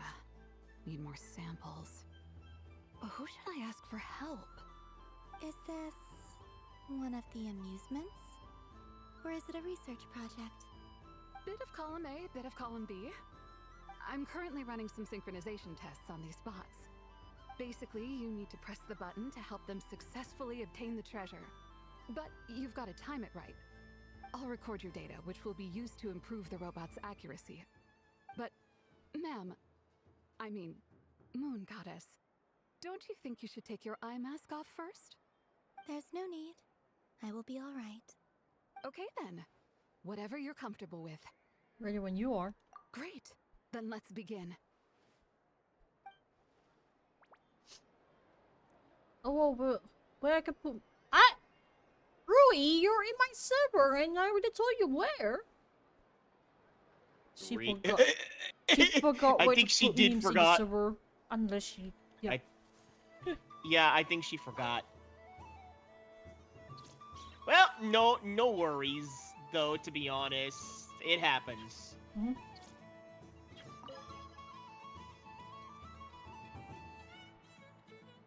Yeah, I tell you where. You were in my server. We have the meme channel. It's in meme. Yeah, it's in Memepedia.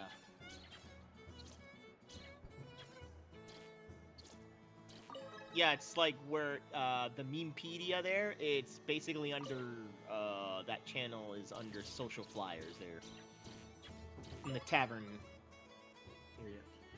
Nice. Data collection complete. It should be there. Cool. So much useful data. I'm progressing much faster than I expected. Thank you so much, Moon Goddess. I got that one. Okay, what are you doing over there, Sanjoni?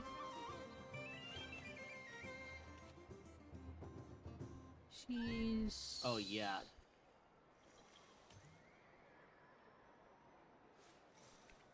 I forgot GBO2 now has gone under maintenance. Oh, well. Yeah. I don't care, though, because I was never planning to be on the game now. Push the on the table. I'm gonna push you back. Ooh. Well, look who it is. I heard someone went and disappeared on us the moment we let her out of our sight. They looked all over for you. Oh no, not I didn't think G-Quarks! you'd be back for Moon Prayer Night. Were you worried? Oh no, Sanjoni's also wearing the cat ears. You would like that, wouldn't you? Do you even hear what you're saying? She has a bigger cat ears too. Rui, please get off the table. You could come see me on Moon Rui! You didn't even bring Polonia with you. You? I thought you couldn't see. I cannot. But I sense the confusion of those around us rippling through the Kuvaki currents. Based on what I know about you, let me guess what you're wearing. Is it cat ears? Shut up! I'm only here to protect the Fatui's interest in this territory. running into you was pure bad luck. Really? But you were the one who asked Arlecchino to help everyone find my name. Columbina! Ugh! Just one more word, and I'll unscrew your vocal cords. It's Columbina hyposelenia now. Tell someone who cares. I've missed you, Sandrone. The whole time I was gone, I was thinking. I hope I get a chance to say some ugly words to you. Word. Is that supposed to be a joke? Anyway, let's go play that game. What? You mean that frostfin whale? Yes. It's some kind of game where you get bitten if you step on the wrong tooth. Seems like fun. Who in their right mind would wanna? Because you're not a scaredy cat. Oh no. Fine! You wanna play? Let's play. Don't complain when I kick your sorry butt. Lovely. You old geezer! I'm gonna beat the It's pants like off it's you! again. Just you watch! I almost forgot. Sandrone, What is it now? you'd better not lose, or I'm going to beat your head in.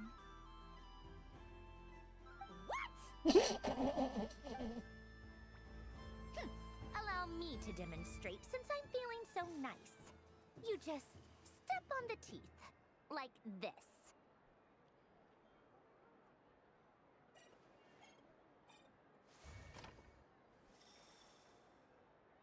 It's not that too. Which should I pick? This one. Your turn, Sandrone.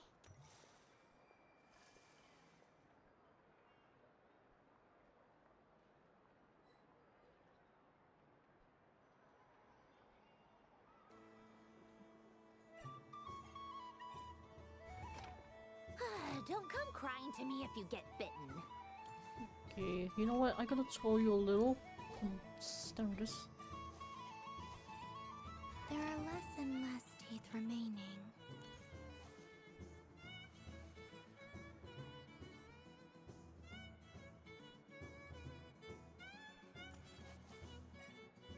Huh? What's that noise? Uh-oh. What? She got bitten. Uh-oh.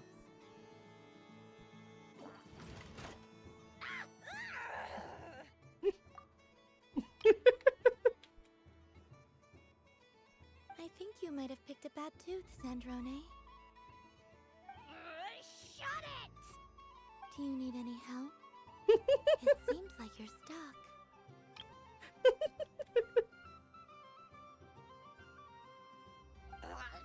No! It's just a blasted No. toy! I will not join this alliance. Hell no. Stop laughing! All right. Well, you lost. So just like I promised.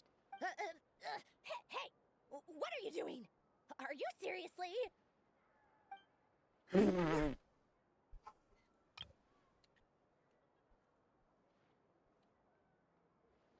Why, you... Oh, just you wait! Rematch! Are you all right, Sandrone? That was quite a strong bite. Are your clockwork parts? Quit your fussing! I don't need it! All right. I'll go first this time.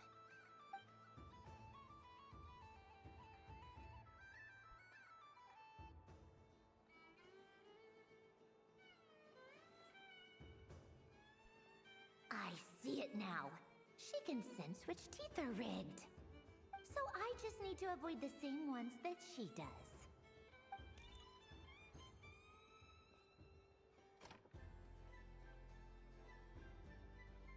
This one. Seems fine. She avoided that one then? Now I've got you. All right, my turn.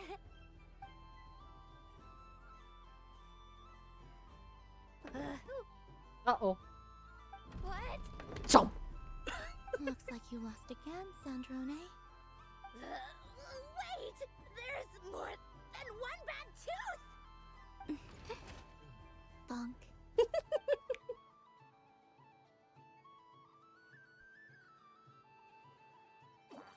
Jump!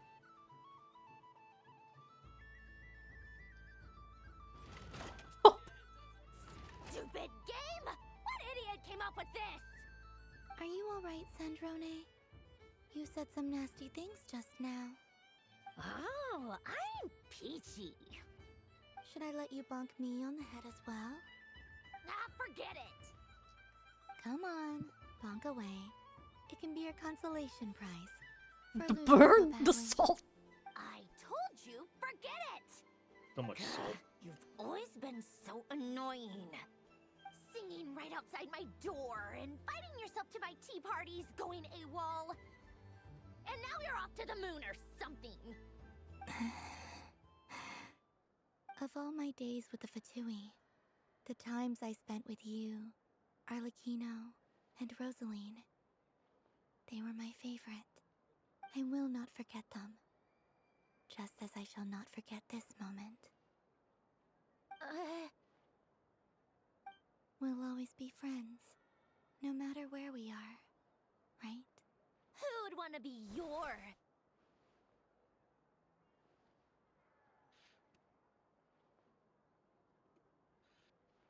I'll miss you, Sandrone.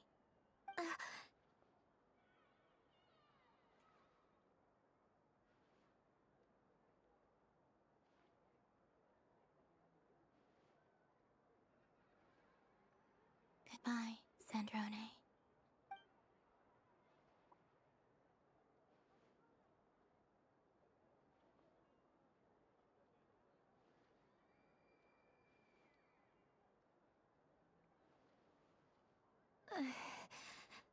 I'll miss you too, Columbina.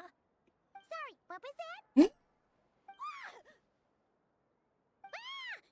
Yeesh! No need to freak out. What's wrong? We've been looking everywhere for you. What do you want? Oh, nice ears. They don't match your bite. They already see you. What do you want? You don't want? Oh, I see. This. Huh? It's your turn to draw something. You're one of her friends too, aren't you? Oh yeah, that's where the whole drawing came from. Doesn't know how lucky she is.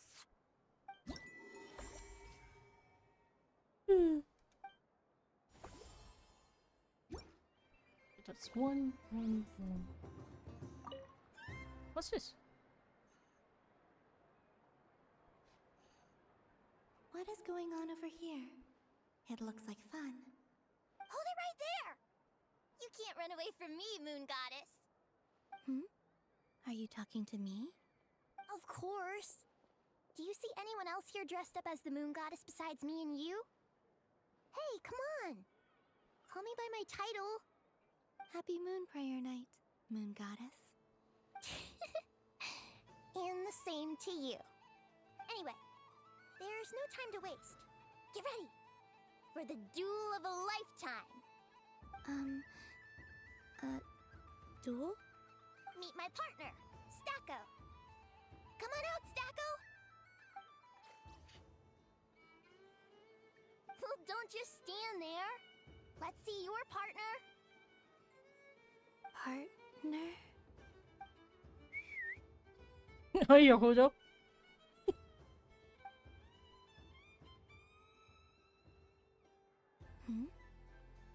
So I need to select a partner and command them in battle. Partner. I need a partner.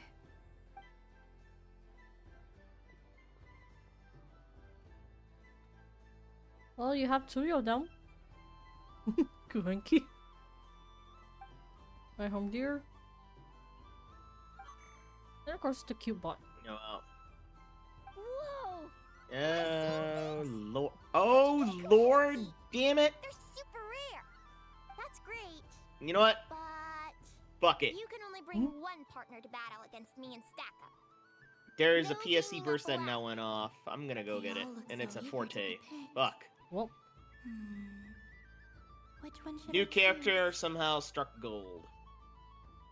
In light and Clutty Kuhenki, the majestic Raihon Deer, the adorable robot. Kuhenki. This one usually lives in Nasha Town.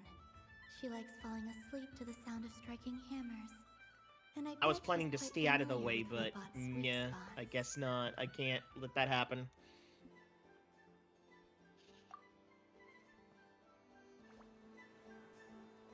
Testing! Testing!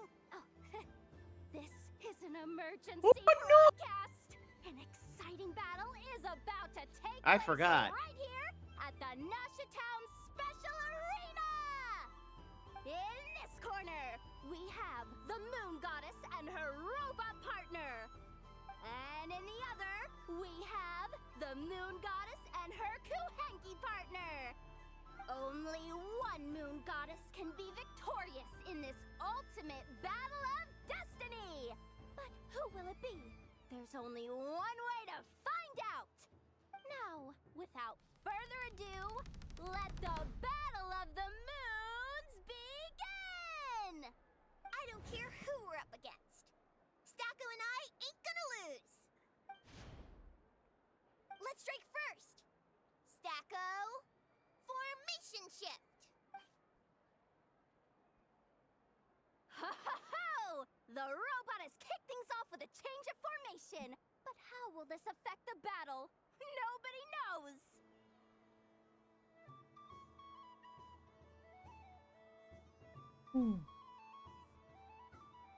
Cautious play from the opposing team! How the fuck did I This manage Moon that? Goddess has come Like prepared. hell. Where will it go from here? Okay then. Stacko, maintain formation and enter your empowered state.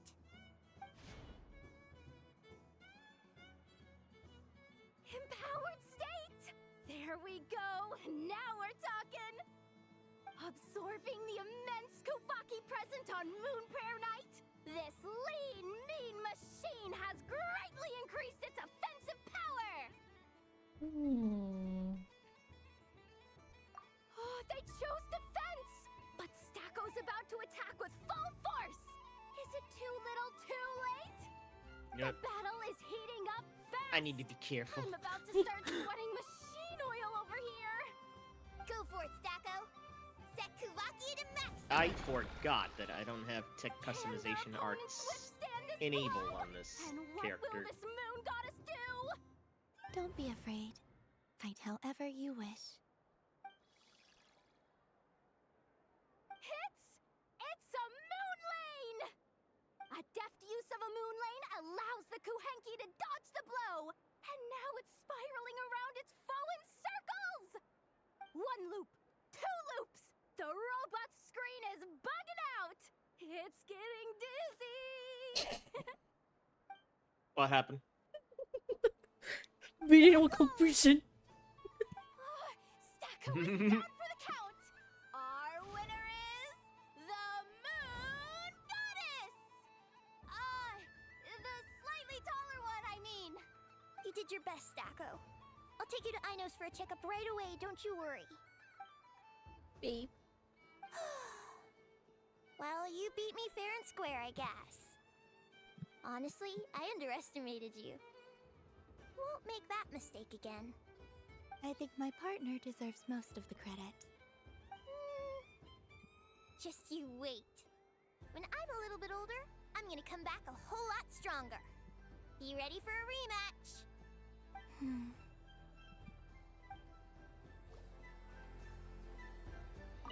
Money.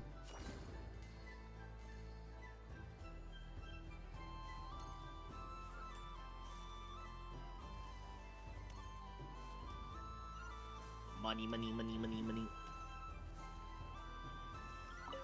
What's there to see on that moon anyway? Let her go up there and cry alone. See if I care. See you, Sundari, you. Anything else interesting, your boy?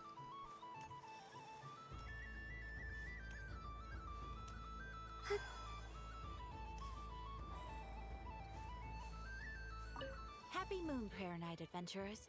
May you have a lovely evening.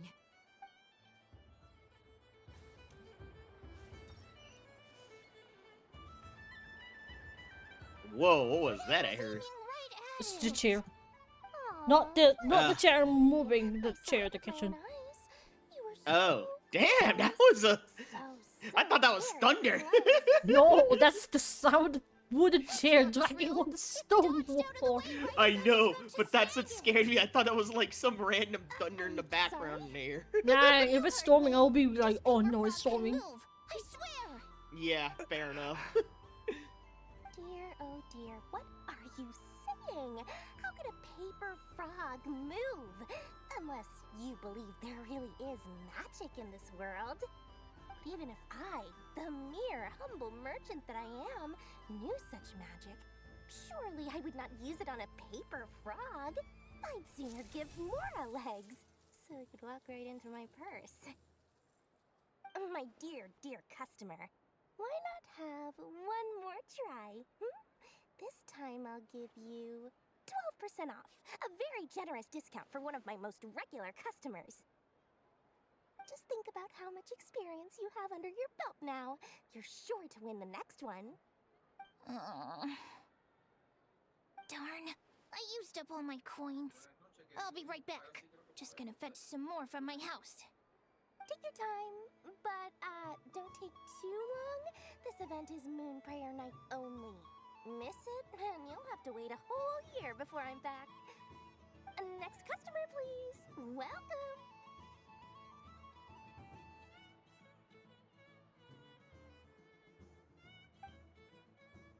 Hello.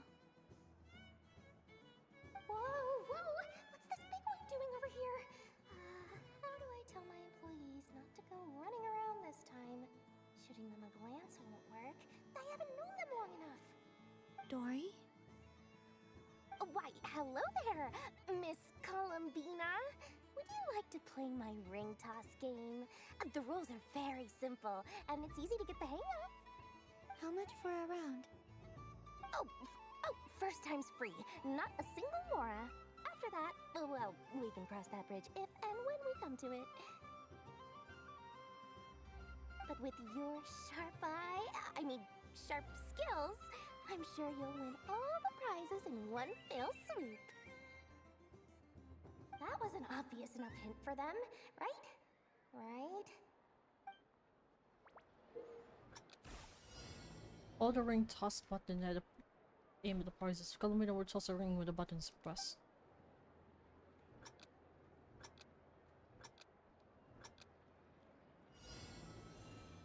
Here comes the ring! Oh, peanuts.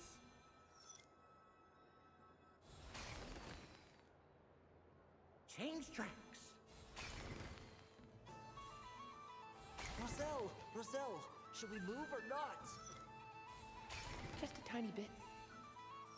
All right, but oh, sugar plums, not the clock hands. How do I move the legs again?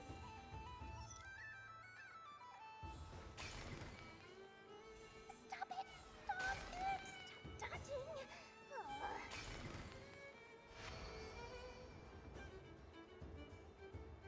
Let's see now.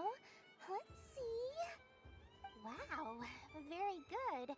That's the highest score we've had all night. And here's your prize. Now, how about another round? As for the cost... Happy Moon Prayer Night, Miss Columbina. Happy Moon Prayer Night, Durin and Hat Guy. Are you here to play the game? Yes.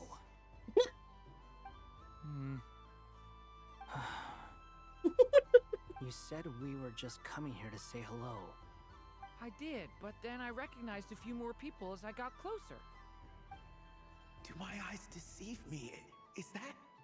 It's our little dragon! He's all grown up! Oh, they're from the last event. Someone's popular. Well now, since you came all this way, why don't you try out this lovely game we have going? First try is free! He'll have a go. I'll pass. It's only one free try per customer. You can't give your try to him. I'm aware. How has Elder Almond been lately? He's in great shape. He goes for a run in the forest every morning to stay fit and healthy. He tried to go boat racing with Firecracker a while back, but he couldn't even make it onto the Lotus Leaf. Firecracker was in fits of laughter. How about you, little dragon? Can you still fly? Yes, I can. But you've become less chatty. Has growing up been tough on you? We call that maturity. You know, the thing people sing about. The knight wields a sword of stone to defend those hearts that are made of gold. Stone is very heavy. That's what keeps them from talking too much. That's awesome! I want to be a knight when I grow up too. Ring, here I come!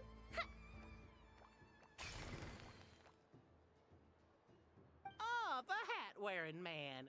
I never thought I'd see you again. You seem more determined than when I saw you last on the train.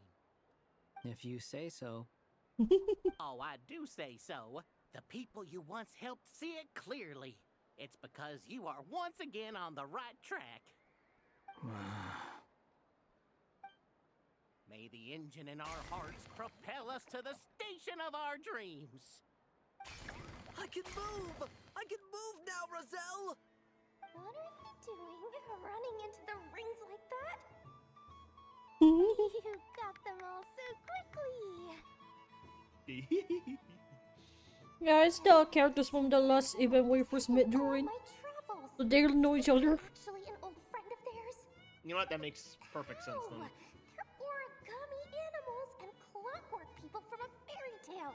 Getting to know them would be quite an arduous task, unless they share a hometown. I have to get to don't the turn bottom it of this. that. Next time I see the Great Mage Alice, I shall demand answers. Thank you, Dory. I had a lot of fun. Now for your prize. Where did I put it? Give me a moment to dig it out. Oh, sweet grand prize. How I wish I didn't have to let you go. Good thing I've already turned a profit from the customers earlier in the night. Otherwise, I'd have wasted all my hard work. Okay, I'm back. What? I leave for 2 seconds and someone's already claimed the grand prize? Oh, well, these things happen, you know? Perhaps you'd be interested in one of the other prizes instead. We've got all kinds of wonderful goodies here. Is this the thing you wanted? Here, you can have it. Huh? But... Don't worry about it. It will be happier with you. Oh, thanks so much, miss. Moon Goddess. Oh, goodness gracious, Columbina. Give me strength. How am I supposed to make any more money from this child at this rate? Daddy, look! That's the game I was telling you about! Forget it. She is the Moon Goddess after all. I'll think of some other way to swing this. Maybe I can try to hook this new kid. Huh? Oh, someone already won the grand prize. You can take mine if you want. What? Why are all these bleeding hearts coming here to ruin my business? Happy Moon Prayer Night, everyone. Happy Moon Prayer Night.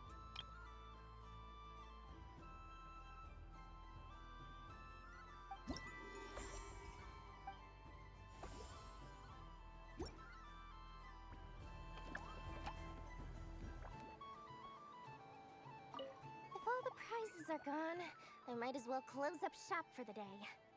But you haven't had your fill of fun yet, right? So the next time a customer shows up, you're going to have to run faster, all right? And remember, run out of the rings, not into them.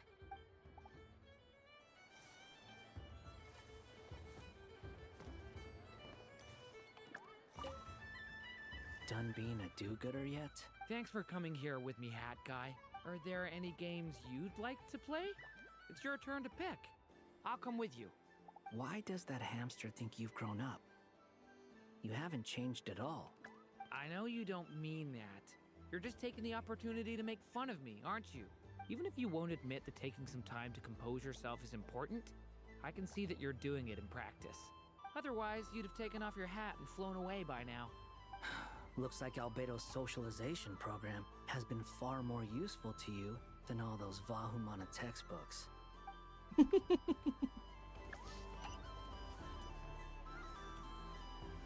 Yeah, that was that one.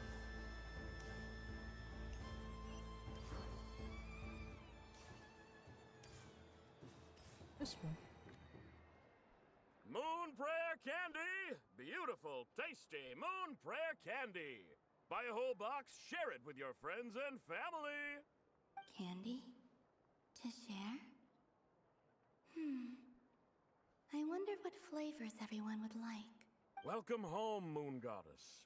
Fancy a box of Moon Prayer Candy? Sure. I knew you would. Now, what flavor would you like?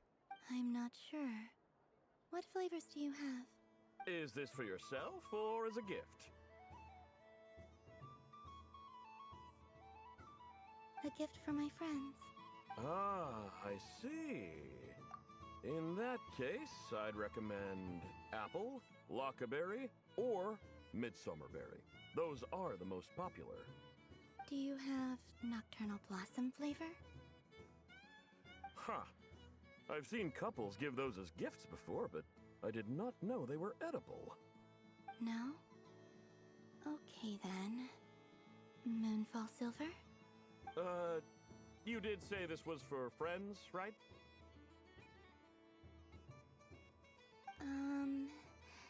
Maybe smetana then. Hey, now that's a creative idea! I've never tried it before, but if you're happy to wait, I can see about whipping up a batch on the spot.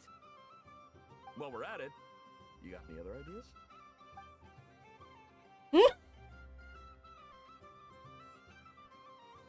Who eats green grass?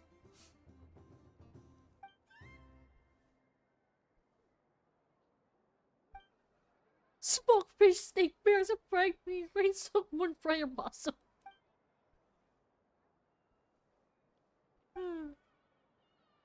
Here you go. Every flavor you asked for is in there.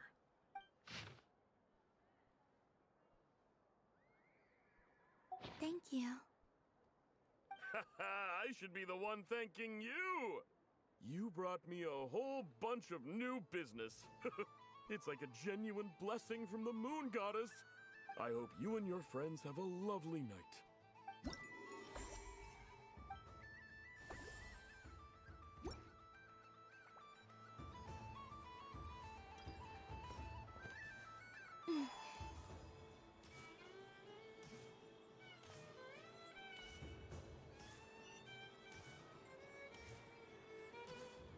Oh yeah. Alice, Nicole, and Barbara, and Orca.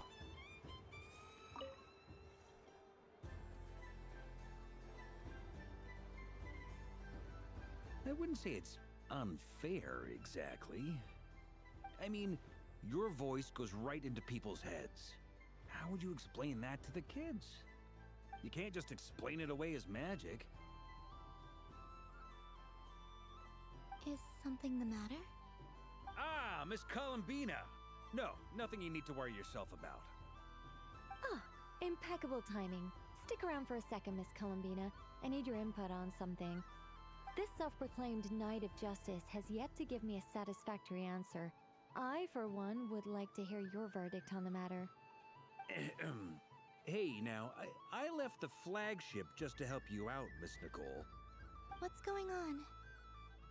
So Alice and I are both using long-range remote control spells that work on similar principles, allowing us to attend this festive fair in Dodeco form. Sorry, let me backtrack a little. While similar, there are some key differences. Alice, being a great mage, wanted her Dodeco to reflect something of her own charm and mystique. So she adjusted the way its tail moves when it spins around. An entirely gratuitous move, in my opinion. I hardly see how anyone is going to notice that. If anything, I'd say that anyone who stares intently enough at a Dodoco's tail to notice such a small detail is someone we ought to be highly concerned about. I only say this to emphasize that my question has nothing to do with tails. Now that we're clear on that, why is Alice's Dodoco permitted to interact directly with the children celebrating Moon Prayer Night, while mine is not? Your voice speaks directly into people's minds. See? Exactly what I said. There he goes again. Miss Nicole? Ugh, I can't stand it. I know that probably makes me sound like a whiny child acting out in front of their parents. And it's a little embarrassing now that I think about it. But hey, I've said it now, I can't take it back. That would be even more embarrassing. Also, don't go reading too much into that analogy. It was off the top of my head. I'm actually an awful lot older than either of you. Miss Nicole, are you saying that you'd like someone to play the game you've prepared? I'm not so invested in that. It's just something cobbled together using items I borrowed from Alice. She probably didn't even make them herself. The point is, I want to know everyone's thoughts after they receive their prizes. But as you've said, I can't just ask. I've been biting my lip for so long, and I've had no one to vent my frustrations on. I thought this was going to be a nice, straightforward festival where I'd get the chance to guide people to treasure. Well, can I play? I can't guarantee that I'll win a prize, but... You will? I'd like to try. Then what are we waiting for? Let the game begin! It's like they forgot I was ever here. Poor Marco.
Oops.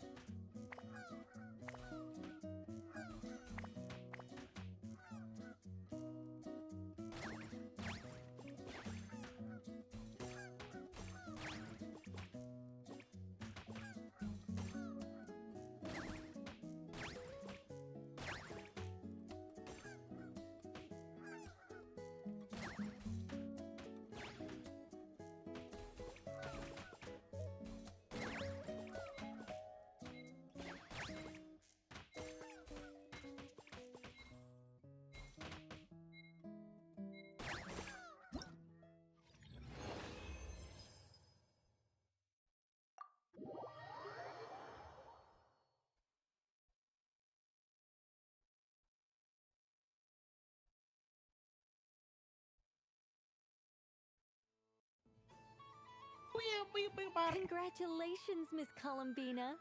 With your great wisdom, you have overcome I do like the every pinball game. obstacle in your path It was cute. and conquered the great challenge posed to you by fate. Fate? Well, something to that effect. If you'd prefer something more poetic, it could be the icy winds or the dawn. Anything you like, really. You could even go with the challenge posed to you by Dodoco, if that's what you're into. Anyway, you can take or leave my suggestions. Moving on. All my hopes are now resting on this. Can I open it now? Stop teasing me. Please, I'm begging you. No more talk. Just open it. Wow. What a lovely sculpture. Classic and cute at the same time. Thank you, Miss Nicole. I'll always treasure it. Ah, there we go. Music to my ears. You have my sincerest gratitude, Miss Columbina. Thank you for sharing your precious time with me and fulfilling my wish. Don't mention it. You've all done much to help me. And still, I'm the one receiving all these gifts.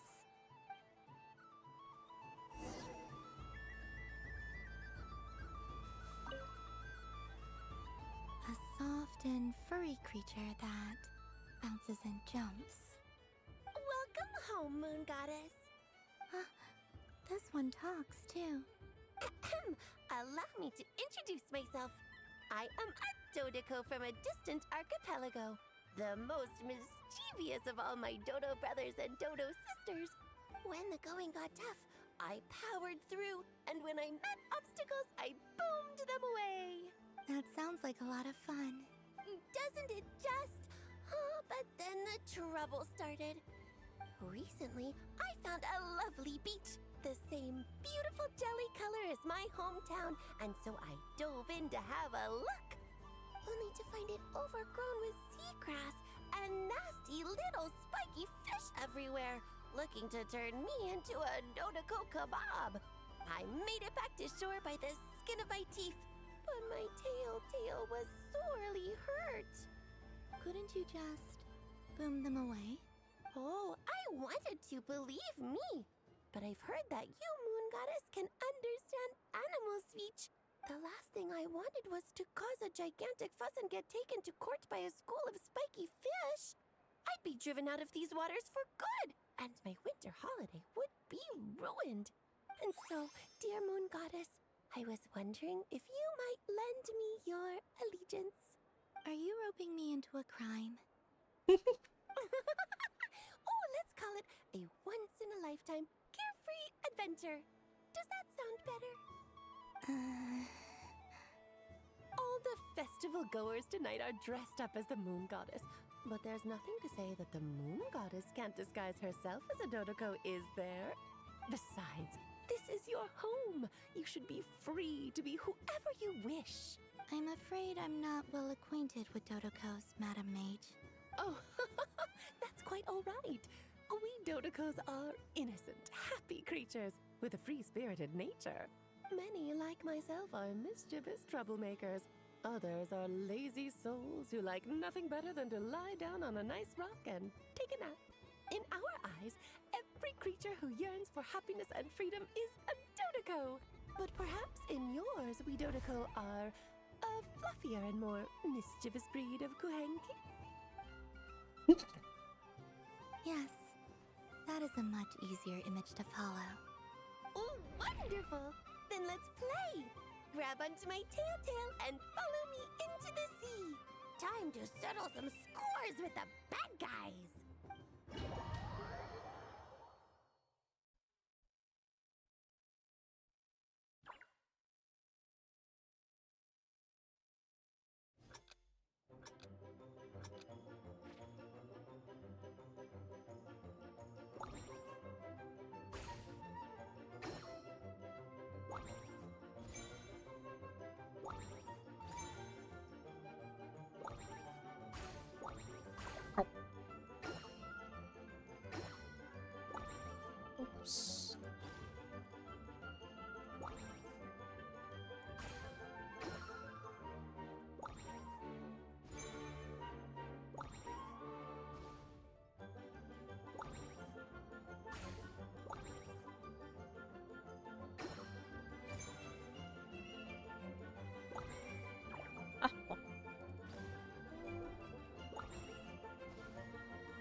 remarkable talent. So, what do you make of it? The use of Jumpy Dumpties doesn't come as naturally to me as Kuvaki. But their unpredictability makes it fun. I think they call this... novelty? Indeed! And how did it feel blowing those pesky nuisances away? Not bad. Any guilt? What do you mean? Oh, wonderful! Lovely answers to all 3 questions. You've passed the safety test. Now I can give this special bomb to you as a souvenir. Remember, if you find any meanies living on the moon, you can use this to boom them into oblivion. I will. Why is there leaky water back there? Why is there No idea. a random Nobody pool? knows. Wait, I can. Oh, I can kick this.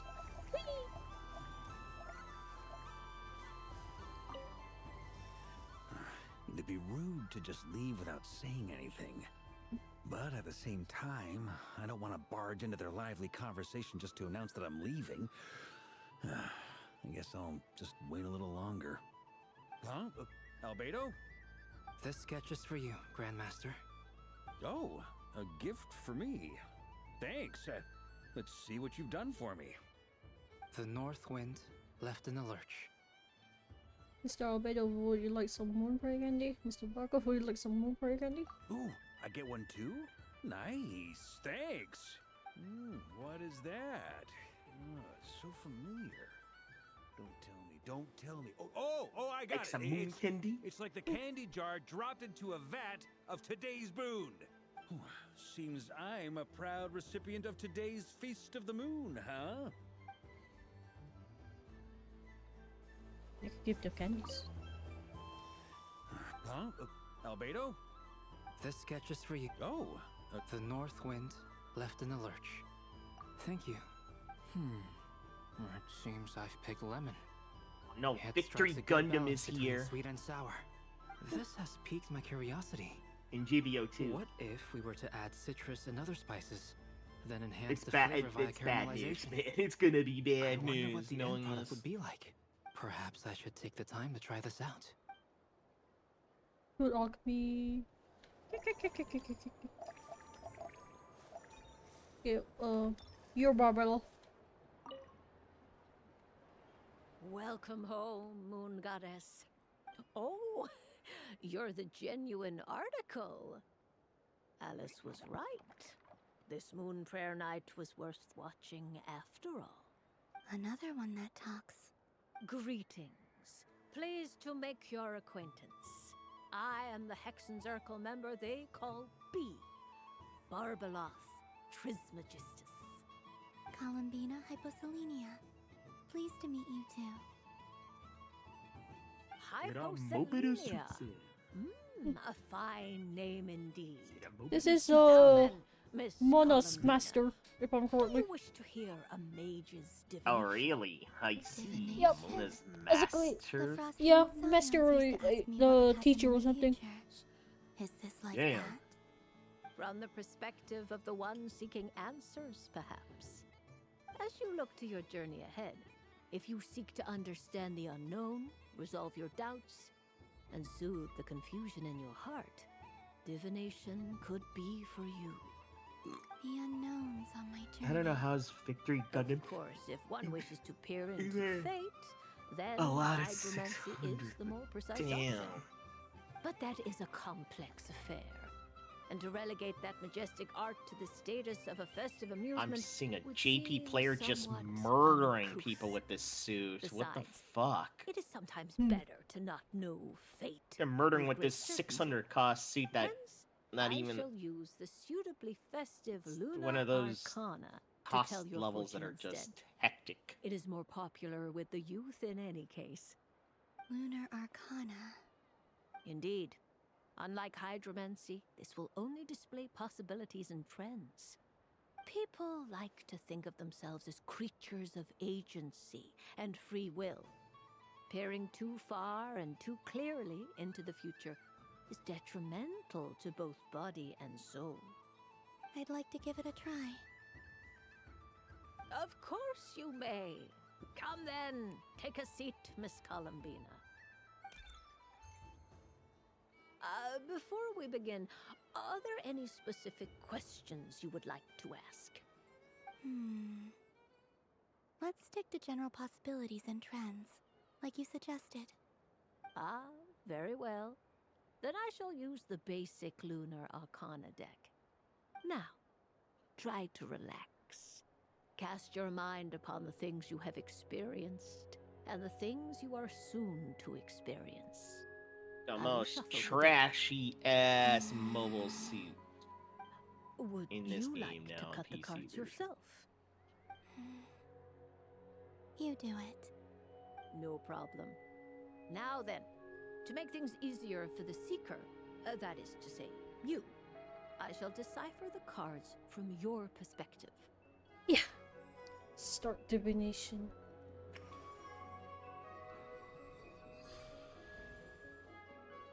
Please, draw the first Lunar Arcana.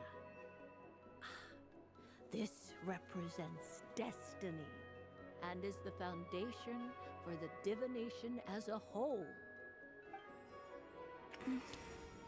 Now, draw your second card.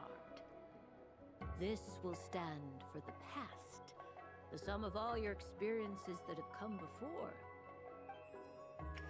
And now the third Arcana. This is the present, your interpretation of the current moment.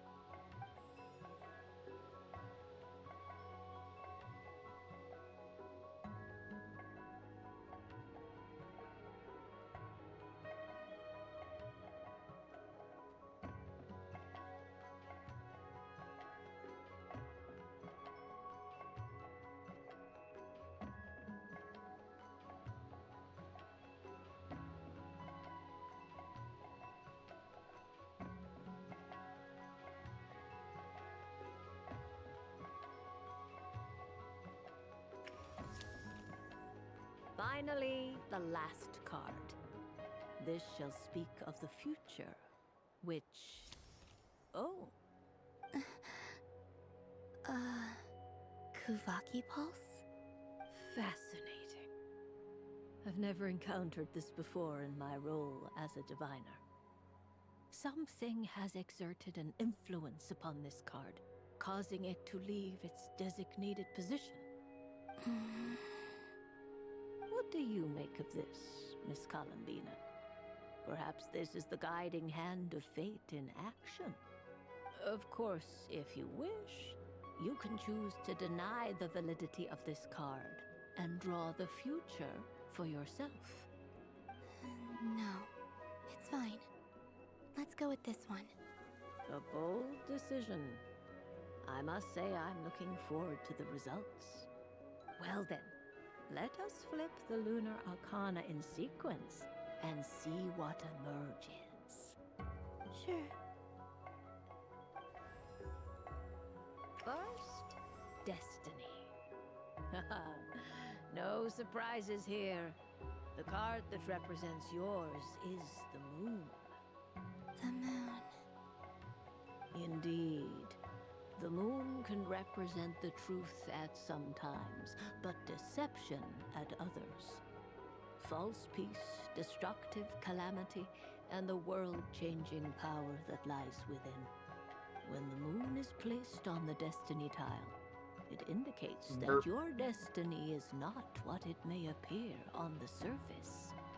Instead, it may yet have a hidden side. It symbolizes a journey through the fog, fraught with uncertainty and deception, where one must face inner challenges head-on. I don't understand. Patience, my dear. This is but the first card, which serves as a basis for the interpretations that follow. Our divination will only grow clearer from here on out. What the Now then, flip the second card, the one that speaks for the past. Did they seriously actually have this situation battle? What the fuck is this all the about? hermit, but inverted. Gundam development project, so it's Yes. between The So hermit many of them. What the symbolizes fuck? solitude, introspection, and the pursuit of truth. When inverted, it represents isolation, truth out of reach, and a path that leads one astray. Combined with the moon as one's destiny, the hermit inverted represents a choice you made to stand alone in the past. It was a choice made not out of fear or arrogance, but for reasons that others could not perceive. You fumbled through the darkness without a guide, but you did not find your way. Rather, you went astray. More than once, it would seem. Is this about how I became Kutar despite not wishing to become a god? And how I joined the Fatui because I yearned for a place to belong? I suspect only you know the answer to this question. All is not lost. The past is in the past, and so it shall remain. Shall we look into the present now? Oh my. The lovers. One of the most interesting Luna Arcana. What does this one mean? This means that you have had an unprecedented emotional experience. The joy of finding your soul becoming intertwined with that of another. A precious and wonderful thing indeed. It's true. I've made a lot of friends recently, and they are very good to me. I like them a lot. That sounds lovely. I am most delighted for you. The lovers can also represent important decisions, perhaps related to a parting of ways. Now, if I were to guess... Yes. My return to the moon. I understand. Parting with friends is never easy, Columbina. But rest assured, this is not the end of your journey. There is always another story waiting to be told. The future always lies ahead. The future. Well now, it's finally time to flip this most mysterious of cards. Why did it appear? And what does it wish to tell you? I'm ready. Very well. Flip this card and see what lies on the other side. Oh. Miss Barbaloth? What is it? This card is death. That doesn't sound very good. It depends on how we interpret it. It is true that it can represent an agonizing death, a complete and utter end, but at the same time, it can also represent rebirth. Do not forget that your destiny card is the moon. That lends your future many different potential meanings. If death spells the end, is it unavoidable? As I have said, divination can only display general trends. It is a rough guide, but it does not show predetermined outcomes. Allow me to summarize it for you. In the past, you may have lost your way, but now you have gained new connections and new strength.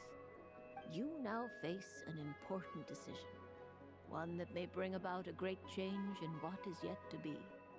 This change might, in turn, be the end of all things, or their beginning.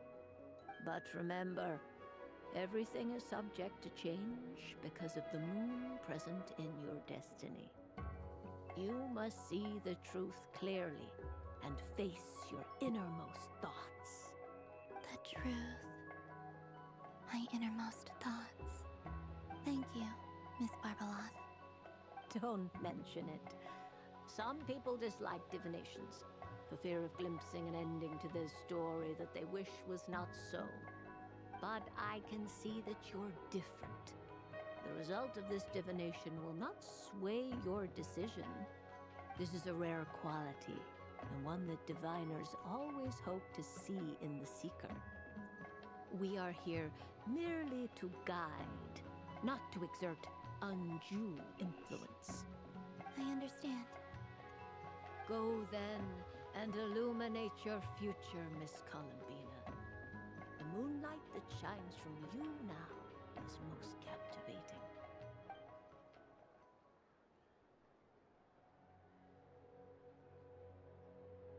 I'm gonna do this.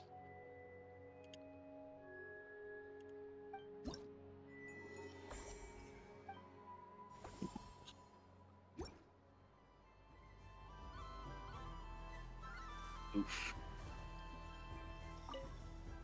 Up for another round of fish blast? Of bye-bye, bad fishies! Oh, bless my fluffy tail! Dodoko has never seen candy shaped quite like this before. Why, it shines like a lovely crystal. Let the feasting begin! Oh, sweet as a tomato bathed in sunlight. Thank you very much. You truly are a friend to the Dodoko. Please share the rest with other people. I am sure everyone will fall in love with the taste of pure joy.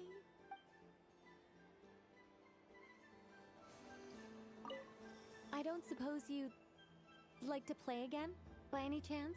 Don't get me wrong, once is plenty. You're under no obligation to indulge me any further. And besides, I don't have any other prizes for you. Oh, I love the color of this wrapping paper. But the bow on that one is just so perfect. I know the wrapping paper doesn't affect the flavor, but it does set the first impression, which can influence your mood as you eat it. And actually, that does affect the flavor.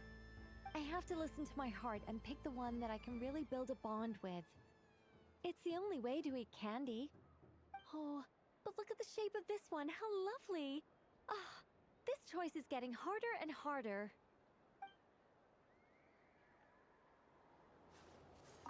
The death card made a most enigmatic appearance.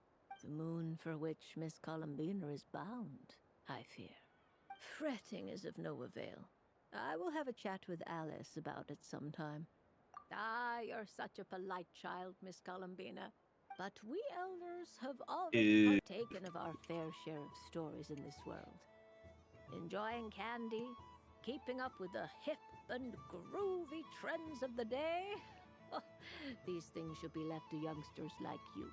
I hope you don't misunderstand me. I do not intend to lecture you or reject your kindness. Simply that the mere sight of this candy is starting to give me a toothache.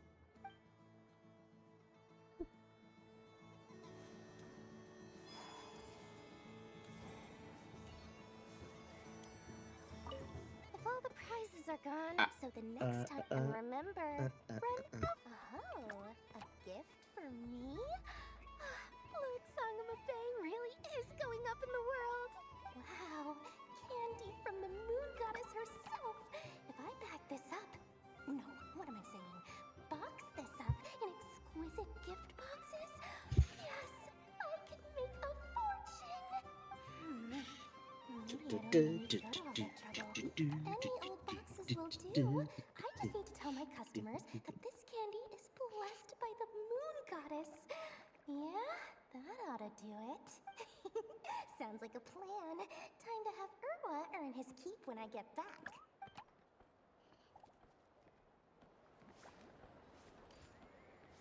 What's this? Should I give it a try? Done being a... Thanks for coming here. Are there any... Why does that... I know you don't... Even if you wanted... Otherwise, you... Looks like Albedo's socialization program has... I thought you'd actually spend your precious time doing something more worthwhile. Everyone has to take one? Well, fine. I'll take mine.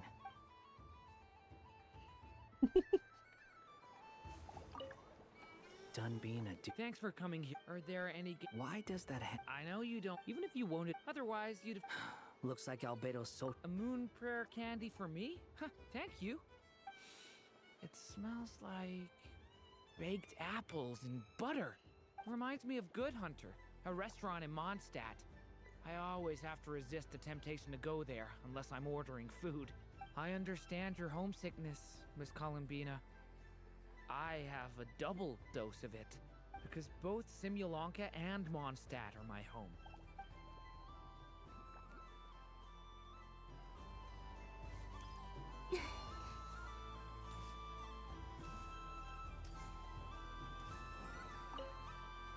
What's there to... Let her go up there and cry. You're giving me candy? That isn't like you. This had better not be some weird prank. Coffee flavor? I thought you hated coffee. It's extra strong too. Huh. You didn't do all this just for me, did you? Hey! Don't take it away! I never said I didn't want it. I mean, you can't unmake the candy now.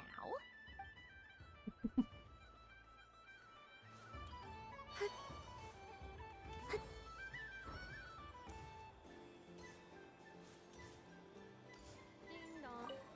Aino is throwing a tantrum again. Scanning candy composition and ingredient ratios. Selection confirmed. I would like the krumkake flavor. Flavor profile simulates real krumkakes with 27% accuracy. This is a non-viable substitute for Aino's afternoon snack. One moment, please. Done. Please sample this freshly baked krumkake, Miss Columbina. Ding dong. The next robot show will start in 5 minutes. I'm never playing games with you ever again, Anefa. Ooh, moon prayer candy? Sweet. Is it okay if I grab a whole bunch? Psst, Columbina, turn around. Use your huge cloak to block Anefa's vision. Yum. Oh, this one's even yummier. Ugh, the flavors are blending in my mouth. Ew. That's what you get from being greedy.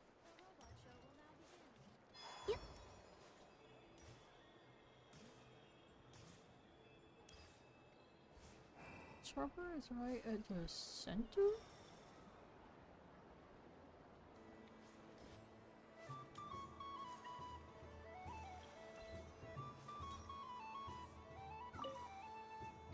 I've seen Linny and the other children play this game before. It would seem that it's not a bad way to relax, once in a while. Candy? Would you mind if I took a handful extra? I'm sure the children will enjoy them. I must say, Columbina, you really have changed. You never used to show this much consideration for other people, even when prompted. Wait, seriously? I'm sure Zandroni would agree when I say... What? Booster and Blight Sis? Oh lord, that's terrible. No damage control.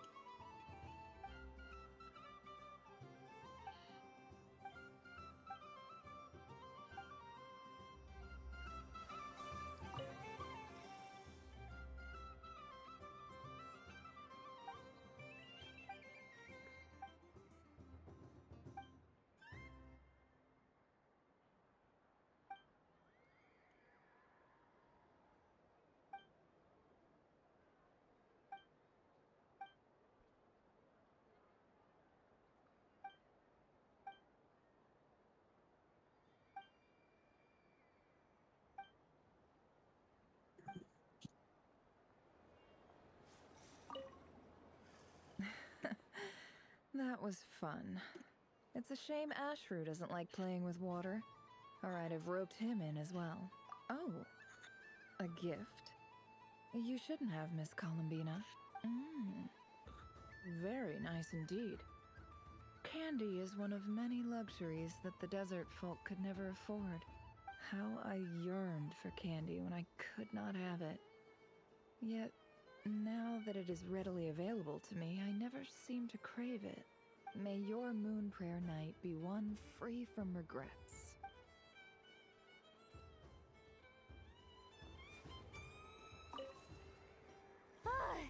I just had a water fight with 2 Fatui Harbingers. Pretty scary, but also surprisingly fun. Oh man, this feels kind of wrong. Like, shouldn't we be the ones giving you candy rather than the other way around? I guess I'll just take one. What flavor is that? You get the grass? It tastes like Yup, you get the grass. full of muddy grass. After being rear-ended by a blunt-horn rhino, then face planting the ground. I'll never get this taste out of my mouth. It's delicious.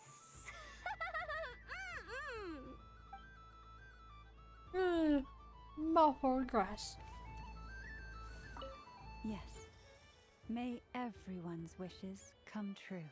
Why, thank you. Don't mind if I do. Oh, my. It's so sweet. I'm so accustomed to plain, simple meals that this sweet treat is quite a shock to the senses. But I savor this moment in its entirety. Oh, it's because of the because PAX it tastes debuff. like true friendship.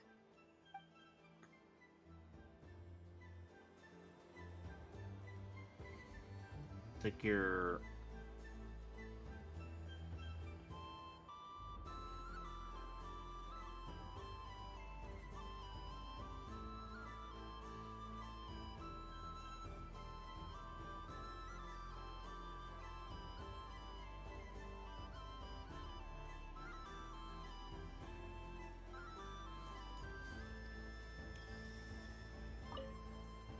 Dude, why is this Mr. person's Leaky! frames Kitty's been getting following you all choppy this now? time. Jesus. Oh, so it has. Hello there, little kitty. May the moon light your path. Is he playing on a Did PlayStation Lady 5? Llama Because send it you? shouldn't be doing Or was that. there something you needed? He's streaming there from You'd like Elgato. some moon prayer candies? Unless this game's really that bad with, No? with frame rate. I believe it wants that box. Because The one with the it's moon even prayer candles worse in it. on PC when it comes to Oh, like I see. VSync. Here, kitty. Come on. Here you go. Like if you turn on VSync on the game there in the PC version, it's like Thank horror. you, lady. It's like horror. Mr. Cantor, did you see that young lady dressed It's like as the moon it's like goddess? what do you call it? When Your did she pilot and your mobile suit are producing after images. Sorry, no, I was looking at. I was watching the cat. Like a slideshow after. The resemblance is uncanny. but only She but seemed only like your the true character Lady and your Qatar, the one who your guides mobile souls. suit. Everything else is just working fine. Sunny days. I prefer sunny days. Well, you are as warm as the sun Flint's- itself, Moon Goddess. But very well. I Flint's believe your disguising spirit themselves as a has lamp. to be this most oh my adorable god, are sheep you badger. serious, Flint? You Wow. Thank God. you, Mr. Talking Magic Lamp. Yeah, he's Very disguising himself as a happy magic festival, lamp. Moon Goddess. Damn. A crystal lamp, for that matter. But it's blue, so we can tell it's him. Yep, that makes sense. It's our little secret, my dear traveler in Paimon. Okay, sure, but why are you here selling sugar sculptures? Everyone celebrates in their own way. After gazing into the abyss and spending time around gravestones all year, what better way to relax than to see sunny smiles on the faces of the living? Besides that, I like to think of myself as a fair judge of character. I dare say matching personalities to confection suits me rather well. That's not what Paimon was talking about. Aren't you afraid that your true identity might be exposed? Should I be?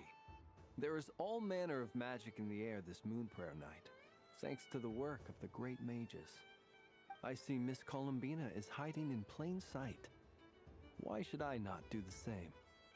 Why miss this rare opportunity to enjoy a special evening in my true form? Fair enough. You got a point there. People who don't know you will probably think you're just a talking lantern. Well, now that we see eye to eye, what brings you here?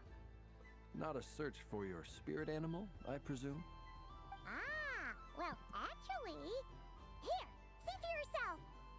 Oh, this is... How wonderful. A beautiful idea. Yeah! We just met Barka, and he said that having everyone draw their own section was kind of boring. So, he did your bit for you.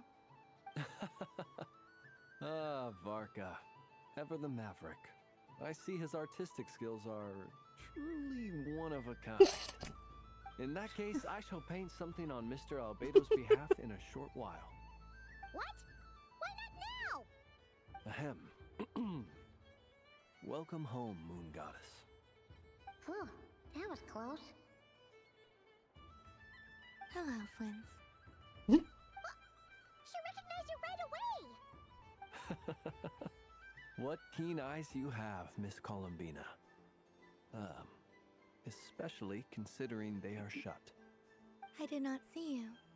Rather, I sensed you. I can sense the fluctuations in Kuvaki all around me. One would expect no less of the Moon Goddess. Might I interest you in some candy? Yes, please. Excellent. I shall make some for you right away. Hmm? Something the matter, Miss Columbina? What about my spirit animal? All the other children carrying sugar sculptures are talking about it. Wait, is she taking the test seriously? Ah, my apologies. How could I neglect that? You are quite right, Miss Columbina.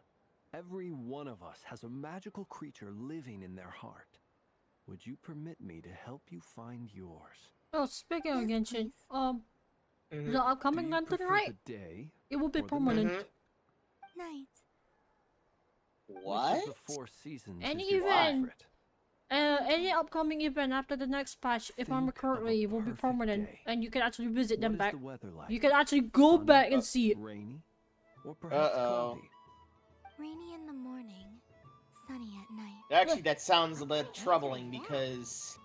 Forests, lakes, and open seas. Not gonna lie, but Which it do you sounds prefer like... of these? More space being taken up! Imagine you open Well, your to very be own fair, shop. the PC doesn't have the What would you removed sell version yet. Hmm. And plus, Moonlight, if we're talking about spaces, we still have that one summer event for Natlan that is still there permanent. So, most of the time you just have to take a lot of space because you can actually like look back and forth like what was that? PS2's Matterboard? It wouldn't cost anything. So You'd just basically need to it's just like a loop where you can just check an event or like something that already happened before but you want to see it again. Indeed. A free-spirited being with a deep love for all things here in Nodcry, who selflessly lends her aid to as many people as she can reach. It is the perfect fit for you, Miss Columbina. Thank you. Lance, now you want to give this a try. It would be my honor. But you shall have to forgive me. We have known each other for quite some time. I doubt there is any answer I could give that would come as a surprise to you. So instead, would you accept this sugar sculpture as a token of our friendship? It's a lantern.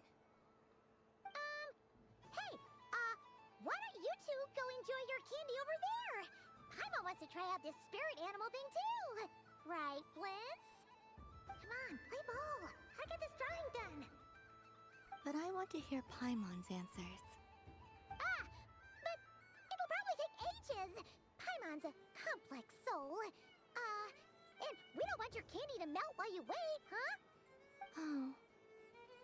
Okay then.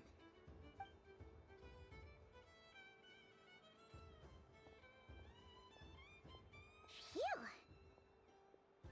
Nice excuse, Lady Paimon. That was some quick thinking. Yeah, no thanks to you. A little help next time.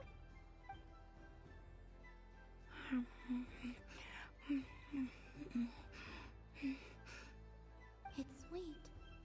Is that Laka berry? I wonder what flavor the traveler got. This way, this way! It's the candy-selling lantern! I'm coming! Of course. traveler. Maybe we can share? Share? Yes. I found out recently that people share their food sometimes, so I'd like to try it. Or is that a no? No, we can do that. Just don't get too big of a bite. Thank you.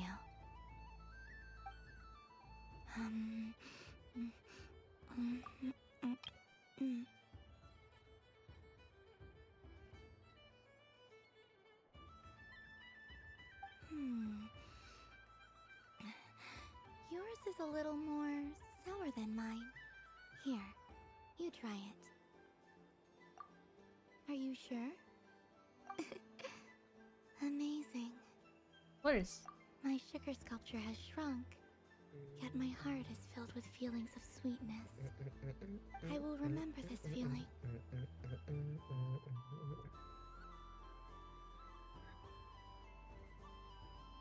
Sure.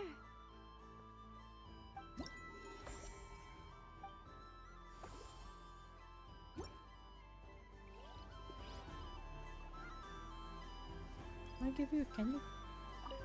Something about festive lighting always has a way of putting the warmest smiles on people's faces.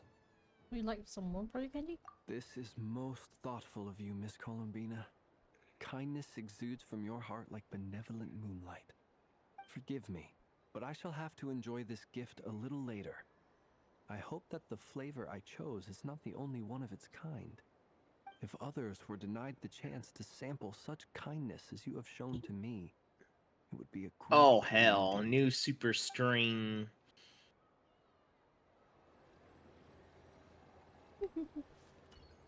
Okay, I get most of the candies And people, Strinova. Oh except boy. for the traveler. Wait, I can't go to traveler yet. Use that one. Start doing it.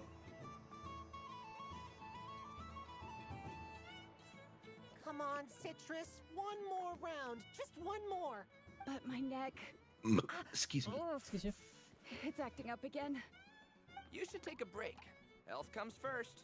Yeah, don't push yourself. We'll find someone else. Hey, don't look at me. I'm the referee. What are we gonna do then? Do you need any help? Yes, we do. We need one more player for our game. All right. Could you teach me how to play? It's really simple. You just throw the dice and move by that number of tiles. First one to reach the finish line wins. Rolling a hamster means you move one tile. A paper frog is 2 tiles, and a flying squirrel is 3 tiles. 'Cause they go the fastest. Okay, I get it. So, we're all set? In that case, please take your places and let the game begin!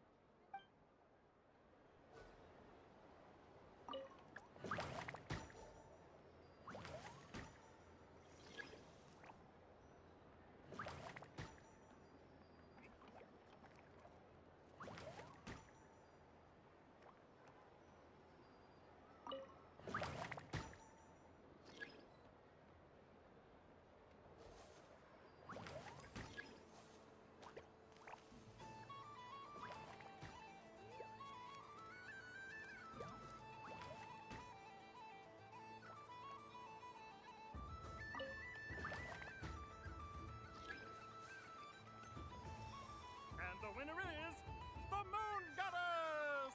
Congratulations!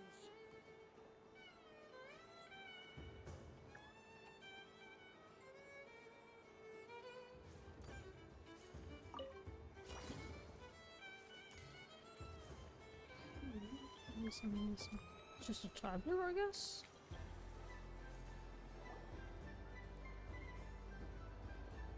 Dodoco's Whirligig! Come check out Dodoco's Whirligig! Ah, welcome home, Moon Goddess. Might I ask what this is? Ah, it's a very special amusement sponsored by the great mage herself. Ride on a soft and furry Dodoco and embark on an unforgettable adventure. I say that, but I'm just following a script here. Who is this mage, anyway? And what the heck is a Dodoco? I'd like to ride. No problem. But, Are you by yourself? Is that not okay? Oh, no, it's fine. It's just that each Dodoko can accommodate 2 passengers. Would you like to bring a friend along? My friends. That should do it. Now, we just need to get everyone else to draw something on it too. But we gotta keep it a secret from Columbina. Whoop. Traveler.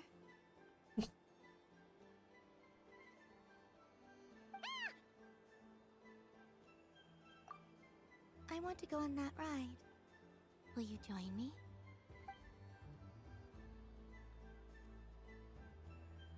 Let's go then. One moment. Don't worry. Paimon will do the rounds. You go have fun. Let's go. All right. I think we have to wait in line over there. Please take your seats. For safety reasons, you mustn't try to leave the ride before it comes to a complete stop. All right, you're all set. I wish you both a wonderful journey.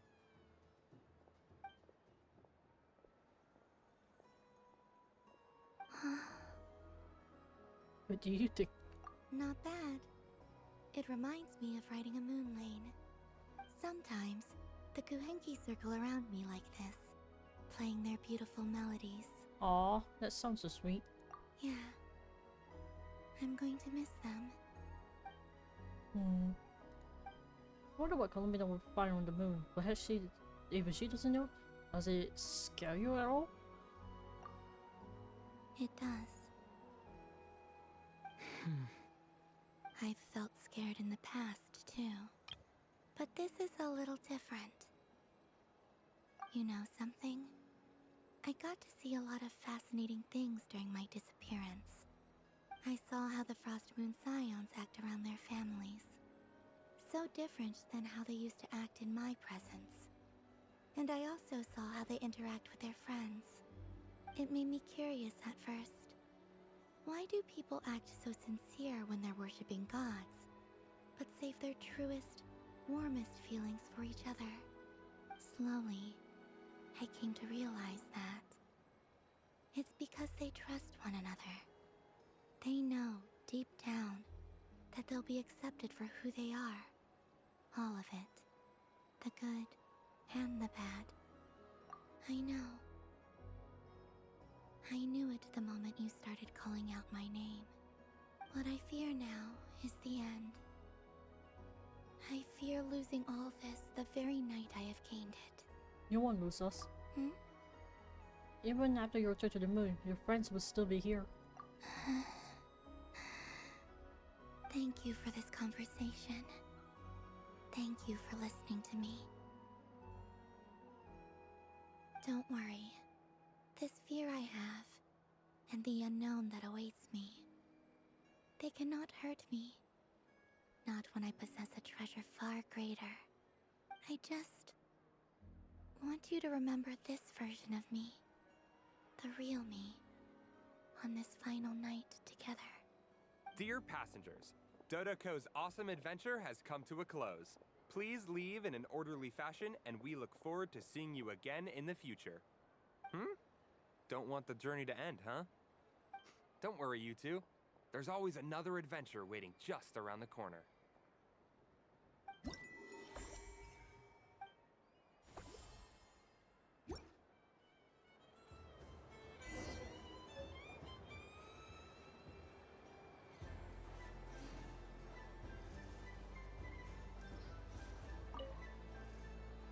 Traveler. Hey there, Columbina! Are you done checking out the festive amusements already? Are you sure you don't want to look around some more? You might not get another opportunity like this for a while. Right now, what I'd like to do is... Would you like some moonfree candy? Oh! Give me candy. Thanks a bunch, Columbina! Don't mind if we do! Whoa! This one's Some candy? But it's so tasty! What about you, Traveler? How does yours taste? Like smetana, I think. Very novel flavor. Oh, sounds good!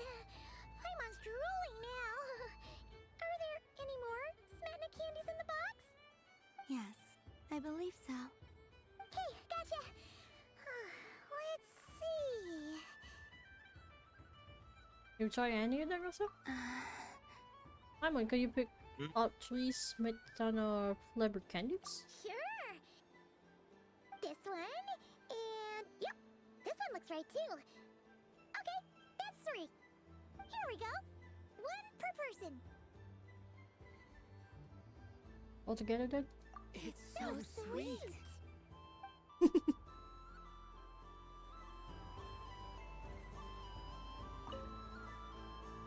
Traveler, Paimon.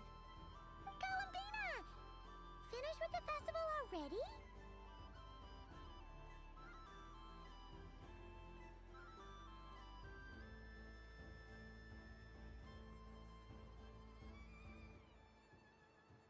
Really? You're sure you don't want to have a little more fun out there? Final answer. Final answer. Yes, I am sure.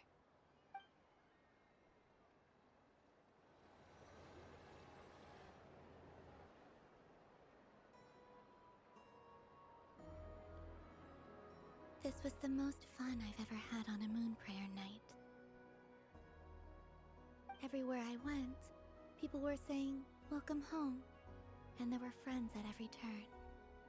I only wish it could last longer than one night. Your friends will always be there. Yes, you're right. The moon prayer blossoms. No, change the color red. Ooh, look! Look! Moon prayer night has come.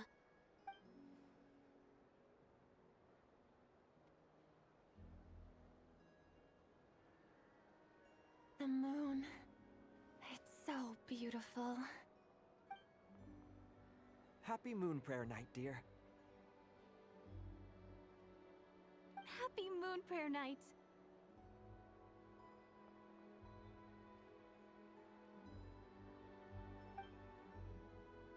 Happy Moon Prayer Night.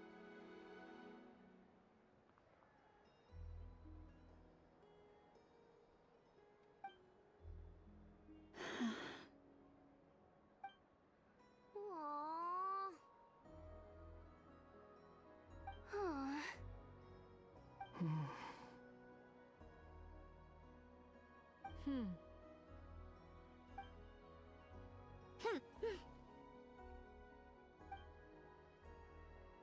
Time flies when you're having fun.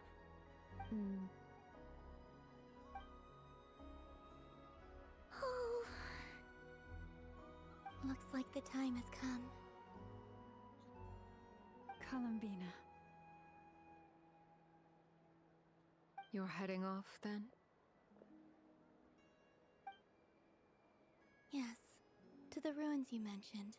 And from there, back home to the moon. Wait! I know? At least... Take one of our craft shop's crumb cookies up to the moon with you. You know, for a snack. Sure, why not? The Curatorium of Secrets believes in proper farewells. No story should be left without a satisfactory endnote. Never. Farewells are an important affair for the Ratniki, too. We never know when we might meet again. Haha! And here I thought grand farewells wouldn't suit tonight's mood. But I suppose friendly passion is not to be stopped, eh? We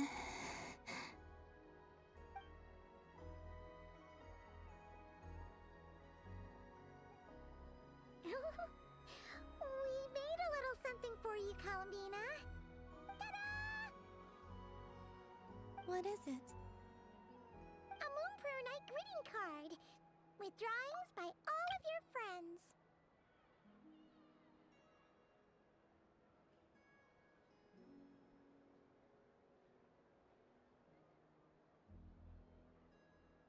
You did mention that you'd like a portrait done, so I took the liberty of creating one for you. I, meanwhile, did the portrait of Mr. Albedo. and Mr. Varka did the same for me. I mean, I think my work was pretty true to life. Don't you think? The picture of Ashfield Walker's was an idea. drawing The two of you Flint seem here. to get along rather well. Oh my god. Drawing up Liz! Oh my god, why does he look like that? Because Walker drew him. Barca draw. What? Oh my god. Yeah, Walker drew this. And you know which one Flint's drawing? Like, which one is Flint's drawing? Which one? This! Albedo! I think this one is I know. This one's definitely Sandro. Yeah, definitely Sandro. Oh yeah, my this one's god, definitely imagine Arlecchino. Imagine Flynn's VA and and Alejandro just talking about this. It's like I think. Oh, speaking of Flint's VA, he got a kid. yeah. You got what? He got a kid. Oh, Yep. damn. Around Congrats. I think around late December or something. Late December or early January. I think it's late December. Yeah, he got a kid. Wait, was I the only one who did a full body picture? That's so embarrassing. I did pictures of me and Anefa. I did my own portrait and one for Hat Guy. Oh yeah. Plus, there's the two mages, Arlecchino and Sandrone. So, if you ever miss us, just flip the card open and we'll all be right there with you. I don't know what to say. Thank you so much, everyone. This whole Moon Prayer night was more than I could have ever asked for. It is the greatest gift I have ever received. Lama, I figured it out. Figured what out? Remember how the Frost Moon Scions used to use milk as invisible ink to write hidden messages? That was a very long time ago. Oh, are you saying? Yes. When I miss you all, I shall use moonlight in the same way, to write words that only you can see upon the moon itself. Wow, that sounds lovely. Quite. But how will we see them? Simply open your windows on nights when the moon shines bright, and the moonlight will naturally flow towards the words I have written. That sounds most fitting indeed. Very true to form. I'll try to write them in places that won't disturb your sleep. I, for one, would sleep all the better for having read one of your messages before settling down for the night. Exactly. So don't worry about disturbing anyone's sleep. Just promise you'll write to let us know you're okay, alright? All right. I promise.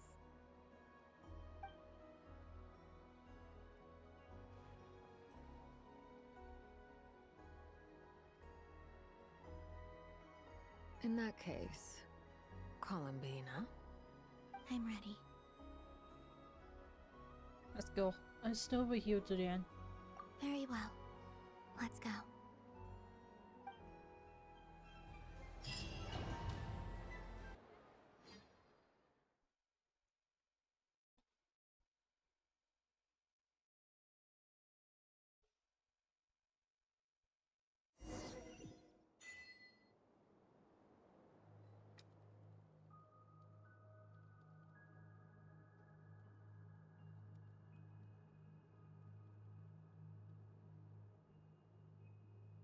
In just a few moments, I will be gone. I still don't know what to expect on the moon. Will I really be able to send messages to my friends? The Kuhenki, the animals of Not Cry. I'll never get to see them again. I wonder where I'll be when the next Moon Prayer night comes.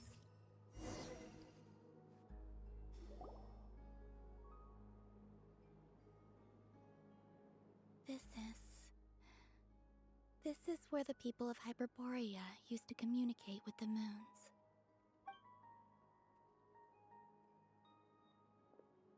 Eternal moon, frost moon, iridescent moon. When the power of all three converge, the gate to the moons shall open. Moon marrow preparations are complete. Only the final step remains. I'm sure Nasha Town is livelier than ever at this moment. Yeah, it's a shame you couldn't be there for it, but it's now or never, right? It's fine. I'm more than happy with this. My last piece of luggage. My only piece of luggage.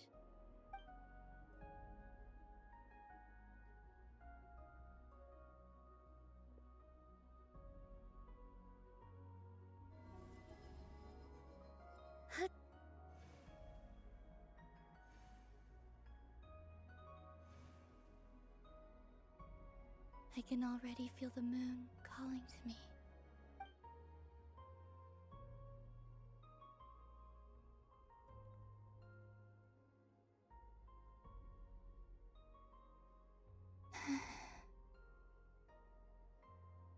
Your home lies on the far side of this light, Columbina. From now on, we will at last have a reason to pray to the true moon. Columbina. Yes?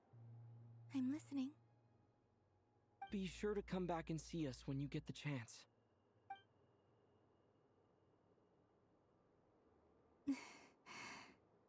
Of course. But if that chance doesn't come, then remember that you have friends on this planet. People who will miss Columbina. Yes, I will. Thank you for everything you've done for me.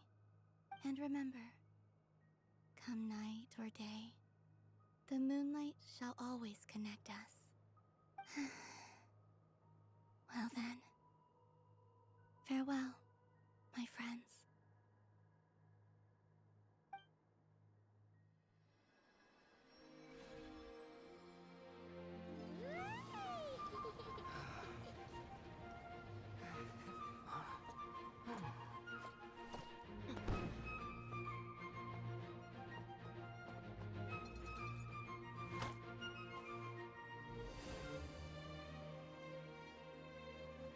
Thank you. This was my happiest night in Tevat. Farewell, Columbina.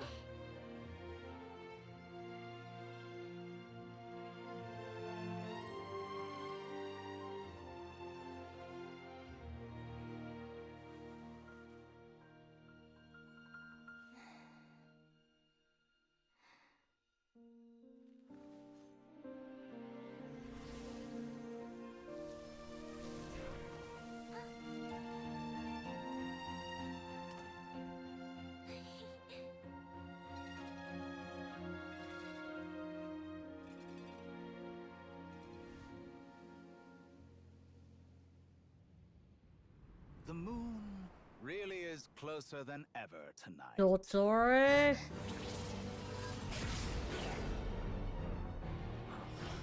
Uh-oh. Oh, what? Columbina. The conflict begins. All three moons in one place. Time for one final experiment. Reason, life, death, time and space. They all believed I would fail.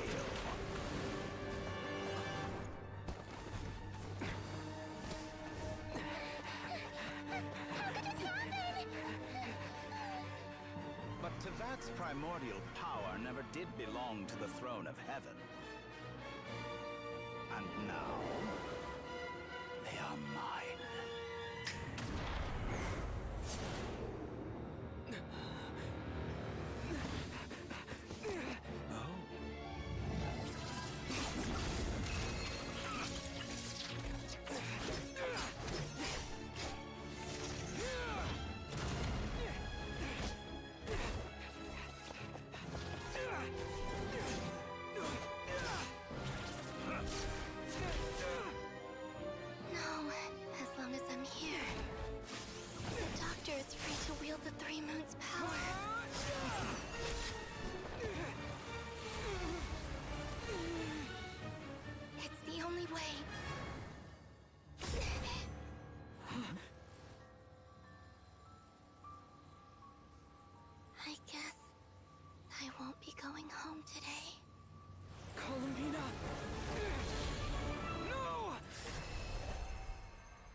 try to control me?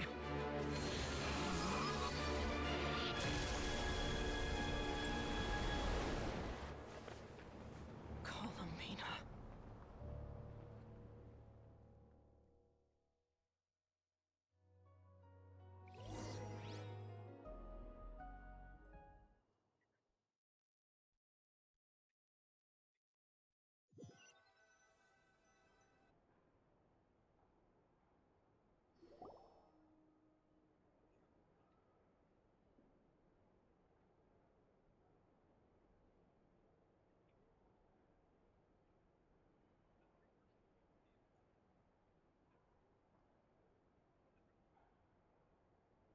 Are you all right? Do your wounds still hurt? I had someone prepare a little medicine that could prove effective. Take it if you need to.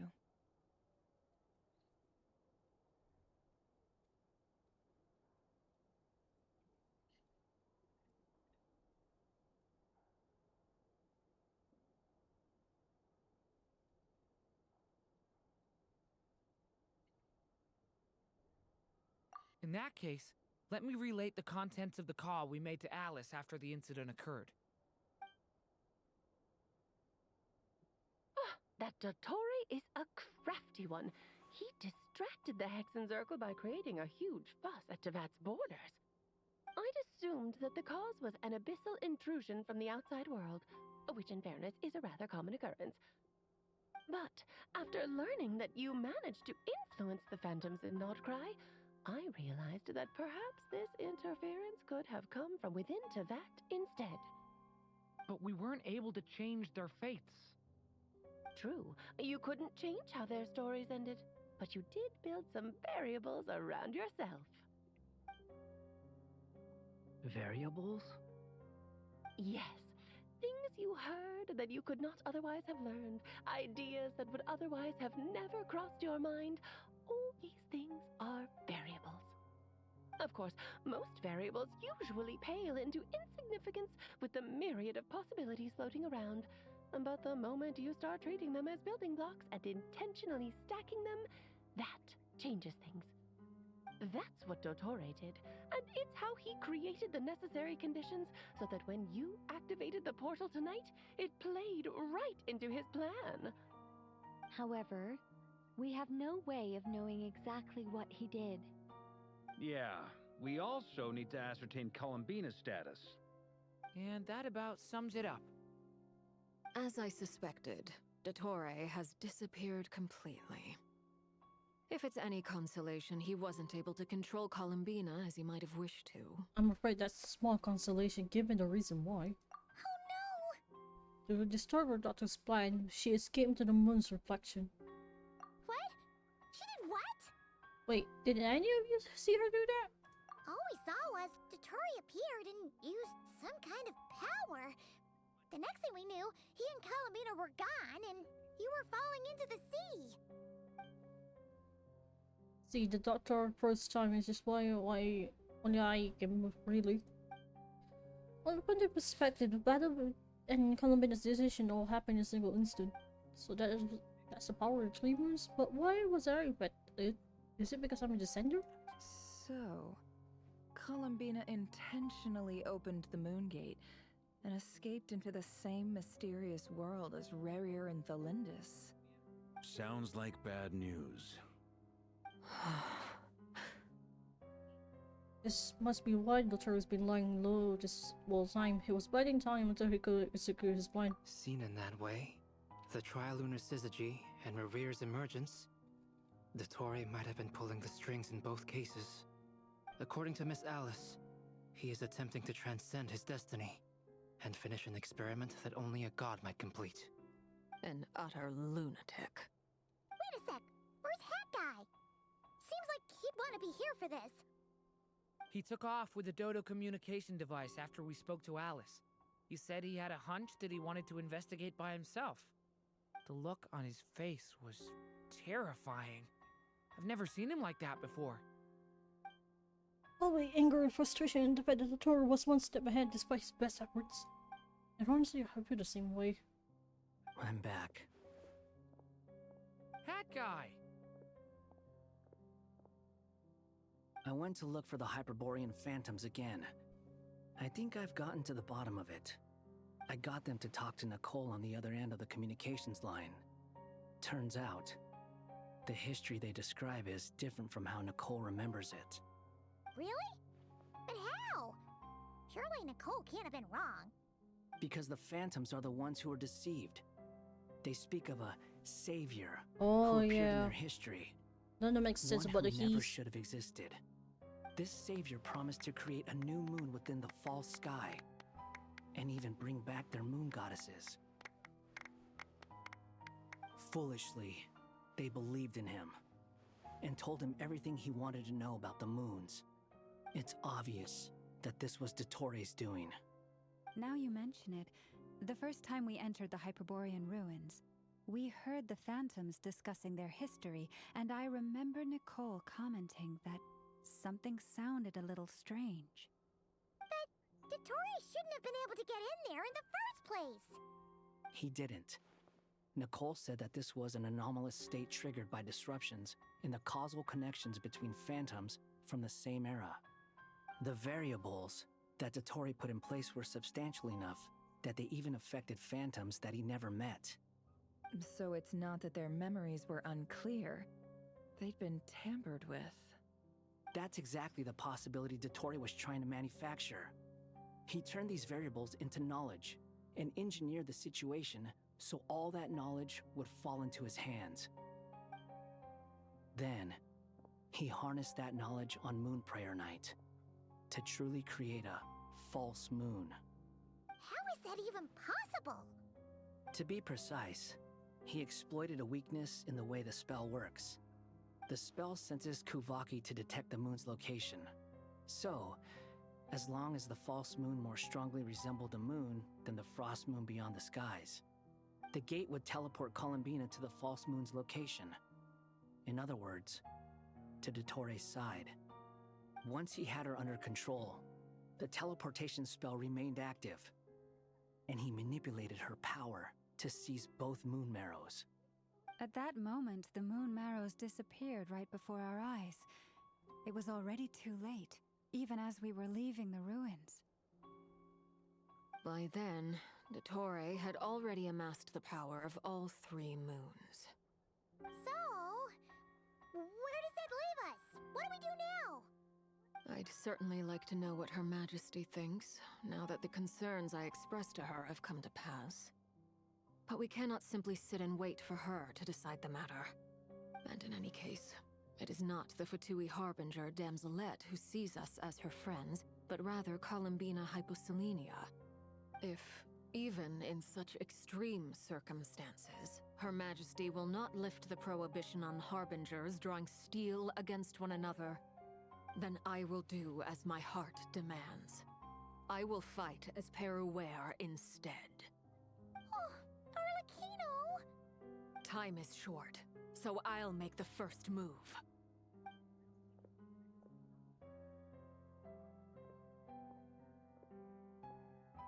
Whew. Even Arlecchino seems to be losing her cool now.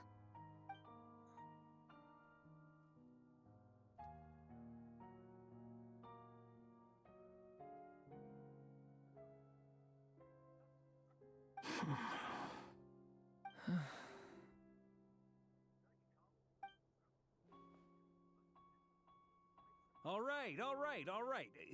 Lose those dejected looks for a moment and let me get a word in. It looks bad, I won't lie. Very bad, in fact. So Dottori's pulled some real dirty tricks to gain the upper hand. For now. And yeah, it's to the point where even the mages say that his variables have affected destiny. I'm not so sure, though.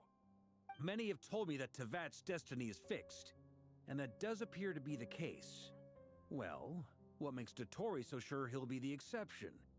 And since he was able to stack these variables up, who's to say we can't do the same? You of all people should not be discouraged, traveler from afar. This isn't over yet.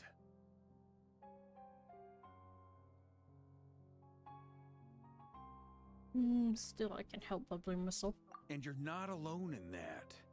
Everyone here does, whether they've spoken thus far or not. but none of us are the type to sit back and wait for the sun to shine again.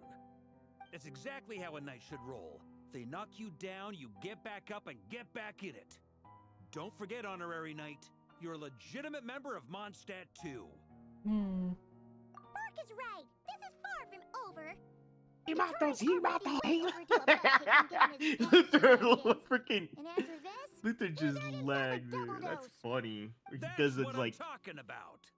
And he goes into How's I'm everyone else going feeling? to Zawaldo you, and he did it. I'll use He's on Kuvaki to repeat. investigate Columbina's whereabouts. I am not ready to give up either. Leave the intel gathering to me. Whatever happens within Nodcry's borders, when the Curatorium of Secrets wants God, to I be hate in the know, shaders so we much. always find a way. Aino and I will do all we can to support you. We will attempt to reverse engineer Dotori's actions and seek a breakthrough that way.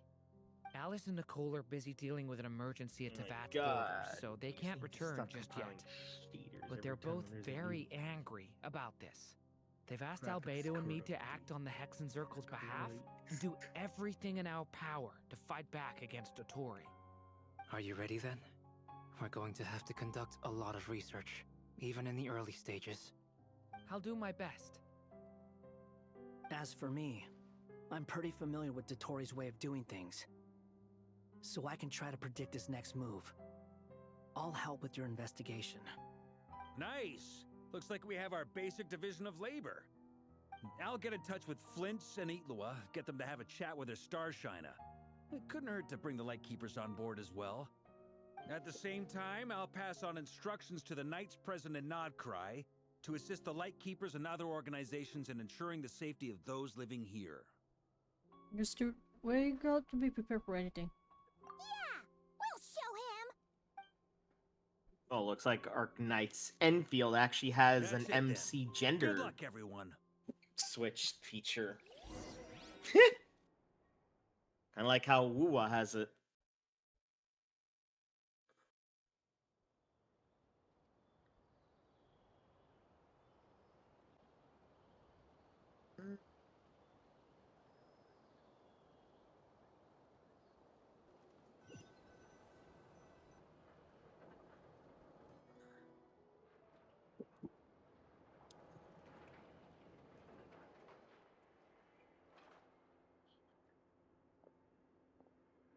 I never thought that Columbina would become my real name.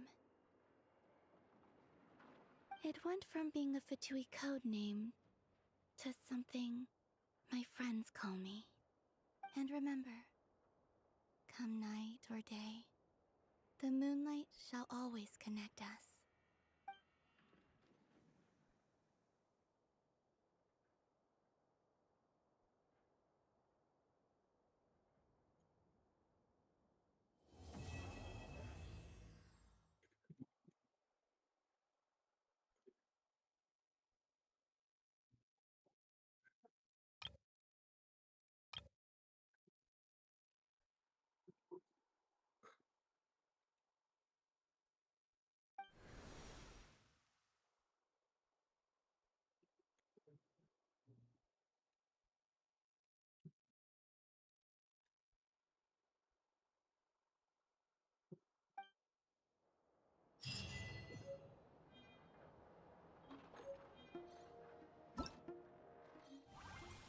Well, I finished the quest. Finish the quest, okay. 6 hours, alright. Really? That long? To be fair, Damn! it's because there's a lot of mini games in there. Jesus fucking Christ. But hey! Jesus fucking 500 Christ, but at least. 500 gems at least. I'll take that. It's the same as I remember. At least that's a good consolation prize for that. And plus, I stay and read things anyway, so it makes sense for that long. Yes. Oh, yeah, I give it to one candy. But where are those who share? What is it? You want me to read this?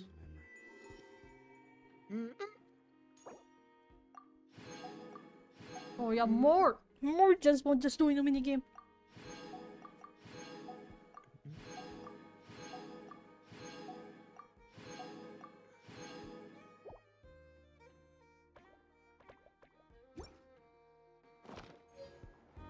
Sounds back normal.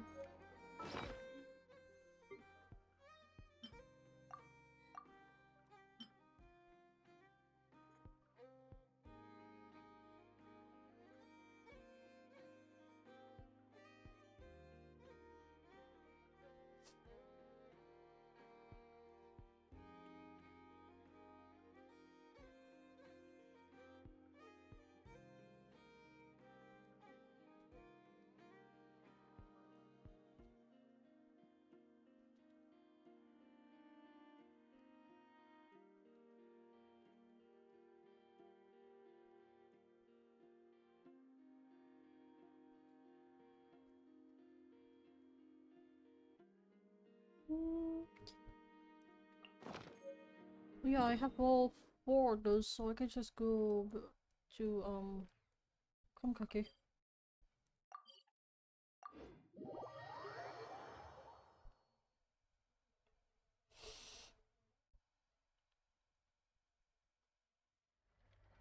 Let me go there.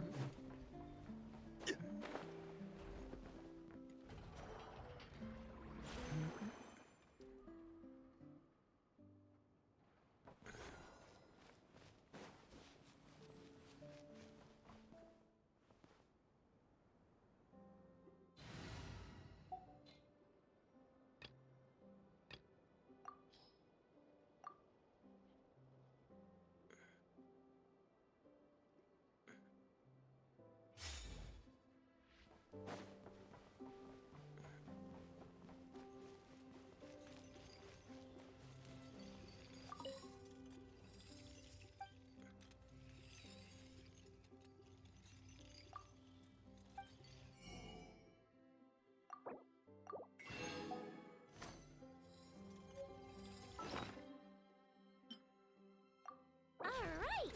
Upgrade complete! Time to treat myself to a tasty snack.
Right. Need to do the. Nope.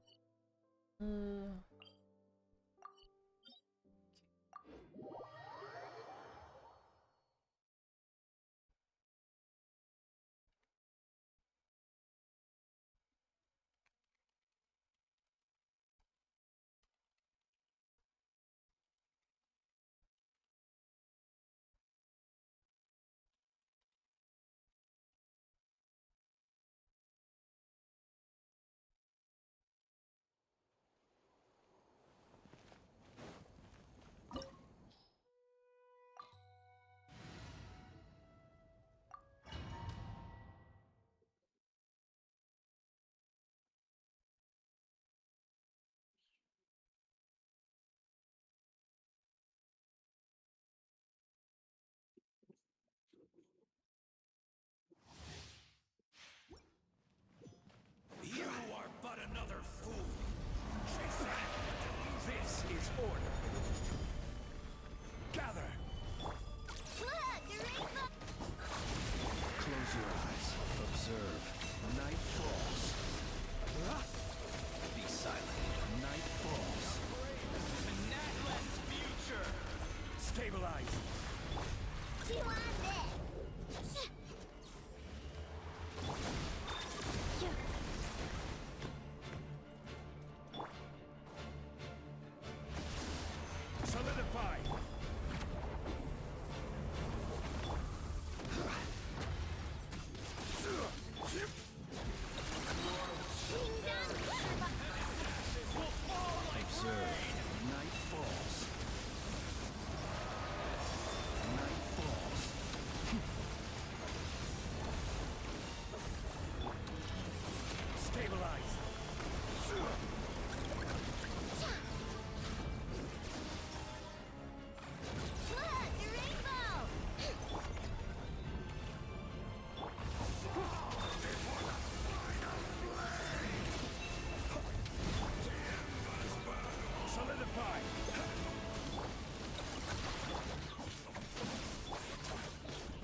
eyes.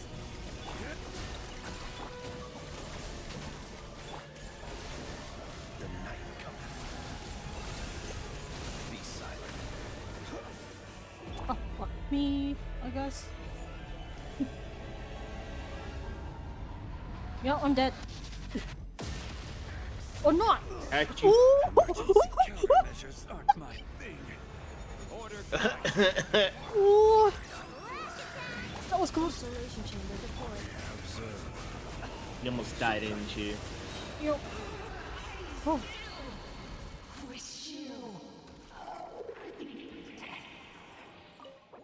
I will die if I use my burst form. Ooh.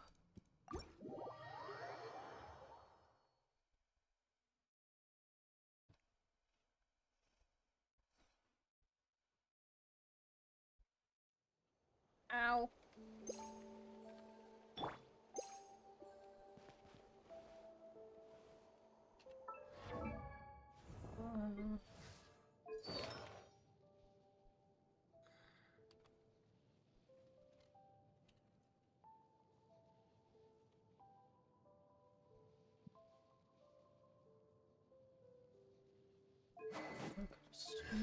No, sell one. Not enough money.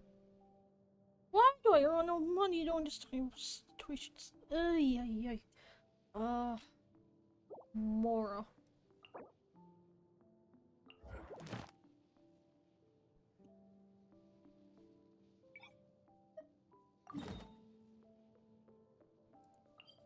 Take the plants for a ride? What kind of daily quest is this in what? So I took a bunch of plants in a suitcase on my bike. Bro. What is this?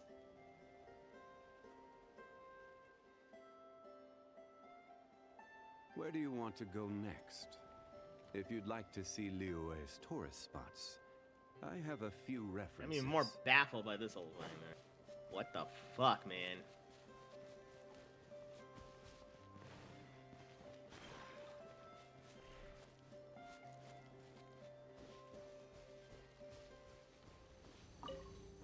Gather! We got ourselves a straggler. Be silent. Observe. To dust. Be silent.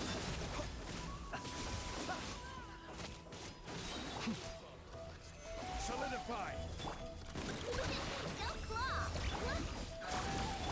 Observe. Close your eyes. Night falls.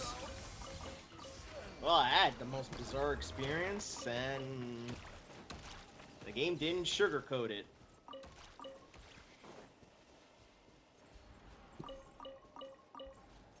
Oh. Time to play dumb now.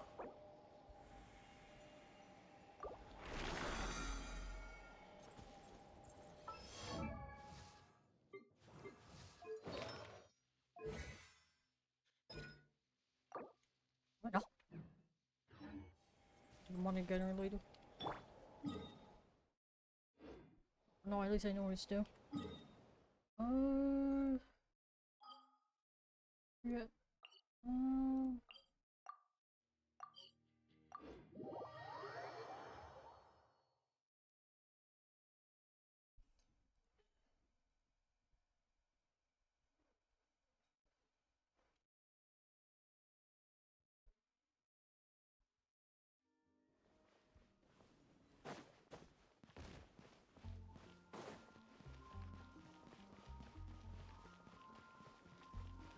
Oh, I can just do 2 games then.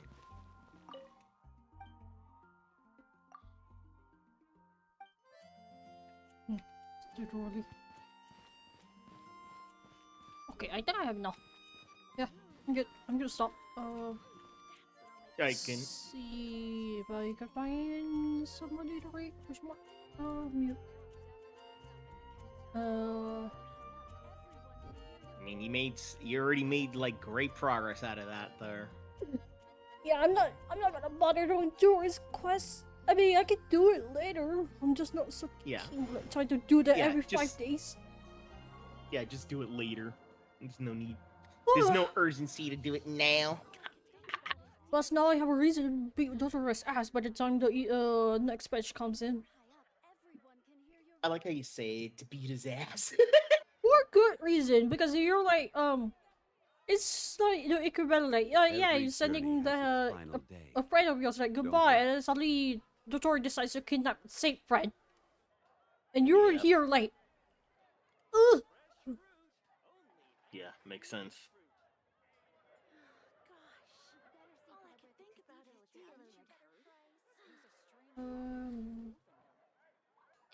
Let's see if there's any.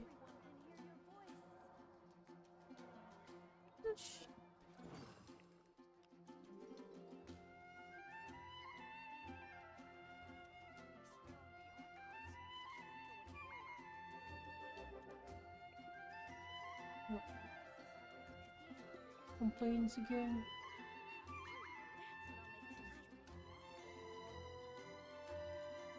Osmanthus wine tastes the same as I remember.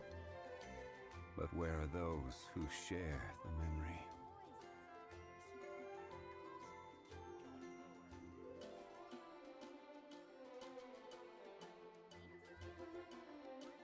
Yeah, I think I'm gonna go to rate then. Yep, I found somebody to rate, so I'm just gonna rate this person. I hope they don't have it locked and stuff. Well, but for now, yeah. put it there. Alright. Question mark. Somebody told me this evening they're gonna do Elden Ring, and I'm like, should I or not? I mean, it's wasted 6 hours. We'll see. Alright, anyhow, later.